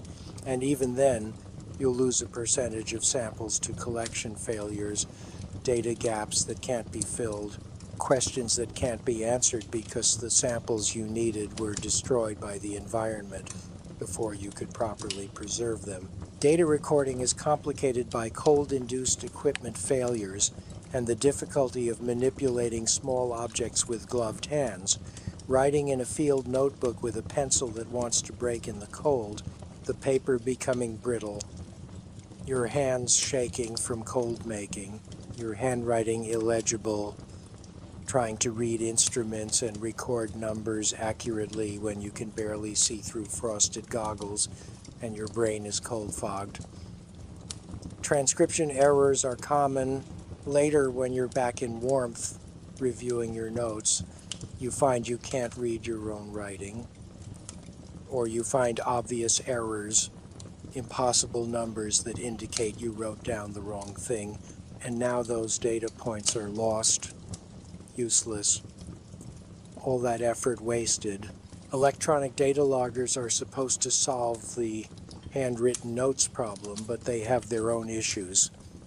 Batteries dying, memory cards corrupting from the cold, waterproof cases that aren't cold-proof cracking and letting in moisture that freezes and destroys the electronics inside.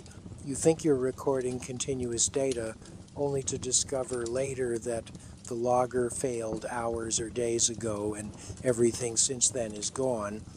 Unrecoverable, experiments ruined because you didn't have real-time monitoring to tell you the equipment had stopped working. Time pressure in Antarctica is intense because your field season is limited. You have a narrow window when conditions allow field work.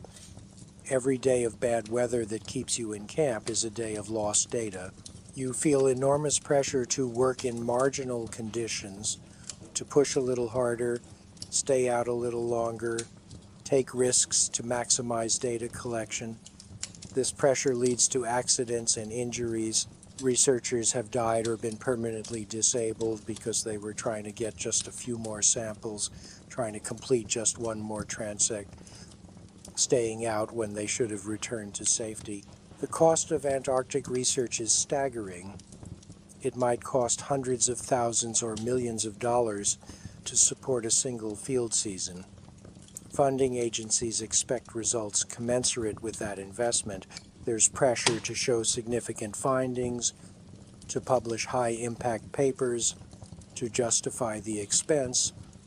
This creates incentive to oversell your results, to interpret ambiguous data in the most interesting way rather than the most accurate way, to push conclusions beyond what the data actually support.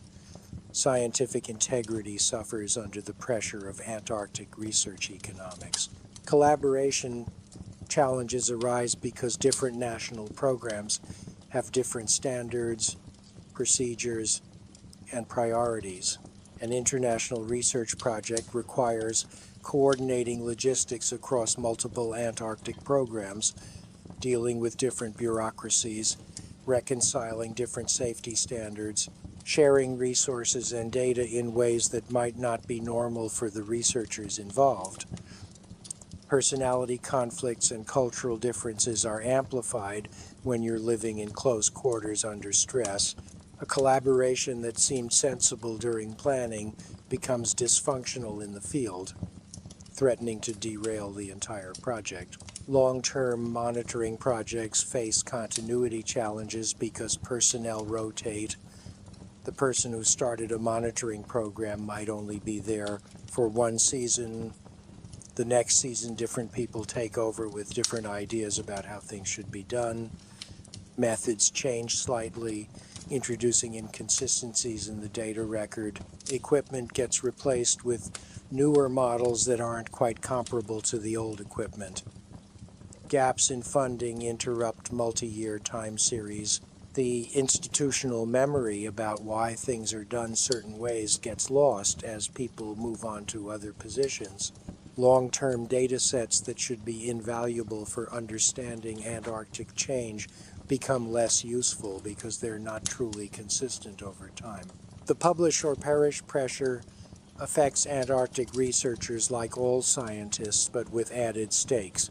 Because Antarctic work is so expensive and difficult, if you don't publish well from your Antarctic research, you might not get funded to go back.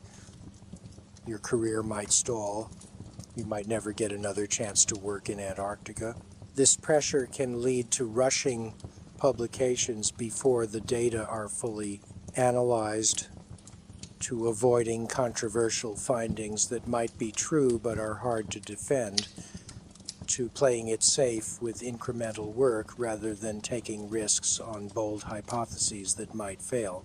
Let's discuss the specific environmental changes happening in Antarctica due to climate change and how these changes are making the continent even more dangerous and unpredictable than it historically was. Ice shelves are collapsing with increasing frequency. Massive chunks of floating ice the size of small countries breaking off and drifting away as icebergs. The Larsen B ice shelf collapsed in 2002, disintegrating in a matter of weeks after being stable for thousands of years. When an ice shelf collapses, it changes local conditions dramatically. Areas that were protected ice suddenly exposed to ocean swells and weather patterns.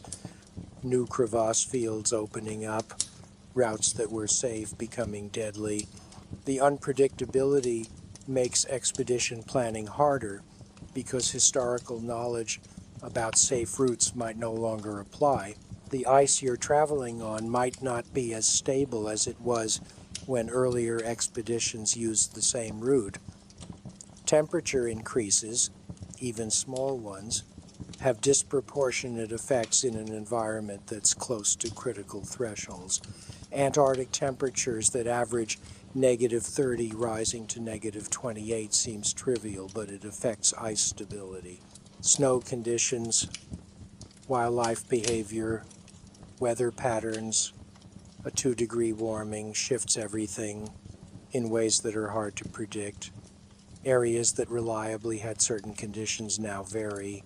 The climate is becoming less stable, more prone to extreme variations.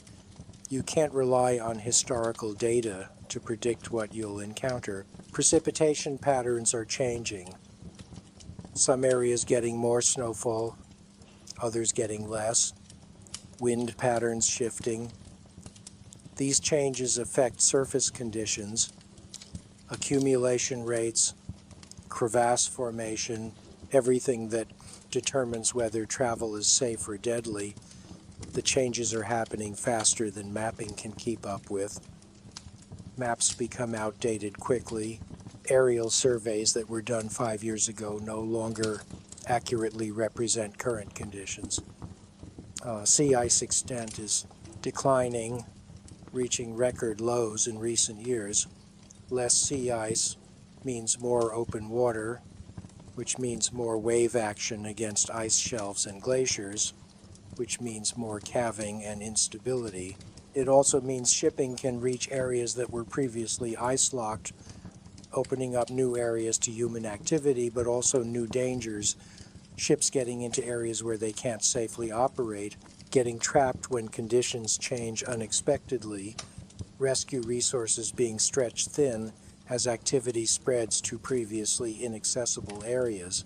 Glaciers are moving faster, ice is flowing toward the ocean at accelerated rates. This movement creates new crevasses, widens existing ones, changes surface topography. A glacier that was relatively stable and safe to traverse might become impassable within a few years as acceleration opens up massive crevasse fields that weren't there before.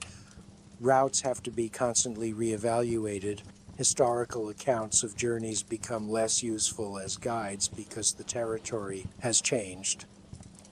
Wildlife populations are shifting. Species that couldn't survive in certain areas are moving in as temperatures rise. Areas that were barren are now seeing more wildlife activity, which might seem like a positive change, but it creates new hazards and complications. More wildlife means more potential for encounters and conflicts. It also indicates ecosystem disruption that might have unpredictable cascading effects. The permafrost underneath Antarctic ice in some coastal areas is starting to thaw in summer.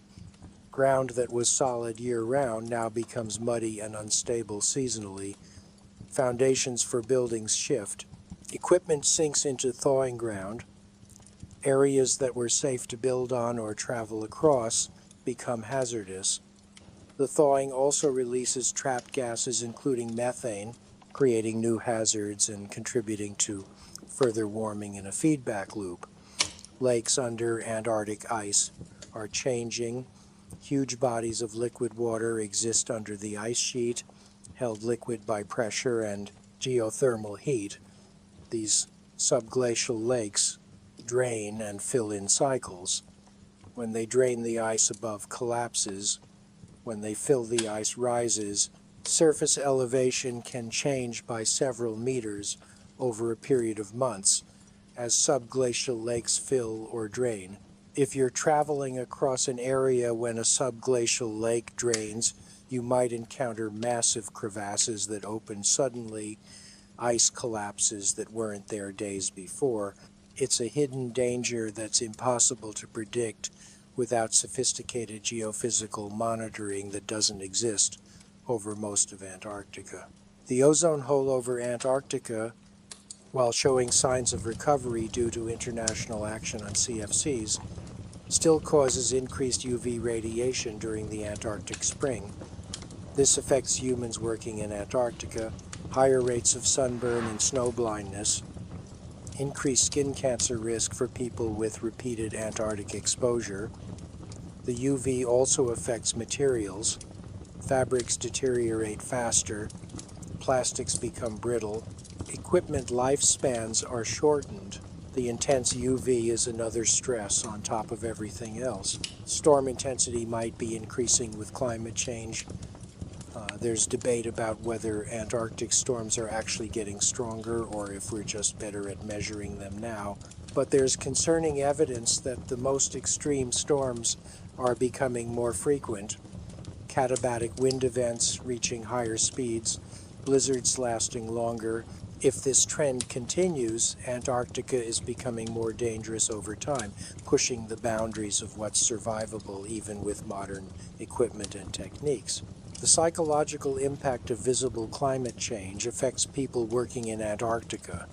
Researchers who return year after year and see the changes. Glaciers they knew retreating dramatically, ice shelves breaking up.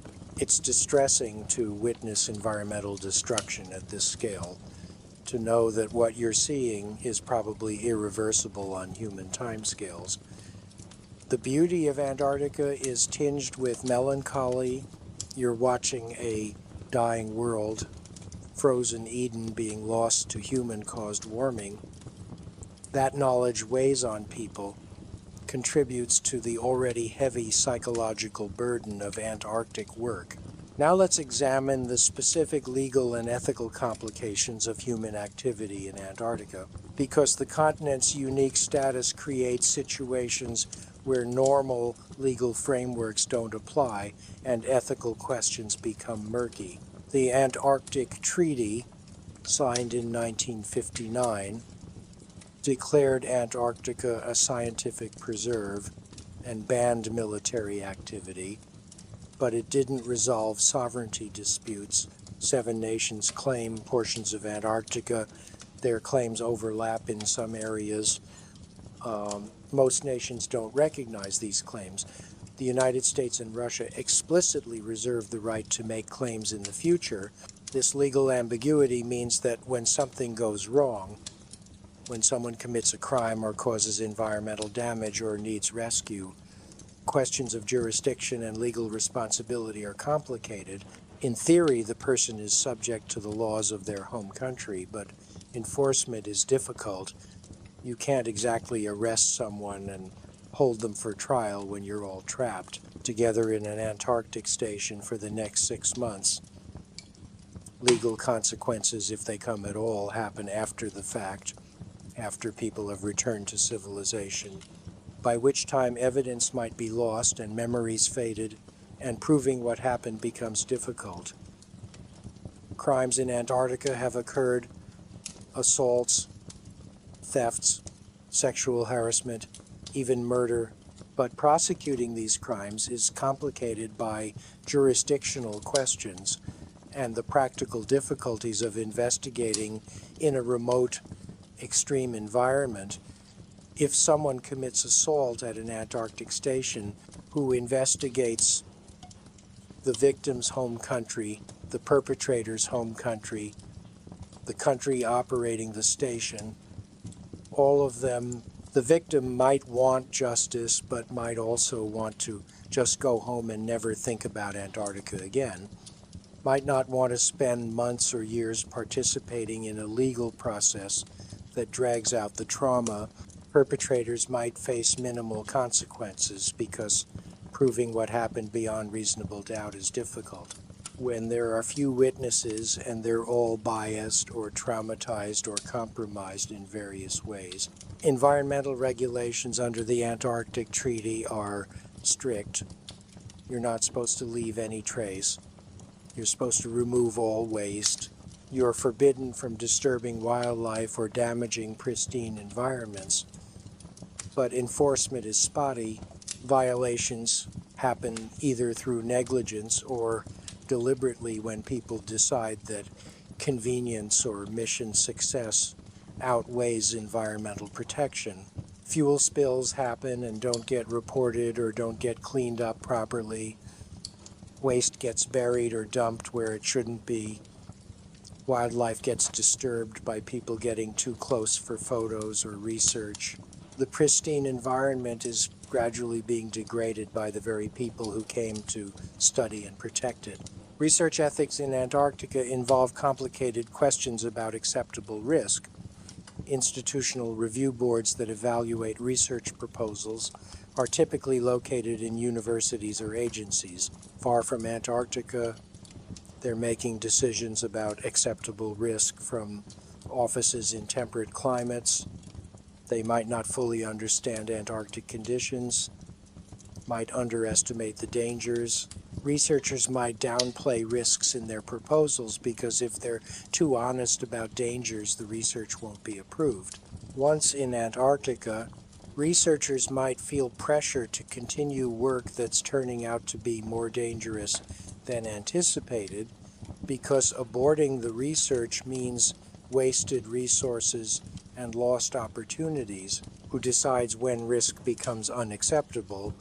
The researchers themselves, who are invested in success and might have impaired judgment, or distant administrators who don't understand the situation. There's no good answer. Rescue obligations and liability are ethically complex. If someone calls for rescue, are nearby stations obligated to respond even if responding puts their own people at risk?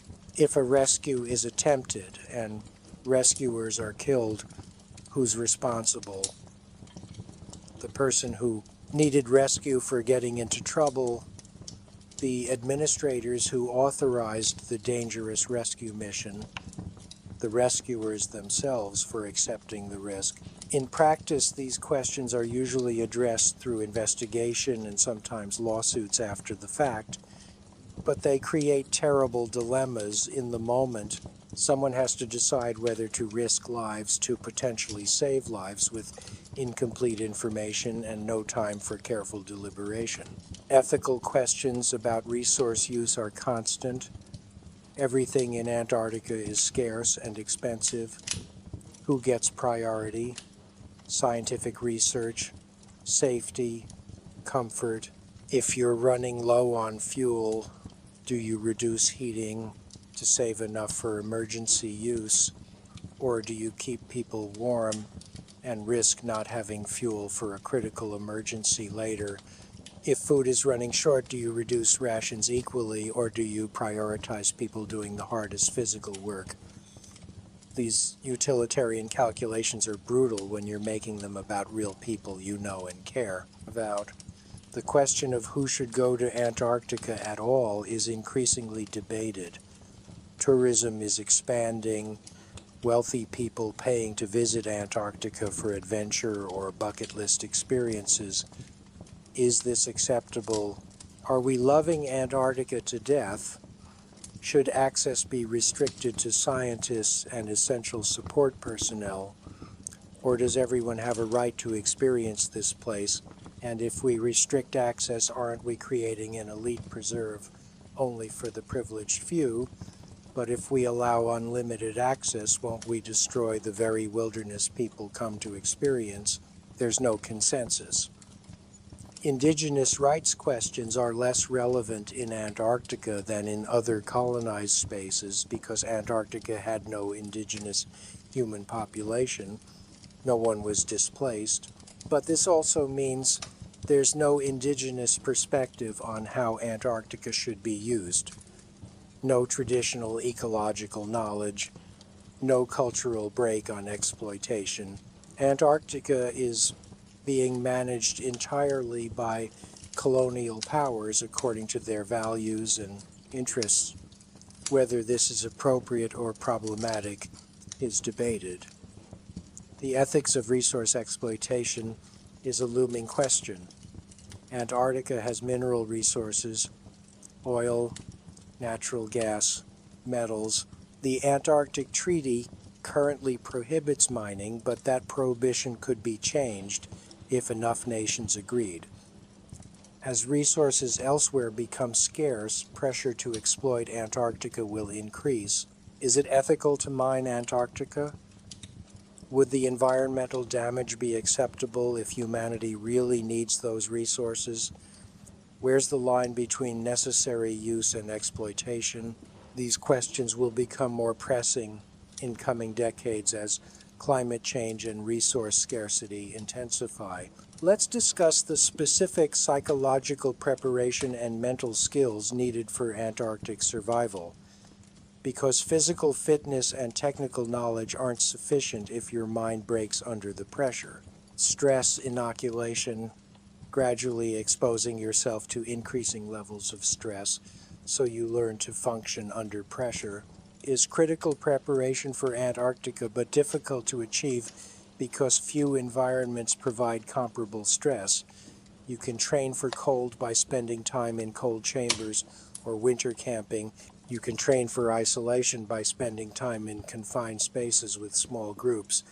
But the duration and intensity of Antarctic stress is hard to simulate.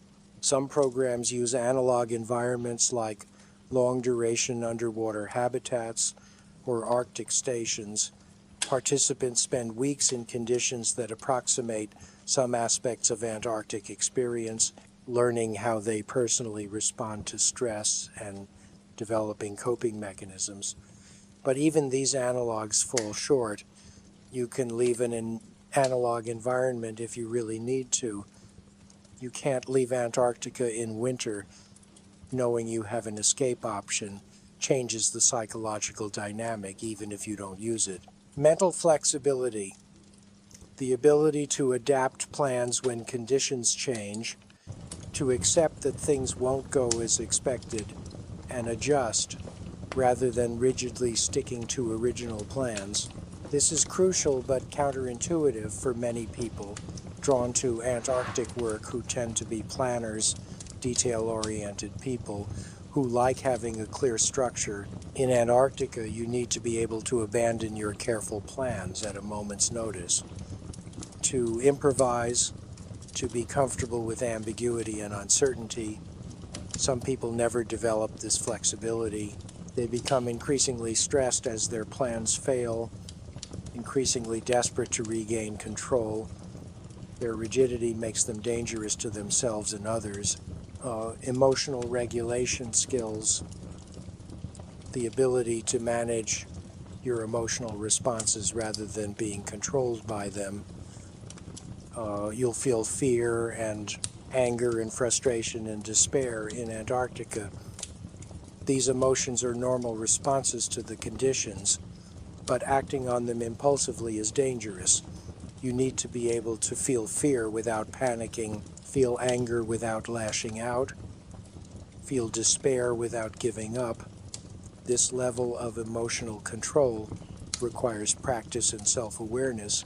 Many people think they have it until they're tested in real conditions and discover they don't. Relationship skills become critical in isolation. Your survival depends on maintaining functional working relationships with people you might not like. You need to be able to resolve conflicts without escalation, to communicate clearly under stress, to read other people's emotional states and respond appropriately. People skills that might seem less important than technical skills turn out to be equally or more important for expedition success. More expeditions have failed due to relationship breakdown than due to technical problems. Teaching these skills is difficult because they're deeply ingrained personality traits. You can give people guidelines and practice scenarios, but whether they can actually implement them under pressure is uncertain until tested. Mindfulness and present moment awareness help with the psychological challenges of Antarctic isolation. If you're constantly dwelling on how much longer you have to endure or what you're missing back home, you'll be miserable. If you can stay present, notice the unique beauty of your surroundings, find meaning and interest in your daily activities, your mental state will be better. But mindfulness is hard to maintain when you're cold and tired and scared. It takes practice. Some people naturally have this capacity. Others never develop it, no matter how much they practice meditation or mindfulness exercises before going. Sense of humor, particularly dark humor, is nearly universal among people who successfully adapt to Antarctica. The ability to find absurdity in terrible situations, to laugh at yourself when things go wrong, to make jokes that acknowledge the horror without being consumed by it. This is a powerful coping mechanism. Antarctic veterans are notorious for their gallows humor, jokes about frostbite and hypothermia and death that would seem inappropriate to outsiders, but serve a crucial psychological function for the people making them. If you can't develop this kind of humor, you'll have a harder time. Purpose and meaning, having a strong sense of why you're in Antarctica, what you hope to accomplish, why it matters. This sustains you through hardship. People who are there just for adventure or money tend to struggle more than people who believe their work is important and meaningful. When things get bad, you need something to hold on to, a reason to keep going. If that reason is strong enough, it can carry you through almost anything. If it's not strong enough, you'll break. Self-knowledge is perhaps most important. Understanding your own limits, recognizing your warning signs for stress and mental health problems, knowing what helps you cope and what makes things worse, being honest with yourself about whether you're genuinely okay or deteriorating. Many people have poor self-knowledge. They don't recognize their own symptoms until they're in crisis. Or they recognize symptoms but deny them, convince themselves they're fine when they're not. Self-deception kills people in Antarctica because you won't seek help for problems you don't admit you have. Now let's examine the specific technological innovations that have made Antarctic survival more possible over the past century, though survival remains marginal even with modern technology. Satellite communication transformed Antarctic operations.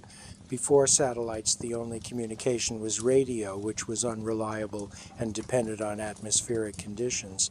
Satellite phones and internet via satellite allow real-time communication with the outside world. You can get weather updates, medical advice, emotional support from loved ones. You can call for rescue and actually be heard. The psychological benefit of being connected is enormous, even when physical help is impossible. Just knowing you can call home makes isolation more bearable, but satellites aren't perfect. Communications still drop during storms when you need them most. Equipment still fails in the cold. The cost of satellite communication means it's rationed. You can't just call home whenever you want unless you're paying for it yourself. Many station personnel get limited call time per week, having to choose between calling family or handling administrative tasks. The connection technology provides is real but limited. GPS navigation revolutionized Antarctic travel. Before GPS, you navigated by compass and dead reckoning and celestial observations. Getting lost was common. With GPS, you can know your exact position within meters. You can record waypoints and follow them precisely. You can navigate in whiteout conditions by following GPS coordinates. The technology has saved countless lives, but GPS has made people overconfident. They trust the device completely and don't maintain traditional navigation skills. When the GPS fails, when batteries die or equipment breaks or satellites aren't visible, they're helpless. Lost with no backup skills, GPS is a tool, not a guarantee. Weather forecasting satellites and improved meteorological models give better warning of approaching storms. Historical expeditions had no advance warning. Weather changed suddenly and they were caught unprepared. Modern expeditions can see storms coming hours or days in advance, can make decisions about whether to hunker down or try to reach shelter before conditions deteriorate. But forecasts are still imperfect, especially in Antarctica's chaotic weather systems. Forecasts can be wrong. Storms can develop faster or be more severe than predicted. You can't fully trust forecasts any more than you can fully trust GPS. They're tools that improve your odds but don't eliminate risk. Materials science has produced fabrics and insulation that perform far better than what early explorers had. Modern synthetic insulation stays warm even when damp. Modern waterproof breathable fabrics keep precipitation out while allowing some moisture to escape. Modern base layers wick sweat away from skin. Scott's team wore wool and cotton materials that became wet from sweat and stayed wet. Modern materials are genuinely better, but even the best modern gear has limits. There's no fabric that makes you comfortable at -60 with high winds. There's no insulation that will keep you warm indefinitely without additional heat. The gear buys you time, extends your survival window, but doesn't make you invulnerable. Portable power solutions, solar panels and rechargeable batteries and portable generators allow you to recharge devices in the field. Early expeditions, once their batteries died, had no power. Modern expeditions can keep devices charged, but solar panels don't work in Antarctic winter when there's no sun. and they work poorly even in summer when the low angle means less energy. Batteries drain faster in cold. Generators require fuel, which is heavy and finite. You have more power available than historical expeditions, but still nowhere near enough for normal use of modern devices. You're constantly managing power, rationing it, prioritizing which devices get charged. Medical advances mean some conditions that would have been fatal are now survivable. We have better antibiotics, better pain management, better understanding of hypothermia treatment, better surgical techniques for field conditions. Someone who would have died from infection a century ago might survive now with aggressive antibiotic treatment. But the advances are marginal. Really serious medical emergencies are still often fatal. We've pushed back the boundary slightly but not eliminated it. You're still far more likely to die from medical emergency in Antarctica than anywhere else. Emergency beacons that transmit your location to rescue services have saved numerous lives. When you trigger, the beacon satellites detect it and relay your position. Rescue can be dispatched if it's possible. Historical expeditions that got into trouble simply disappeared.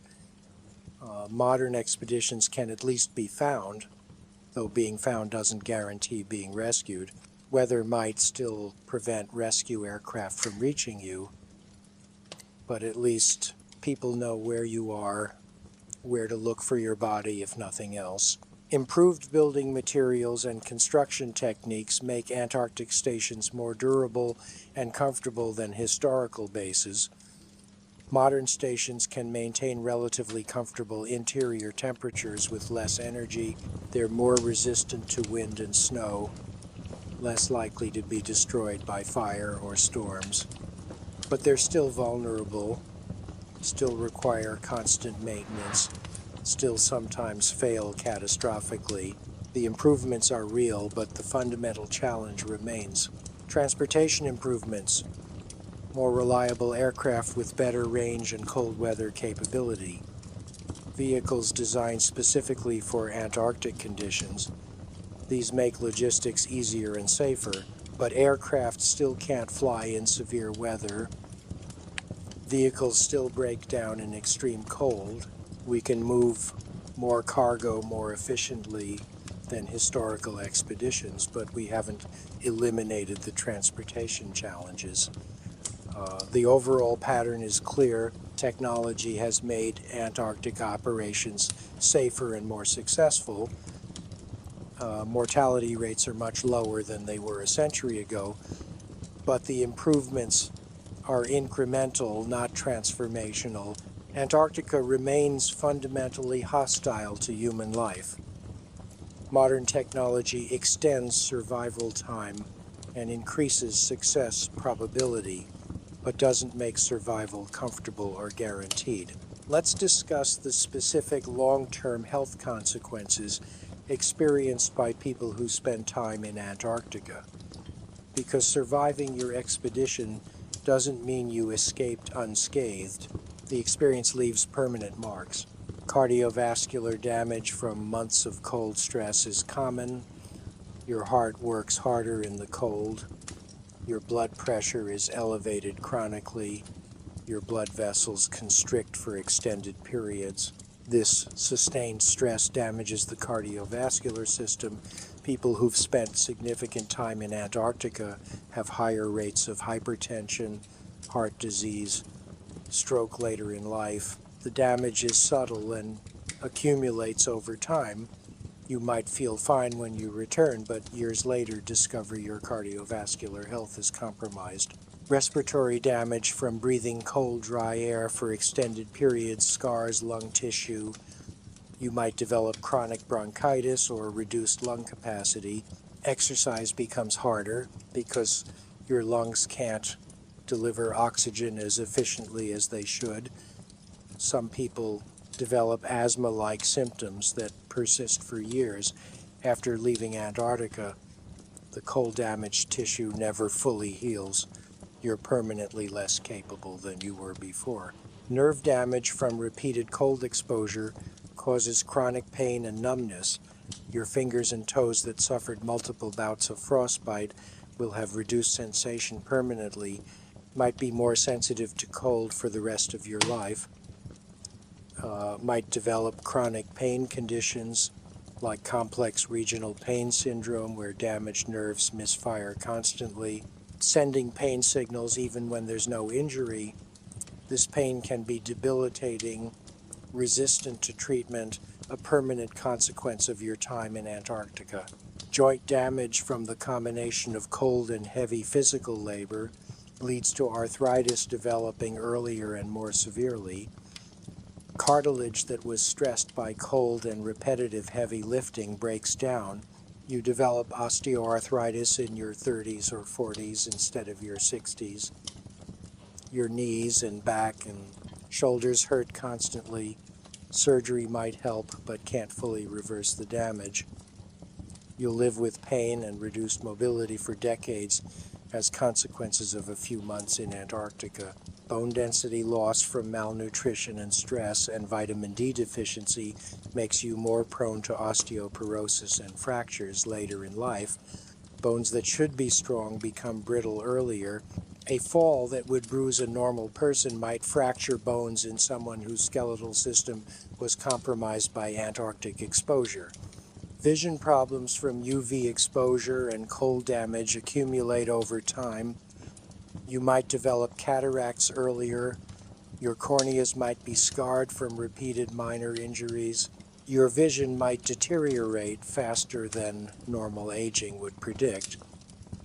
Some people lose significant vision from their Antarctic experiences, not immediately, but over the subsequent decades. Immune system dysfunction is common. Your immune system was suppressed for months by chronic stress. When you return, it might never fully recover to its previous baseline.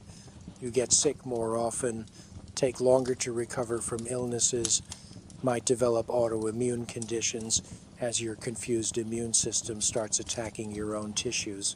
The relationship between Antarctic exposure and autoimmune disease is being researched, but anecdotal evidence from Antarctic veterans suggests a connection.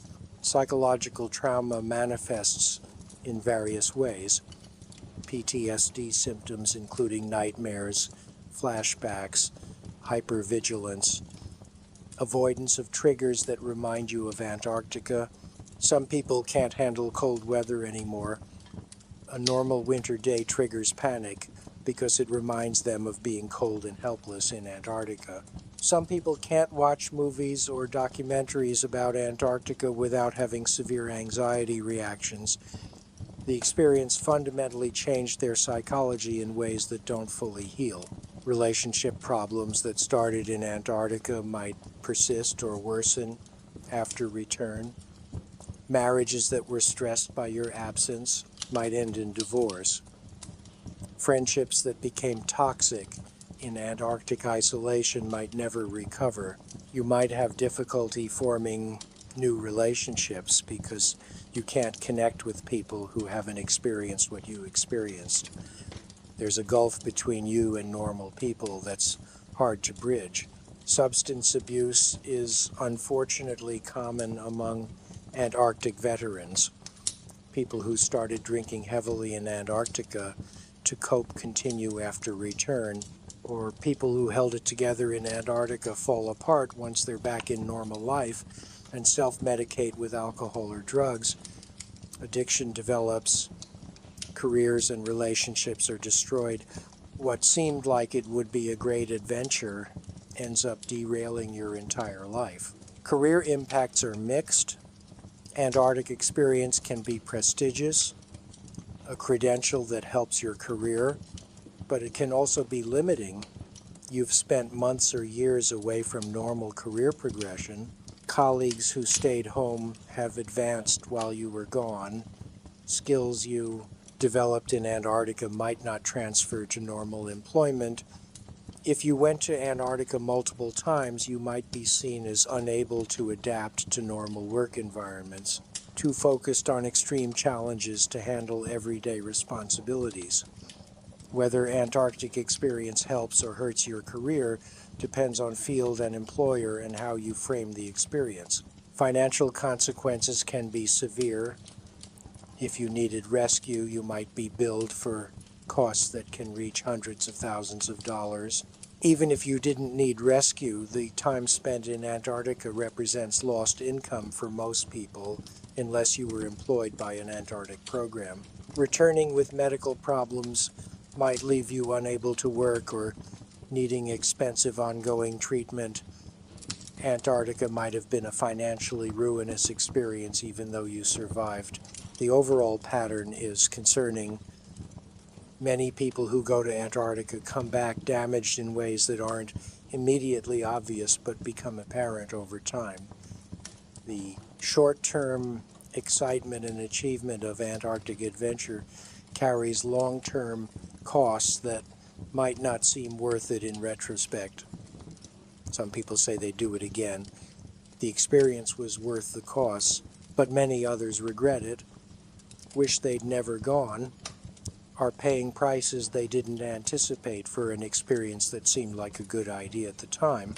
Let's conclude this batch by examining the philosophical and existential insights that emerge from confronting Antarctic extremes, because beyond the practical challenges of survival, there are deeper questions about human nature and our relationship with the planet that Antarctica forces you to consider.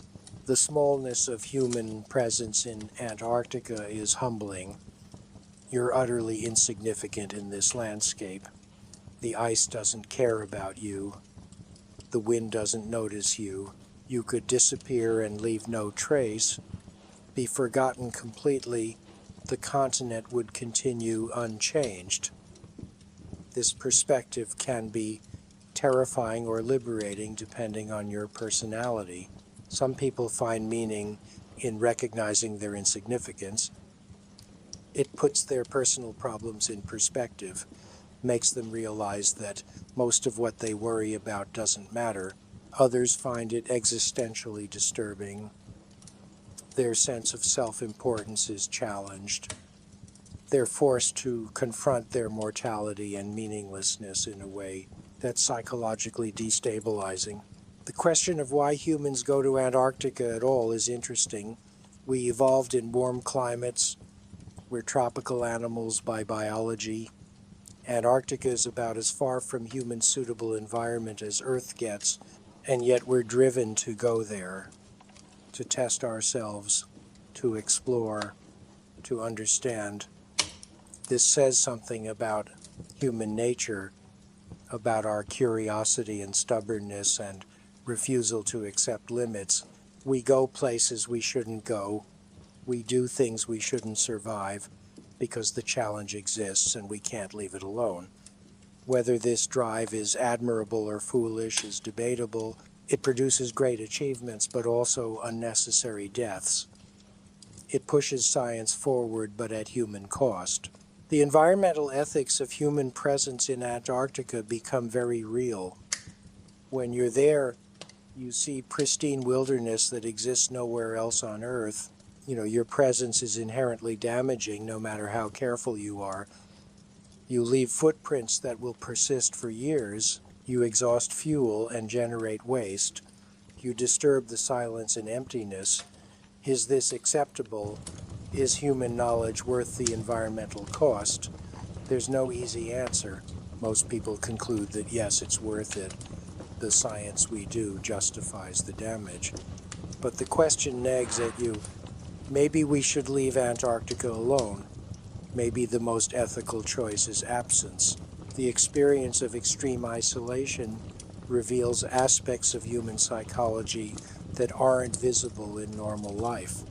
You learn how much of your identity is social, how much of who you think you are depends on feedback and validation from others. In Antarctica, where that social context is stripped away, you're forced to confront who you actually are underneath the social performance. Some people don't like what they find, discover that they're less capable, less noble, more afraid than they thought. this self-knowledge is valuable but uncomfortable, you can't unknow what you've learned about yourself. The relationship between mind and body becomes visceral. You directly experience how your mental state affects your physical survival and vice versa. When you're cold and exhausted, your thinking deteriorates. When you're scared, your body doesn't function as well. The feedback loop is immediate and obvious in ways it never is. In comfortable environments where you can compensate for physical or mental impairment. In Antarctica, you can't compensate. You experience the unity of embodied consciousness in a way that's usually theoretical. The question of what makes life worth living becomes urgent when survival itself is consuming all your energy. Why continue? Why not just give up and let the cold take you? What are you surviving for? People who've never seriously contemplated suicide find themselves understanding it, understanding how death could seem preferable to continuing to suffer. Most people find reasons to continue, connections to people back home, goals they want to achieve, simple, stubborn refusal to quit. But the question gets asked and answered in a very concrete way. The beauty of Antarctica, and it is beautiful despite being deadly, raises questions about aesthetic experience. How can something so dangerous and hostile also be sublimely beautiful? The light through ice, the colors in the aurora, the shapes of windswept snow. These create moments of pure aesthetic absorption that are among the most intense experiences of beauty people report. Beauty that exists without any human purpose, that would exist even if no human ever saw it. This suggests something about the nature of beauty that philosophy has wrestled with for millennia. Antarctica provides experiential data on these abstract questions. The lessons from Antarctica might apply to future space exploration and the long-term survival of humanity. We're learning how humans function at the limits of survivability, what kills us, and what we can endure, what technologies are essential and what's merely convenient. If we hope to establish permanent presence beyond Earth, we need this knowledge. Antarctica is our laboratory for extreme survival. The people who die there are, in some sense, dying for humanity's long-term future, testing the boundaries so we know where they are. Whether this justifies their deaths is again debatable, but at least gives them meaning beyond personal tragedy. The fundamental lesson of Antarctica is humility. Humans are vulnerable. Our existence is precarious. We survive by intelligence and technology, but those are narrow advantages that can fail. The planet doesn't need us, and much of it remains profoundly inhospitable to us, despite our hubris. Antarctica reminds us of our place. We're one species among millions, successful in some environments but completely unsuited for others. This perspective is valuable in an era where humans have such enormous impact on the planet. We need to remember that we're not invulnerable, that nature can still kill us effortlessly if we put ourselves in the wrong place, that some limits remain despite our technological prowess. Let's examine the specific experience of returning to normal life after Antarctica and why reintegration is often more difficult than anyone anticipates, because the psychological whiplash of transitioning from extreme survival mode to everyday normalcy is jarring in ways that fundamentally change you. The first shock comes from sensory overload. When you step off the plane into a normal city after months in Antarctica, the assault on your senses is overwhelming. Colors are impossibly bright. After seeing nothing but white for so long, your eyes hurt from the visual stimulation. Sounds are cacophonous. Traffic noise and music and conversations all blending into an incomprehensible roar. Your brain spent months in near silence, and now it's being bombarded with auditory information it can't process. Smells are intense and often nauseating. Cooking food and car exhaust and perfume and garbage, all the smells of civilization that you normally wouldn't notice, become overwhelming because your nose has been in clean, cold air for months with minimal olfactory input. The combined sensory assault can trigger panic attacks. Some people have to go somewhere quiet and dim just to decompress, to give their nervous system time to adjust to stimulation levels that were normal before Antarctica but now feel intolerable. The temperature shock is profound. Even relatively cool weather feels unbearably hot after months in extreme cold. Your body has adapted to cold. Your metabolism is running high. Your blood vessels are constricted. Stepping into a room that's 20 degrees Celsius makes you sweat immediately. You're uncomfortable in temperatures that everyone else considers comfortable. You'll strip down to minimal clothing while others are wearing jackets. People will look at you strangely, and you'll realize how much your physiology has changed. It takes weeks or months for your body to readjust its thermoregulation to normal ranges. During that adjustment period, you're constantly too hot or suddenly too cold. Your temperature sense is unreliable, and you can't trust your body's signals about whether you're dressed appropriately. The social adjustment is perhaps hardest. People ask you about Antarctica with genuine curiosity, but you realize you can't really explain it. The experience is too far outside normal human experience to be conveyed in casual conversation. When you try to describe what it was like, your words sound inadequate, and you see in people's eyes that they're not really understanding. They're imagining something like camping in cold weather. They have no reference for what you actually experienced. This creates a profound loneliness. You're back among people, but you're isolated by experience they can't share. The people who would understand are other Antarctic veterans, but they're scattered around the world. You're surrounded by people who care about you, but can't really connect with what you've been through. Your priorities have shifted in ways that create friction with loved ones. Things that seemed important before Antarctica now seem trivial. You've spent months where survival was the only priority, where every decision was potentially life or death. Coming back to a world where people are stressed about minor inconveniences feels surreal. You want to tell them their problems aren't real problems, that they don't know what real hardship is, but you know this would be cruel and unhelpful. You try to care about the things they care about, but you can't quite manage it. You're going through the motions of normal life, but feeling detached from it all. Nothing has the intensity or clarity it had in Antarctica, where everything mattered urgently. Relationships that you thought were strong might not survive your return. Your partner or family has been living their own lives while you were gone. They've changed and you've changed. The person they're welcoming back isn't quite the person who left. You look the same, but something essential is different.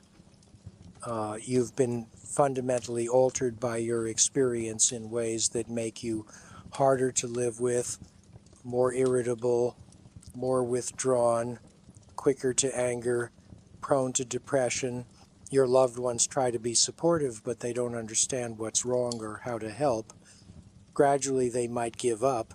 The relationship deteriorates because you can't be who you used to be, and they can't adapt to who you've become. Professional reintegration is complicated. If you were employed, you've been gone for months, and the workplace has continued without you. Projects move forward without your input. Decisions were made that you now have to live with. Colleagues who were peers might have been promoted. You might feel left behind. Or conversely, you might feel contempt for people who spent those months in comfortable offices while you were risking your life in Antarctica. Why should you take orders from someone who's never faced real challenges? Your perspective has shifted in ways that make normal workplace dynamics feel absurd. You struggle to care about deadlines and performance reviews and office politics. None of it seems important compared to what you've experienced. Physical recovery takes longer than expected. You thought you'd bounce back quickly once you were warm and well fed, but the damage runs deeper. You're exhausted at a cellular level. Simple tasks tire you out. You need more sleep than normal, but sleep quality is poor. You have nightmares about Antarctica, about being cold and lost and dying. You wake up in panic thinking you're still there.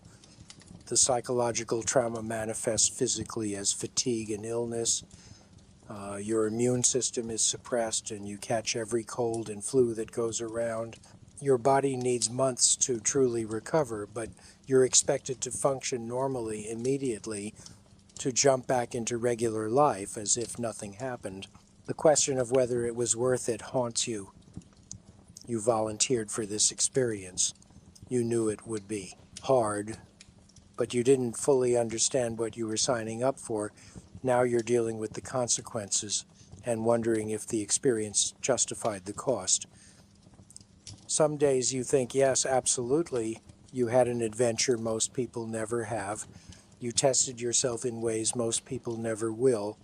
You have knowledge and perspective that's valuable.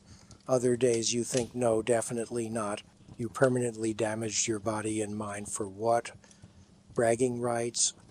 Some data that could probably have been collected other ways? A line on your resume? The ambivalence is unsettling. You want to believe it was worth it, but you're not always sure. Now let's discuss the specific ways that Antarctica serves as a microcosm for understanding human responses to existential threats like climate change, because the psychological mechanisms that make Antarctic survival difficult are the same mechanisms that make humanity struggle to address slower-moving global catastrophes. The temporal disconnect between actions and consequences is similar. In Antarctica, you might make a decision about fuel consumption today that determines whether you survive a month from now. In climate change, we make emissions decisions today that determine whether civilization survives decades from now. Humans are bad at this kind of delayed consequence thinking. We evolved to respond to immediate threats like predators and weather, not to abstract future risks that develop over timescales longer than individual human lives.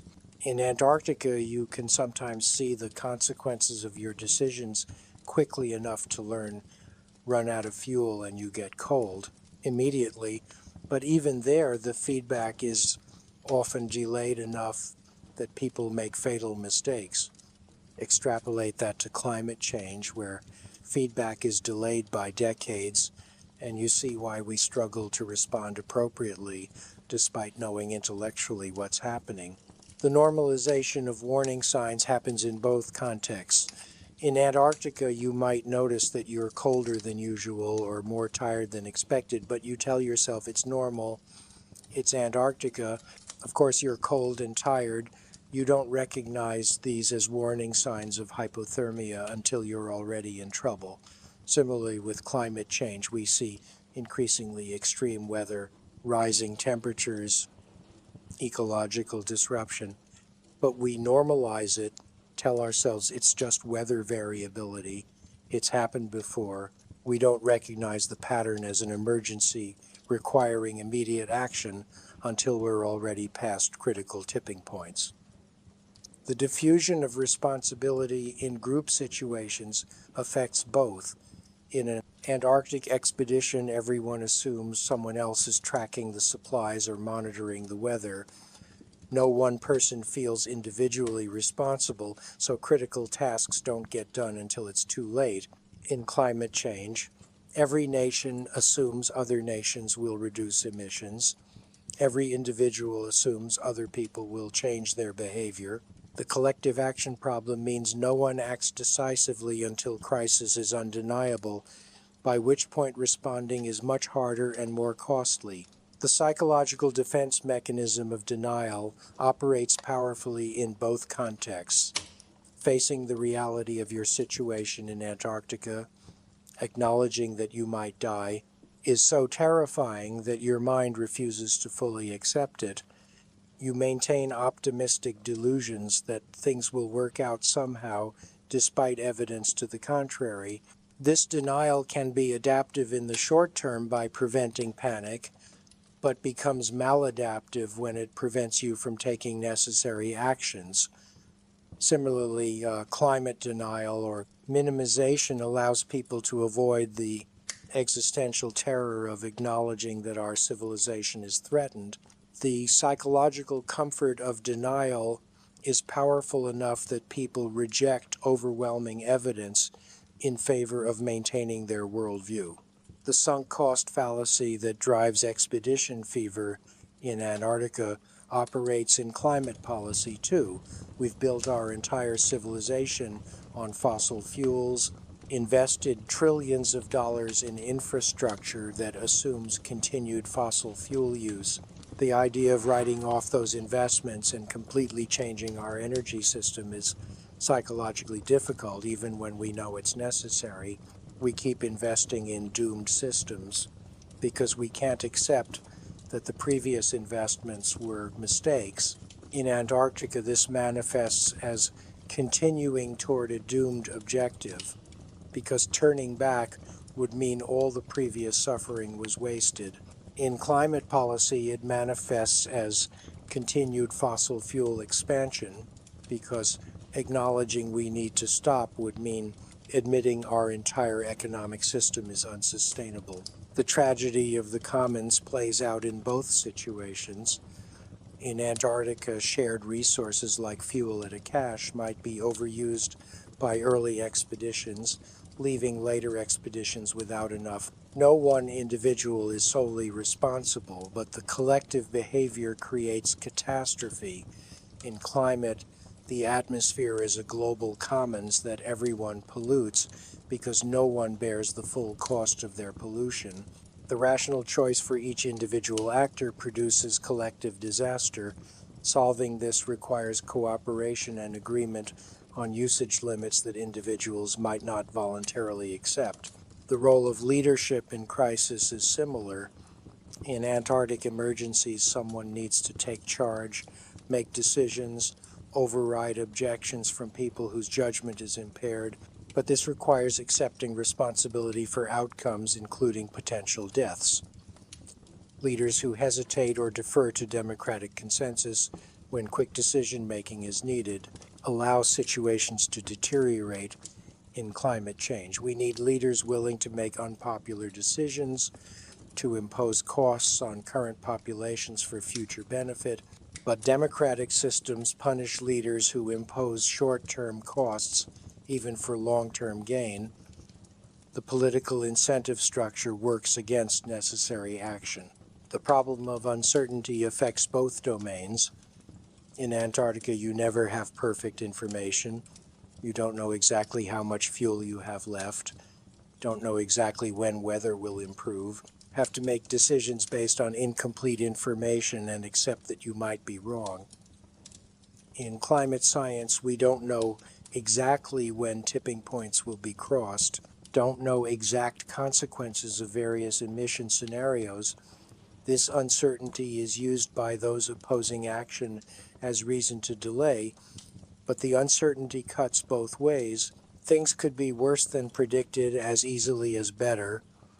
Decision-making under uncertainty requires precautionary principle, acting to prevent worst-case scenarios even when they're not certain.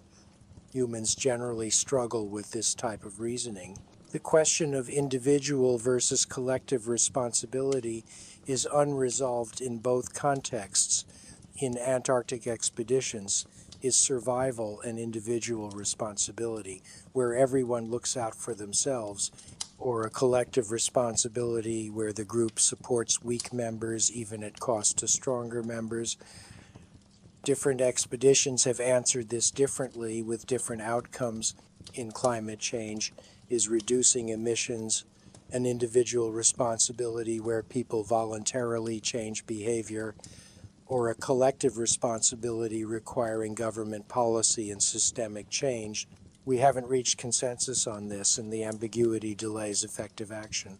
The experience of Antarctica teaches that human systems are fragile, that comfortable existence depends on complex infrastructure that can fail, that when systems fail, people die, and the dying is neither noble nor meaningful, it's just suffering and loss. This should inform how we think about climate change, which threatens the infrastructure that supports billions of people.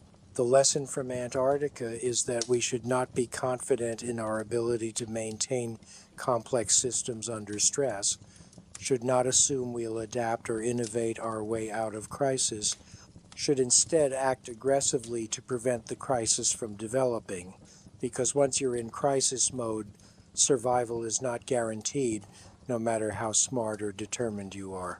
Let's examine the specific economic realities of modern Antarctic operations and how financial pressures create safety risks that wouldn't exist if money were unlimited.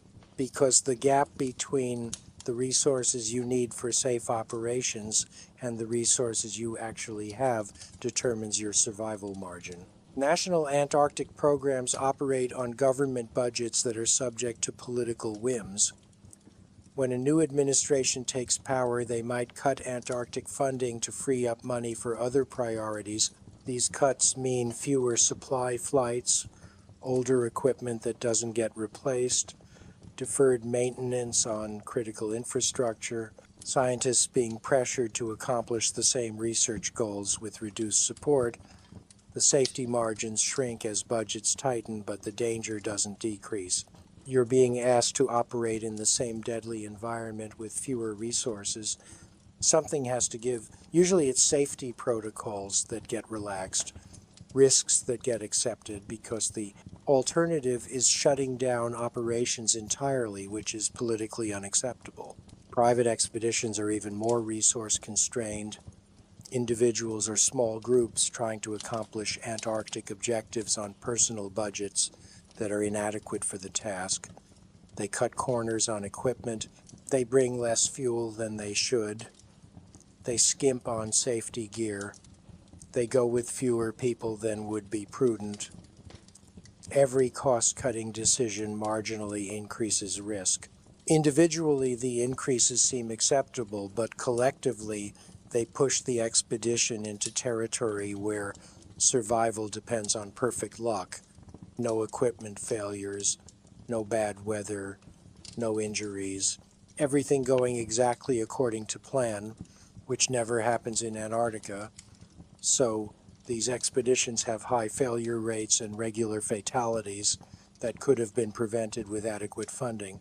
The cost-benefit analysis of rescue operations explicitly puts dollar values on human lives when deciding whether to authorize an expensive rescue mission. Administrators have to weigh the cost against the probability of success and the value they assign to the life at risk. This calculation is usually not stated explicitly, but it's happening. A rescue that costs $2 million will be evaluated differently than one that costs $200,000. The person's importance matters too. Rescuing a prominent scientist or a wealthy tourist generates different political and financial calculations than rescuing a support worker or a solo adventurer. The uncomfortable reality is that not all lives are valued equally when it comes to resource allocation decisions. Insurance and liability considerations affect Antarctic operations in perverse ways. Organizations running Antarctic programs need liability insurance to protect against lawsuits. If something goes wrong, insurance companies assess risk and price policies accordingly. High-risk operations become prohibitively expensive to insure, which either means they don't happen or they happen without adequate insurance. creating financial catastrophe if something does go wrong. The insurance tail starts wagging the operational dog. Decisions about what research to pursue or what expeditions to authorize are driven partly by insurance considerations rather than purely by scientific or exploration merit. The commercialization of Antarctic tourism creates a race to the bottom on safety. Tour companies compete on price. Customers choose cheaper options. Companies that invest heavily in safety equipment and training are at a competitive disadvantage to companies that cut corners. The market doesn't reward safety until after a disaster happens and the company with poor safety record goes out of business. But by then people are dead. Regulatory frameworks try to set minimum safety standards, but enforcement in Antarctica is difficult. Companies can engage in risky behavior knowing that the chances of being caught are low. The funding model for Antarctic science creates perverse incentives. Scientists write grant proposals that emphasize dramatic findings and downplay risks.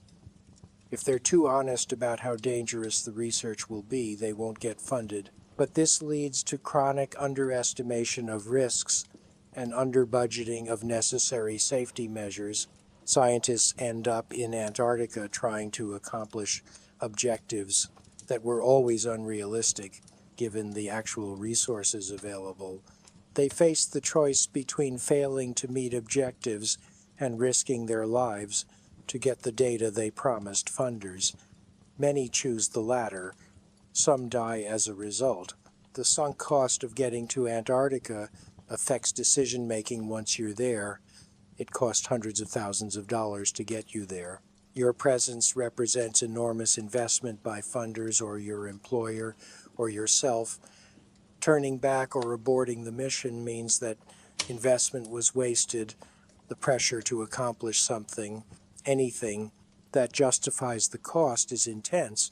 This pressure drives risk-taking. People attempting tasks they know are dangerous because going home empty-handed is unacceptable. The financial investment becomes a psychological trap. Supply chain economics mean that everything in Antarctica is expensive, exponentially more expensive than the same item in civilization. A piece of equipment that costs $100 to buy costs thousands of dollars to ship to Antarctica when you account for logistics. This extreme cost makes people try to repair unrepairable equipment, to stretch resources beyond their safe limits, to make do with inadequate supplies because getting more is so expensive. The penny pinching that would be sensible elsewhere becomes dangerous in Antarctica, but people do it anyway because the alternative costs are overwhelming. The opportunity cost of Antarctic work affects personnel decisions. Skilled workers who could earn good salaries and comfortable jobs take pay cuts to work in Antarctica. The people willing to do this are often either very idealistic or haven't been successful in normal careers. You get a bimodal distribution of talent, some exceptional people drawn by the challenge and some marginal people who couldn't make it elsewhere. But the pay scales mean you often can't attract the best people, can't retain experienced personnel who realize they can earn more for easier work elsewhere. The staffing quality is limited by what organizations can afford to pay, and staffing quality determines survival outcomes. The political economy of Antarctic research means that funding priorities shift with political winds. Climate research might be well funded under one administration and defunded under the next. Long-term monitoring projects get interrupted by funding gaps. Institutional knowledge is lost as programs expand and contract with budget cycles. The instability makes it hard to develop the expertise and infrastructure needed for safe operations. You're constantly rebuilding capacity that was lost during funding cuts, never reaching the stable, mature operational state that would maximize safety and efficiency. Now let's discuss the specific future of human presence in Antarctica. what the next few decades might bring as technology improves, but climate change accelerates and political pressures increase to exploit Antarctic resources. Permanent settlements are likely to expand as technology makes year-round habitation more feasible. We might see genuine Antarctic towns rather than just research stations, places where people live for years rather than months, where families might eventually live. This expansion will test our ability to maintain human systems in extreme environments at larger scales. The challenges of 100 people living in Antarctica are different from 1,000 people and different again from 10,000. As populations grow, the complexity of life support systems increases, the social dynamics become more complicated, the environmental impact becomes harder to manage. We're heading toward a future where Antarctica is more heavily populated, but we don't know if we can scale up successfully or if larger populations will lead to larger disasters. Climate change will continue to alter Antarctic conditions in ways that make some things easier and some things harder. Rising temperatures might make some coastal areas more accessible. Ice shelves collapsing might open up new areas for research or exploitation, but these changes are destabilizing. The loss of ice is catastrophic for global sea levels.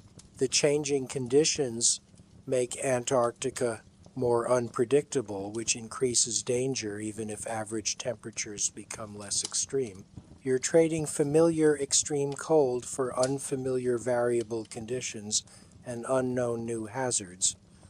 Whether this is net better or worse for human operations is unclear. Resource exploitation pressure will intensify as minerals and fossil fuels elsewhere become scarce. The Antarctic Treaty's prohibition on mining will come under increasing pressure. Nations will argue that humanity needs Antarctic resources, that economic necessity outweighs environmental protection. If mining begins in Antarctica, it will industrialize the continent, bringing all the environmental damage and social disruption that industrial resource extraction creates. The pristine wilderness will be scarred by mines and processing facilities and the infrastructure to support them. Some areas will be devastated permanently. Whether this is acceptable or catastrophic depends on your values and priorities, but it seems likely to happen eventually regardless, because economic pressures generally overcome environmental concerns when push comes to shove. Military tensions might extend to Antarctica despite the treaty forbidding military activity. As climate change opens up new shipping routes and makes Antarctic bases more strategically valuable, nations might station military forces there under the guise of research or logistics support. The potential for conflict in Antarctica is currently low, but could increase as geopolitical competition intensifies. A militarized Antarctica would be even more dangerous for civilian researchers and support personnel caught in the middle. Space exploration will continue to drive Antarctic research. As we prepare for Mars missions, we'll test technologies and procedures in Antarctica. The continent will serve as a training ground for astronauts and a proving ground for equipment. This might increase funding and attention for Antarctic operations, bringing benefits in terms of improved technology and infrastructure, but also bringing the organizational culture of space agencies, which prioritizes mission success, sometimes at the expense of individual safety. The ethos of acceptable risk for explorers might lead to more aggressive and dangerous operations. Tourism will continue expanding, probably dramatically, as wealthy people increasingly see Antarctica as a bucket list destination. Millions of tourists might visit Antarctica annually in coming decades. This influx will strain Antarctic. Treaty protocols will increase environmental impact will increase rescue demands as unprepared tourists get into trouble, might lead to tourism-related disasters, as overloaded ships sink or tour groups get caught in bad weather. The democratization of Antarctic access brings both opportunities and dangers. Technology improvements will continue making survival easier. Better materials, better power systems, better communication, autonomous systems that can handle dangerous tasks without human exposure. These advances will push back the boundaries of what's possible, but they'll also create new ways to fail. More complex systems have more failure modes. Increased reliance on technology makes you more vulnerable. When technology fails, the paradox of improving technology is that it enables operations that wouldn't have been attempted with older technology, so you're always operating near the edge of capability. The absolute risk might not decrease even as relative capability increases. The question of environmental protection versus human access will intensify. Some argue that Antarctica should be preserved as wilderness with minimal human presence. Others argue that humans have a right to explore and utilize all of Earth, including Antarctica. The debate will likely be resolved in favor of greater human presence because that's how these conflicts usually resolve. But the environmental cost will be significant. Future generations might look back at our exploitation of Antarctica the way we now look back at the extinction of megafauna or the destruction of old-growth forests, with regret and incomprehension that we didn't protect what we had. The role of private companies in Antarctica will grow. As governments reduce funding for Antarctic programs, private companies will fill the gap, running research stations, providing logistics support, offering tourism services. This privatization might be more efficient, but will prioritize profit over other values. Safety might suffer if it's expensive. Environmental protection might suffer if it reduces profit margins. The commercialization of Antarctica will bring all the benefits and problems of commercialization everywhere else. The governance of Antarctica will need to evolve. The Antarctic Treaty has worked reasonably well, but wasn't designed for the scale and complexity of activity we're likely to see in coming decades. We'll need more robust regulatory frameworks, better enforcement mechanisms, clearer rules about liability and responsibility. Developing this governance will be politically difficult because nations have conflicting interests and no one wants to cede sovereignty or control. The risk is that governance will lag behind the need that we'll have major problems before we develop the institutions to address them. Let's examine the specific ways that social media and modern communication have changed the Antarctic experience, because being able to instantly share your experiences with the world and stay connected to home life creates psychological dynamics that didn't exist for historical explorers. The pressure to document everything for social media turns the Antarctic experience into a performance. You're not just surviving, you're creating content. Every hardship has to be photographed, every achievement has to be shared. You're thinking about how your experience will be perceived by your audience back home, rather than being fully present in the experience itself. This constant documentation and performance can actually detract from the experience. You're living through a screen, worried about whether you got the right photo or the right video clip rather than just experiencing the moment. Some people come back from Antarctica with thousands of photos but realize they don't actually remember much because they were so focused on documentation rather than experience. The ability to communicate with loved ones daily seems like an advantage, but creates its own problems. Historical explorers were cut off. They couldn't call home. They were fully committed to being in Antarctica without connection to their former life. Modern explorers can video chat with family, can follow what's happening back home. This connection is comforting but also distressing. You hear about problems at home but can't do anything to help. You're watching your life back home continue without you, seeing your partner or children struggle and being powerless to support them. Sometimes the connection makes isolation harder rather than easier. You're caught between two worlds, not fully present in either. Some people find that communication technology makes them more homesick rather than less. The expectation of constant updates creates pressure and obligation. Friends and family expect regular posts, wonder if something is wrong when they don't see updates. You feel obligated to maintain your online presence even when you're exhausted or dealing with difficulties. The performance becomes a job, an additional task on top of all the survival and research tasks. People have described feeling resentful of the communication technology that was supposed to make things easier. It's one more demand on their limited energy and attention. The disparity between the curated version of Antarctica you present online and the reality you're experiencing creates a sense of fraudulence. You post the beautiful photos, the triumphant moments, the dramatic landscapes, but you don't post the misery and fear and tedium. Your online persona is having an amazing adventure.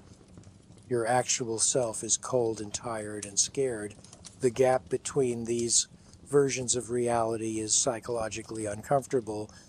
You're living a lie in some sense, presenting a false version of your experience because the truth is too dark or boring or complicated for social media. This inauthenticity can contribute to feeling disconnected from yourself and your experience. The comparison with others enabled by social media is toxic. You see other people's Antarctic experiences online. They seem to be handling it better than you are, having more fun, achieving more. Your own struggles feel like personal failure when everyone else seems to be thriving. You don't see their struggles because they're not posting those. Everyone presents their best self online, but you compare your internal experience with other people's external performance and feel inadequate. This comparison can undermine your confidence and satisfaction with your own experience. The permanent record of your Antarctic experience has long-term implications. Everything you post is archived, searchable, potentially discoverable by future employers or colleagues. You have to be careful about what you share. Can't be completely honest about difficulties or criticisms because it might hurt your professional reputation. The self-censorship required for professional safety means your documented experience is sanitized.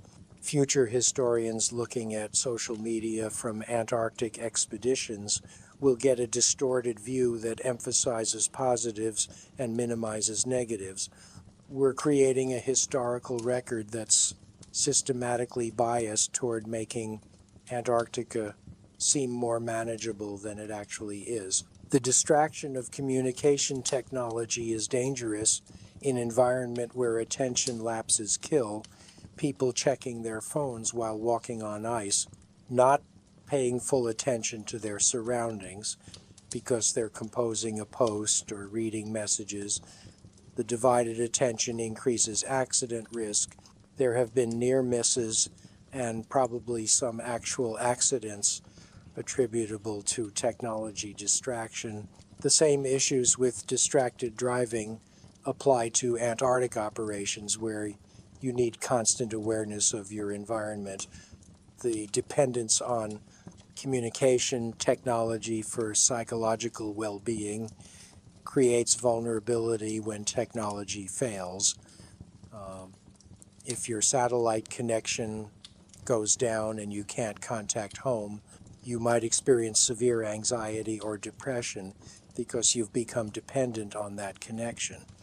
Historical explorers didn't have the option, so they adapted to isolation. modern explorers don't adapt as well because they expect to maintain connection. When connection is lost, the psychological impact is severe. You're unprepared for the isolation because you thought you wouldn't have to deal with it. The phenomenon of disaster tourism on social media, where people share increasingly dangerous situations for views and engagement, is emerging in Antarctica. People taking unnecessary risks to create dramatic content. The pressure to stand out in a crowded social media landscape drives escalation. Someone posts a photo from near a crevasse. The next person goes closer to the crevasse for a more dramatic shot. Eventually, someone falls in. The gamification of risk through social media metrics creates incentives that override survival instinct. The question of authenticity in the age of social media is philosophically interesting. If you're constantly documenting and performing your experience rather than just having it, is the experience authentic? Are you really exploring Antarctica, or are you creating Antarctica content? The line between the two blurs.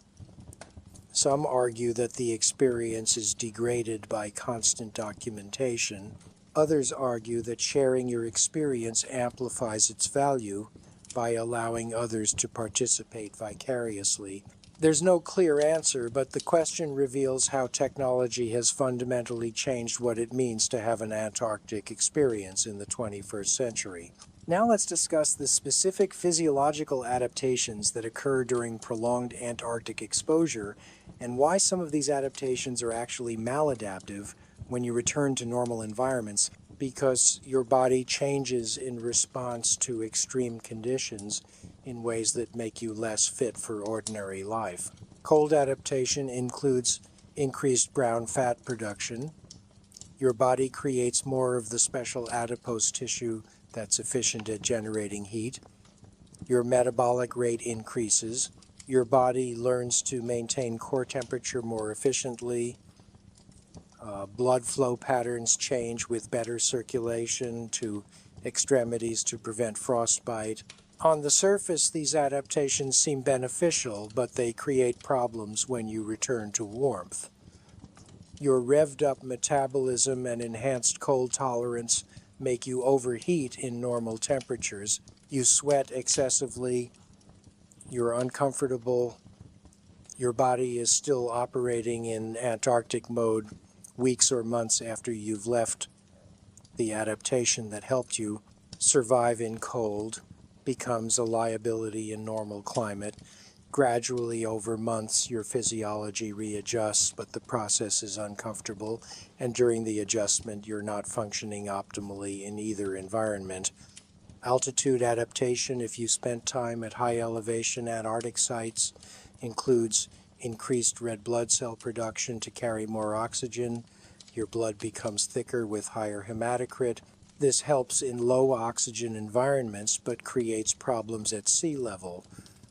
Thicker blood increases risk of blood clots, stroke, heart attack. Athletes sometimes abuse this adaptation by training at altitude, then competing at sea level to benefit from increased oxygen carrying capacity. But there are risks. The thicker blood strains your cardiovascular system. Some people develop complications from high hematocrit. When you return from high-altitude Antarctic sites, you're at elevated health risk until your body adjusts and reduces red blood cell production back to normal levels. Sleep pattern disruption from constant light in summer or constant darkness in winter creates long-term circadian rhythm problems. Your body's internal clock becomes desynchronized from normal day-night cycles. You might have irregular sleep patterns for months after returning. You might develop chronic insomnia or excessive sleepiness at inappropriate times. Your melatonin production doesn't follow normal patterns. Circadian rhythm disorders can persist for years, affecting mood, energy, cognitive function. The disruption to this fundamental biological rhythm has cascading effects on every system that operates on circadian cycles. Stress hormone adaptation is complex. During Antarctic exposure, your cortisol and adrenaline are chronically elevated. Your body is in constant fight or flight mode. Over time, your system adapts by becoming less sensitive to these hormones. You need higher levels to achieve the same effect. When you return to normal life, your stress hormone system is dysregulated. You might be unable to mount appropriate stress responses to minor challenges because your system has adapted to extreme stress. Or conversely, you might overreact to minor stressors because your regulation is broken. Reestablishing normal stress hormone function takes months, and during that time, your ability to handle everyday stress is impaired. Immune system changes from Antarctic exposure are concerning.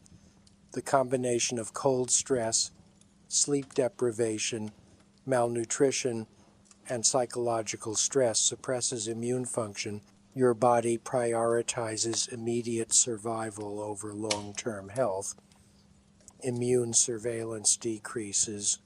You're more susceptible to infections. Cancer cells that would normally be detected and destroyed by your immune system might escape detection. Some evidence suggests increased cancer rates in people with prolonged extreme environment exposure, though causation is hard to prove. Your immune system eventually recovers after you leave Antarctica, but during the suppressed period, you're vulnerable to health problems that might have lifelong consequences. Bone density changes from the combination of vitamin D deficiency, calcium metabolism disruption, and the physical stress of heavy labor in cold create a pattern of bone loss that resembles accelerated aging. Your bones become more brittle, more prone to fracture.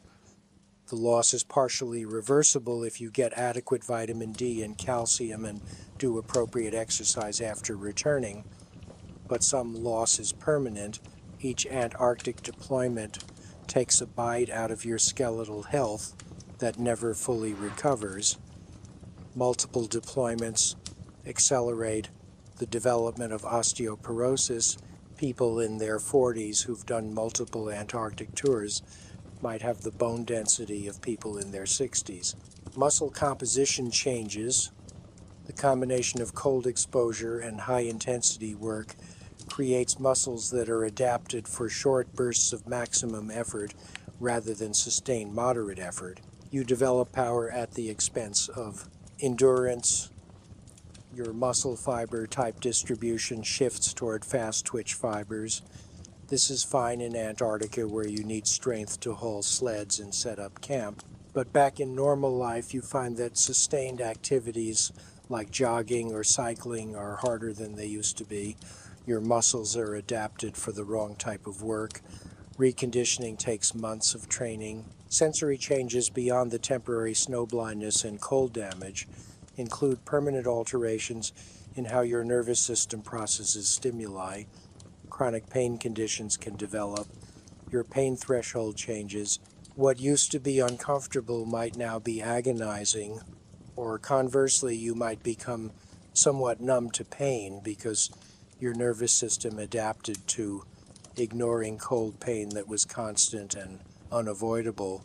These changes in pain processing can be maladaptive back in normal life, where pain is an important signal that something is wrong.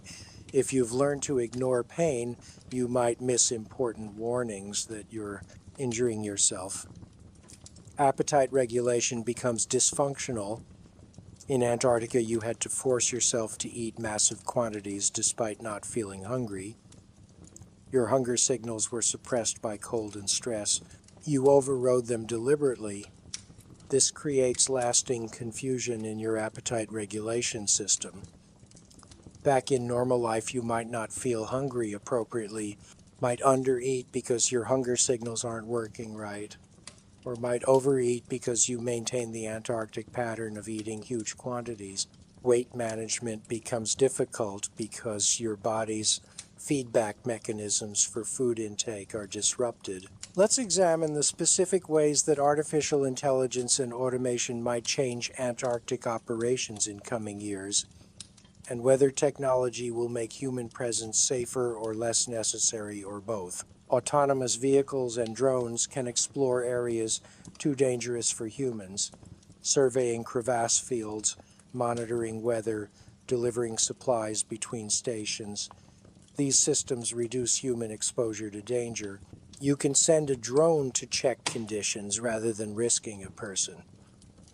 If the drone is lost, it's expensive, but nobody dies. As this technology improves, we might see entire field seasons where research is conducted remotely without any humans present in the field. Researchers controlling robots from the safety of a station or even from another continent. This would dramatically reduce risk, but also changes the nature of Antarctic research. Something is lost when you're experiencing Antarctica through a robot's sensors, rather than being physically present. Whether the safety gains are worth the experiential loss is debatable. Artificial intelligence systems could assist with decision-making in critical situations. An AI trained on decades of Antarctic incident data might be better than human judgment at assessing risk, could provide recommendations about whether to continue or turn back, whether weather is safe for travel, whether someone's symptoms indicate serious medical emergency or just normal discomfort. Humans could override the AI's recommendations, but having an objective second opinion might prevent judgment errors that currently kill people. The risk is over-reliance on AI that makes people trust algorithms more than their own senses and experience. If the AI fails or gives bad advice because the situation falls outside its training data, people who've come to depend on it might be worse off than if they'd never had it. Automated monitoring systems could track health and environmental conditions continuously, sensors monitoring your core temperature, your heart rate, your oxygen saturation, alerting you to problems before you're consciously aware of them. Similar systems monitoring equipment for early signs of failure, catching problems when they're still small and fixable rather than after catastrophic failure.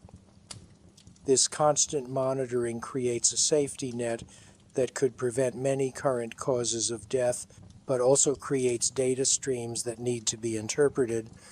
Alarm fatigue is real.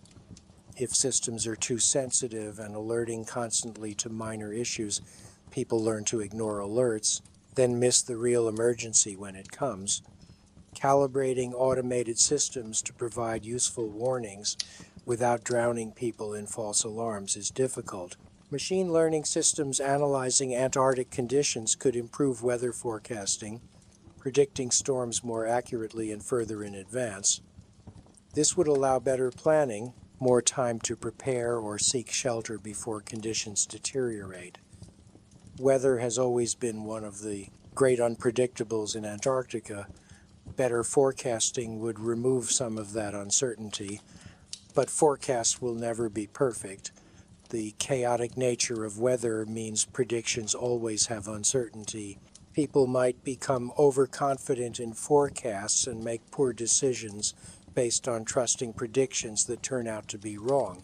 Telemedicine, enabled by high-bandwidth communication, allows doctors in major hospitals to consult on Antarctic medical emergencies in real time. A doctor at an Antarctic station could perform a procedure with a surgeon remotely guiding them via video, walking them through each step. This dramatically improves the level of medical care available. Procedures that currently can't be attempted in Antarctica might become possible, but it still depends on having adequate equipment and supplies. The most skilled remote surgeon can't help if the station doesn't have the necessary instruments or medications, and communication can fail at critical moments, leaving the on-site person to finish a procedure alone without guidance. Automation of routine tasks like snow clearing, ice melting for water, waste processing, frees up human time and energy for more important activities, reduces the physical labor burden that currently contributes to exhaustion and injury. But automation creates dependence.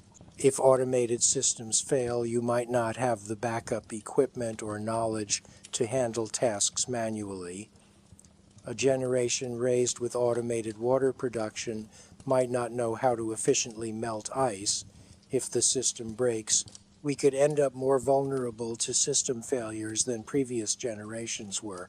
The question of whether AI could replace human presence in Antarctica entirely is interesting. If robots can do the research, if AI can analyze the data, if automated systems can maintain themselves, do we need people in Antarctica at all? The argument for human presence becomes more about the experience itself, the challenge, the adventure, less about practical necessity. But Antarctica without humans would be safer, more environmentally pristine. Possibly the logical endpoint of Antarctic protection is to remove humans entirely and study it remotely. Whether we'll choose to do this is unclear.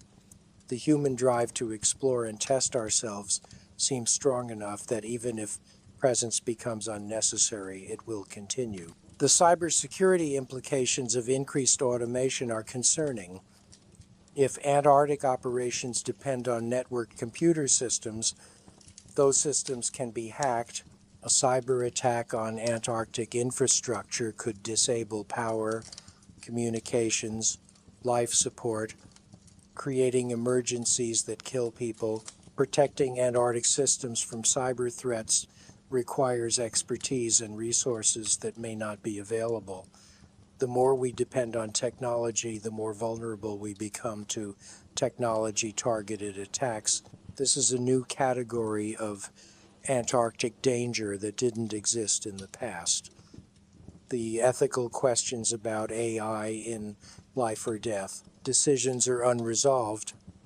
If an AI system is making recommendations about who to rescue or how to allocate scarce resources, who's responsible for the outcomes? The programmer who wrote the algorithm, the organization that deployed it, the person who accepted the AI's recommendation. If the AI's decision turns out to be wrong and people die as a result, how do we assign moral responsibility? These questions are being debated in other contexts like autonomous vehicles, but take on special urgency in Antarctic survival situations where stakes are maximal. Now let's discuss the specific legacy you leave behind if you die in Antarctica. Beyond just your body preserved in ice, the ripples your death creates in multiple communities, and the meaning that gets constructed around your story. Your family's grief is profound and complicated by the circumstances. They knew you were taking risks, probably worried about you the whole time you were gone. When they get the news that you died, their worst fears are confirmed, but that doesn't make it easier. They face questions about whether they should have tried harder to talk you out of going, whether your death could have been prevented if someone had made different decisions. The guilt and what-ifs haunt them. They might be angry at you for taking unnecessary risks, angry at the organizations that sent you, angry at your colleagues who survived when you didn't. Grief mixed with anger creates complicated emotions that are hard to process. Some families never fully recover. The loss colors the rest of their lives. They define themselves partly as the people whose loved one died in Antarctica. It becomes a central part of their identity. Your colleagues who were with you when you died carry psychological scars. Survivor guilt is intense.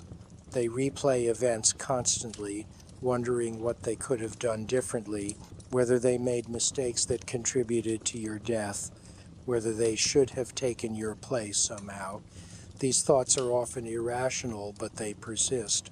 PTSD is common among People who've witnessed Antarctic deaths, they have nightmares and flashbacks.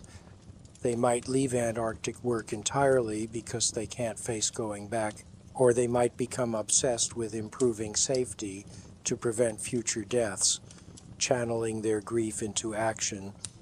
Either response is an attempt to make meaning from meaningless loss.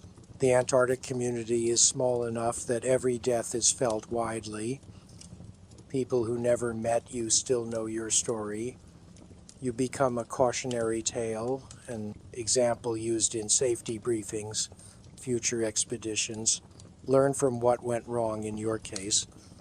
Your death in that sense has utility. It might prevent future deaths if the lessons are heeded, but this instrumentalization of your death is uncomfortable. You've become a data point, a case study, your individual humanity reduced to variables in risk assessment models. Some people find meaning in this, believing their loved one's death served a purpose by teaching others. Others find it hollow. No amount of future lives saved brings back the person they lost. Media coverage of Antarctic deaths follows predictable patterns. If you're famous or your death is particularly dramatic, it gets extensive coverage. Journalists fly in to interview your family and colleagues. Your life is reduced to a few paragraphs of biographical summary. The coverage sensationalizes the danger and drama, sometimes gets facts wrong. This media attention is intrusive and painful for people grieving. They're forced to discuss their private loss publicly, to perform grief for cameras. The media eventually moves on to other stories, but your family is left dealing with the aftermath long after public attention has faded. The financial aftermath is complicated. If you have life insurance, it might not pay out depending on how the policy defines covered causes of death. Some policies exclude death in high-risk activities like Antarctic exploration. Your family might have to fight for benefits, proving that your death wasn't due to excluded causes. This fight happens while they're grieving and adds financial stress on top of emotional stress. If you were employed, your employer might have obligations to your family, but these are often contested. Your family might sue, claiming the employer didn't provide adequate safety measures. These lawsuits drag on for years, preventing closure, keeping the circumstances of your death in focus long after your family wants to move on. Your scientific work, if you were a researcher, has uncertain fate. If you died before publishing your findings, your data might be analyzed and published posthumously by colleagues, your name appearing on papers you never saw. This ensures your scientific contributions aren't lost but feels strange. Ghost-authored papers where you're listed as author but didn't actually write or review the content, or your research might be abandoned if no one else has the expertise or interest to continue it. Work you devoted years of your life to dying with you. Whether your research legacy continues or dies depends on factors outside your control. Your social media presence persists after your death. Your accounts remain active unless someone closes them. People post tributes and memories on your pages. Your final posts take on new significance, examined for clues about your state of mind or hints about what went wrong. The digital afterlife is strange. You're simultaneously gone and present, your voice still speaking through archived posts, but the person behind them no longer exists. Some families maintain the accounts as memorials. Others find it too painful and delete everything. There's no right answer about how to handle digital remains. Memorial services are held at your home institution and sometimes in Antarctica if colleagues can organize it. People gather to share memories and support each other. These rituals help with grief but also feel inadequate. Nothing said or done brings you back. The memorial is for the living more than for you, a way for community to process loss together. Some people find comfort in these services, others find them performative and hollow. Grief is individual, and the public mourning doesn't necessarily match private feeling. Your name might be added to memorials that list Antarctic casualties, plaques, or monuments where your death is recorded alongside others who died on the ice. This ensures you're remembered by the Antarctic community. Future generations who see these memorials will read your name, though they won't know anything else about you. You become part of Antarctic history, one more in the long list of people who died in the quest to understand or explore the continent. Whether this form of immortality has meaning depends on your values and beliefs. For some people, being remembered matters. For others, it's no consolation at all. The question of what your death means, whether it was meaningful or meaningless, heroic or foolish, tragic or expected, is contested by different people who impose their own narratives. Your death becomes a story that says more about the storyteller than about you.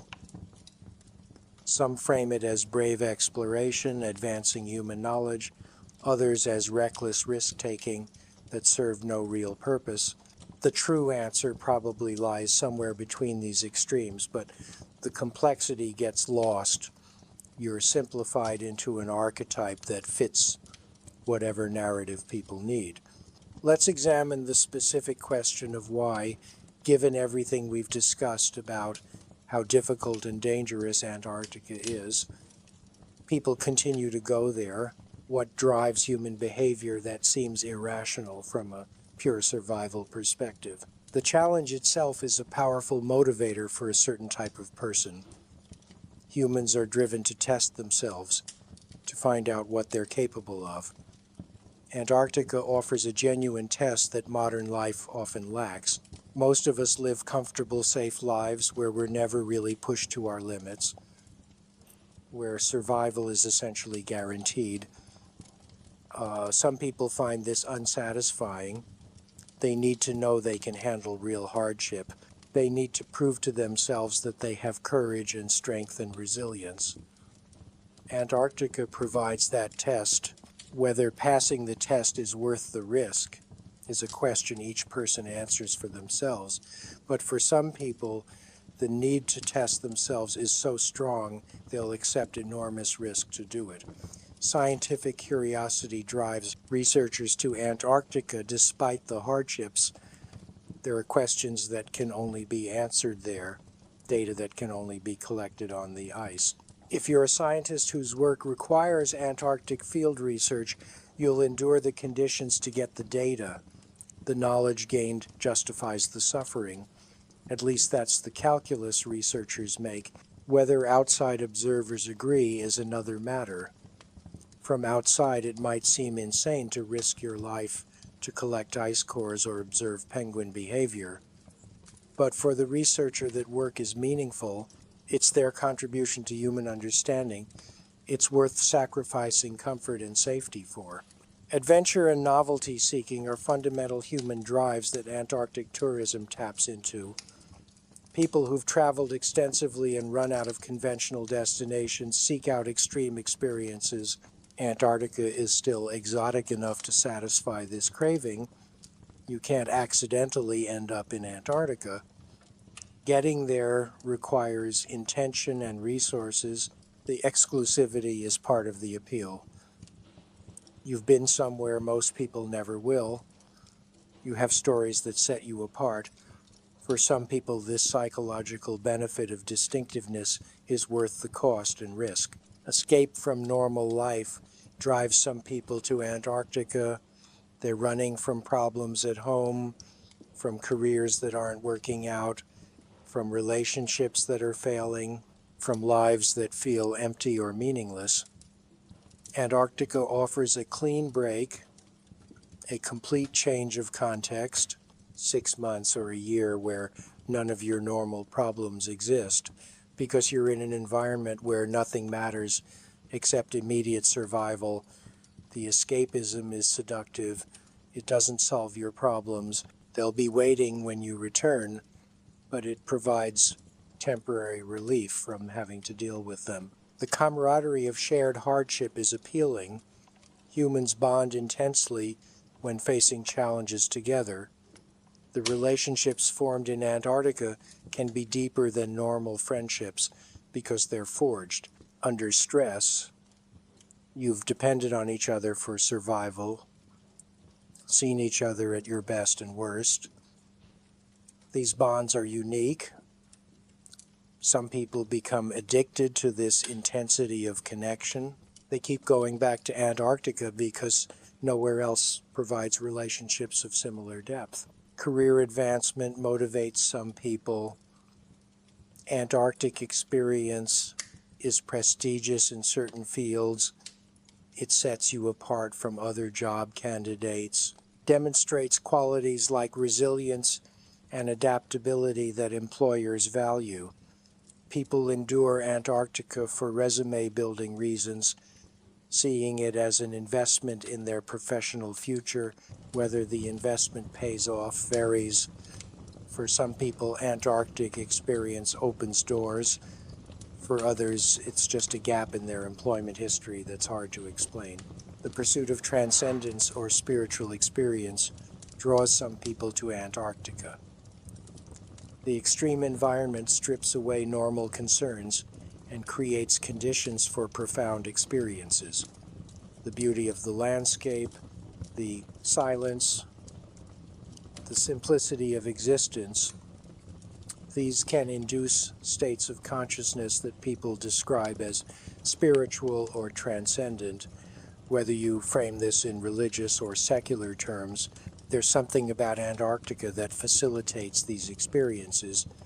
People who've had them often describe them as the most meaningful moments of their lives, worth any amount of hardship to achieve.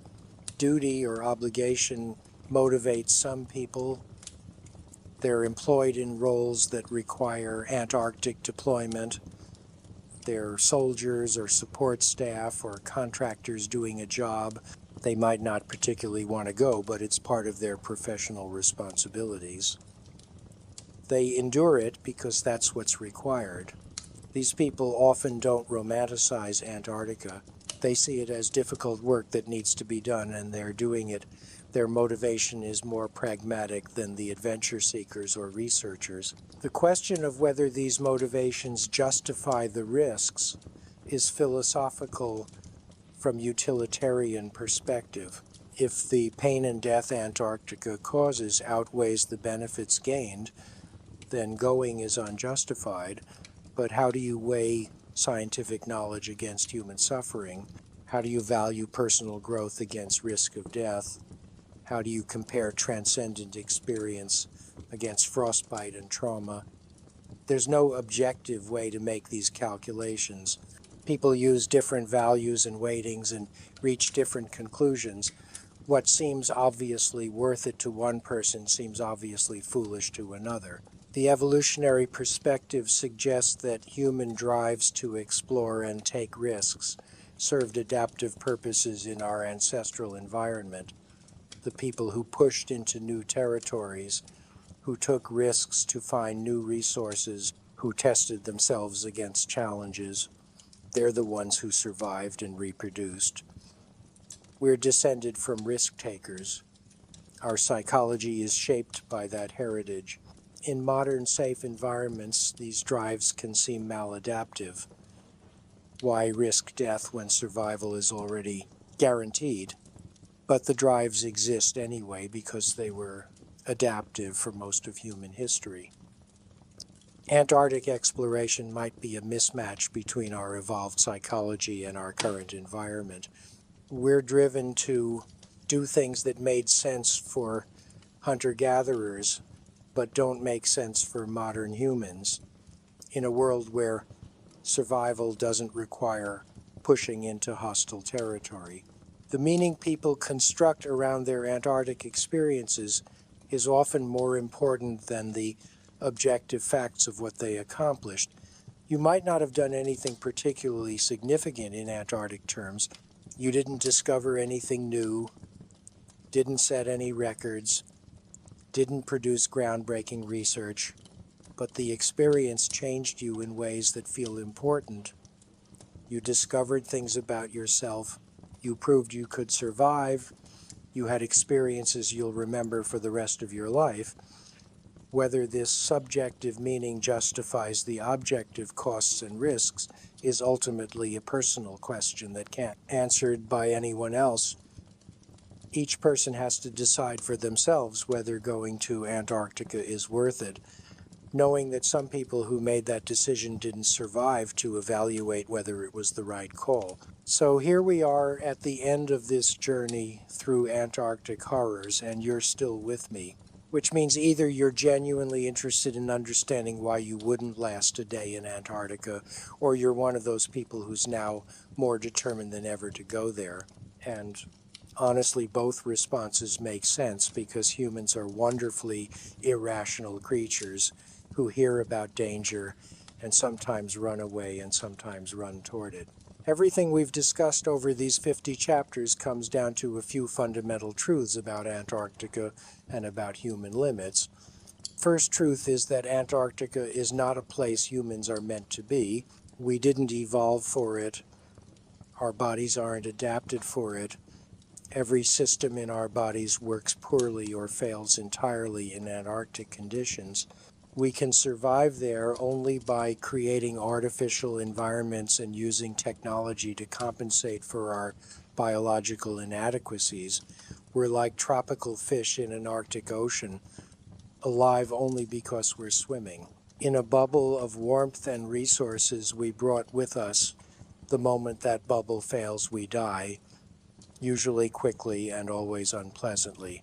Second truth is that all the modern technology and knowledge and preparation in the world doesn't make you safe in Antarctica.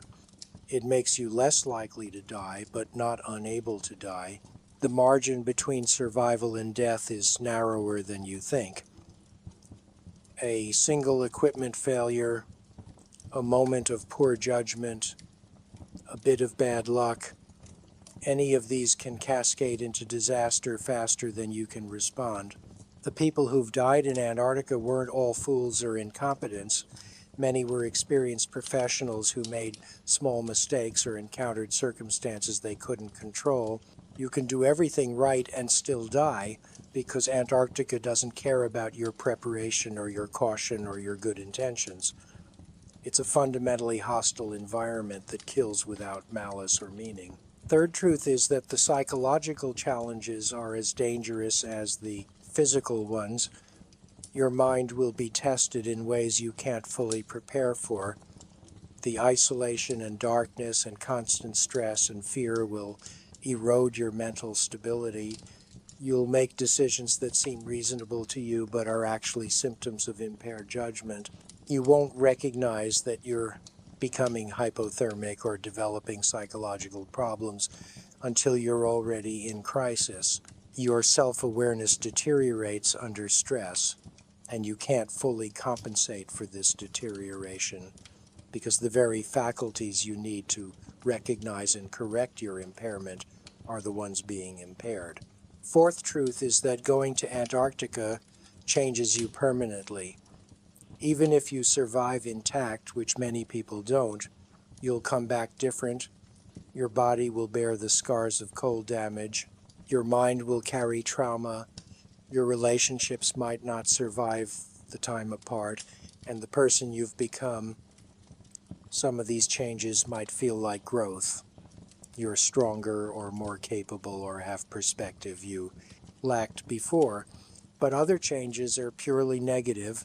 Damage that doesn't heal, losses that can't be recovered. You're trading pieces of yourself for the experience, and you won't know until afterward whether the trade was worth it. Fifth truth is that despite all of this, people will keep going to Antarctica. Humans are driven to explore, to test themselves, to pursue knowledge and adventure even at great cost. Reading about Antarctic dangers won't stop the people who are determined to go. If anything, it might make Antarctica seem more appealing to a certain mindset. The challenge is part of the attraction. So if you're someone who's reading this and thinking you still want to go to Antarctica despite everything, you're probably going to go regardless of what anyone tells you. The best I can do is make sure you understand what you're getting into, that you're making an informed choice rather than a naive one, that you know the real risks, not just the romanticized version you've seen in documentaries. The title of this script asked why you wouldn't last a day in Antarctica, and the answer after 50 chapters is complicated. You might last a day, you might last months. How long you last depends on luck and preparation and conditions and decisions you and others make. But the fundamental point is that lasting at all requires constant vigilance and effort and resources. There's no coasting in Antarctica, no being comfortable, no letting your guard down. Every moment you're there, you're actively working to stay alive. And eventually something goes wrong. For some people, it goes wrong quickly. For others, it takes longer. But the environment is always testing you, always looking for weaknesses, always ready to kill you the moment you fail one of its endless tests. The broader lesson from Antarctica applies to other extreme challenges humanity faces. We're going to space. We're planning Mars colonies. We're dealing with climate change that might make parts of Earth uninhabitable. The lessons from Antarctic survival are relevant to these challenges. They teach us about human limits, about what we can and can't endure, about how systems fail under stress, about why preparation and redundancy and safety margins matter, about how psychological factors are as important as physical ones. Antarctica is humanity's testing ground for extreme environments, and what we learn there might be crucial for long-term survival as a species. So whether you're someone who now understands why you'd never go to Antarctica, or someone who's even more determined to go despite everything, or someone who just enjoyed this tour through the various horrible ways Antarctica can kill you, I hope you've gained some appreciation for just how remarkable it is that humans can survive there at all. Every person who's wintered over in Antarctica, every expedition that's succeeded, every research station that's operated for decades, these represent incredible achievements of human ingenuity and determination. We've pushed our species into an environment that should be impossible for us, and we've not just survived but established permanent presence. That's worth acknowledging even as we recognize the costs and the people who didn't make it and the permanent changes. Antarctica imposes on everyone who goes there. It's simultaneously a story of human capability and human vulnerability, of our greatest strengths and our profound weaknesses. And that complexity is what makes Antarctica endlessly fascinating, a place that reveals truths about human nature that comfortable environments allow us to ignore. So, thanks for staying with me through this long journey. I hope you learned something. I hope you'll think about these questions yourself. And if you do end up going to Antarctica despite everything, I hope you make it back safely to tell your own story. And if that story is different from the dark picture I've painted here, that's fine. Your experience is valid, even if it contradicts mine. Antarctica contains multitudes. It's different things to different people, but it's always dangerous. And that's something worth remembering whether you're planning to go or planning to stay as far away as possible.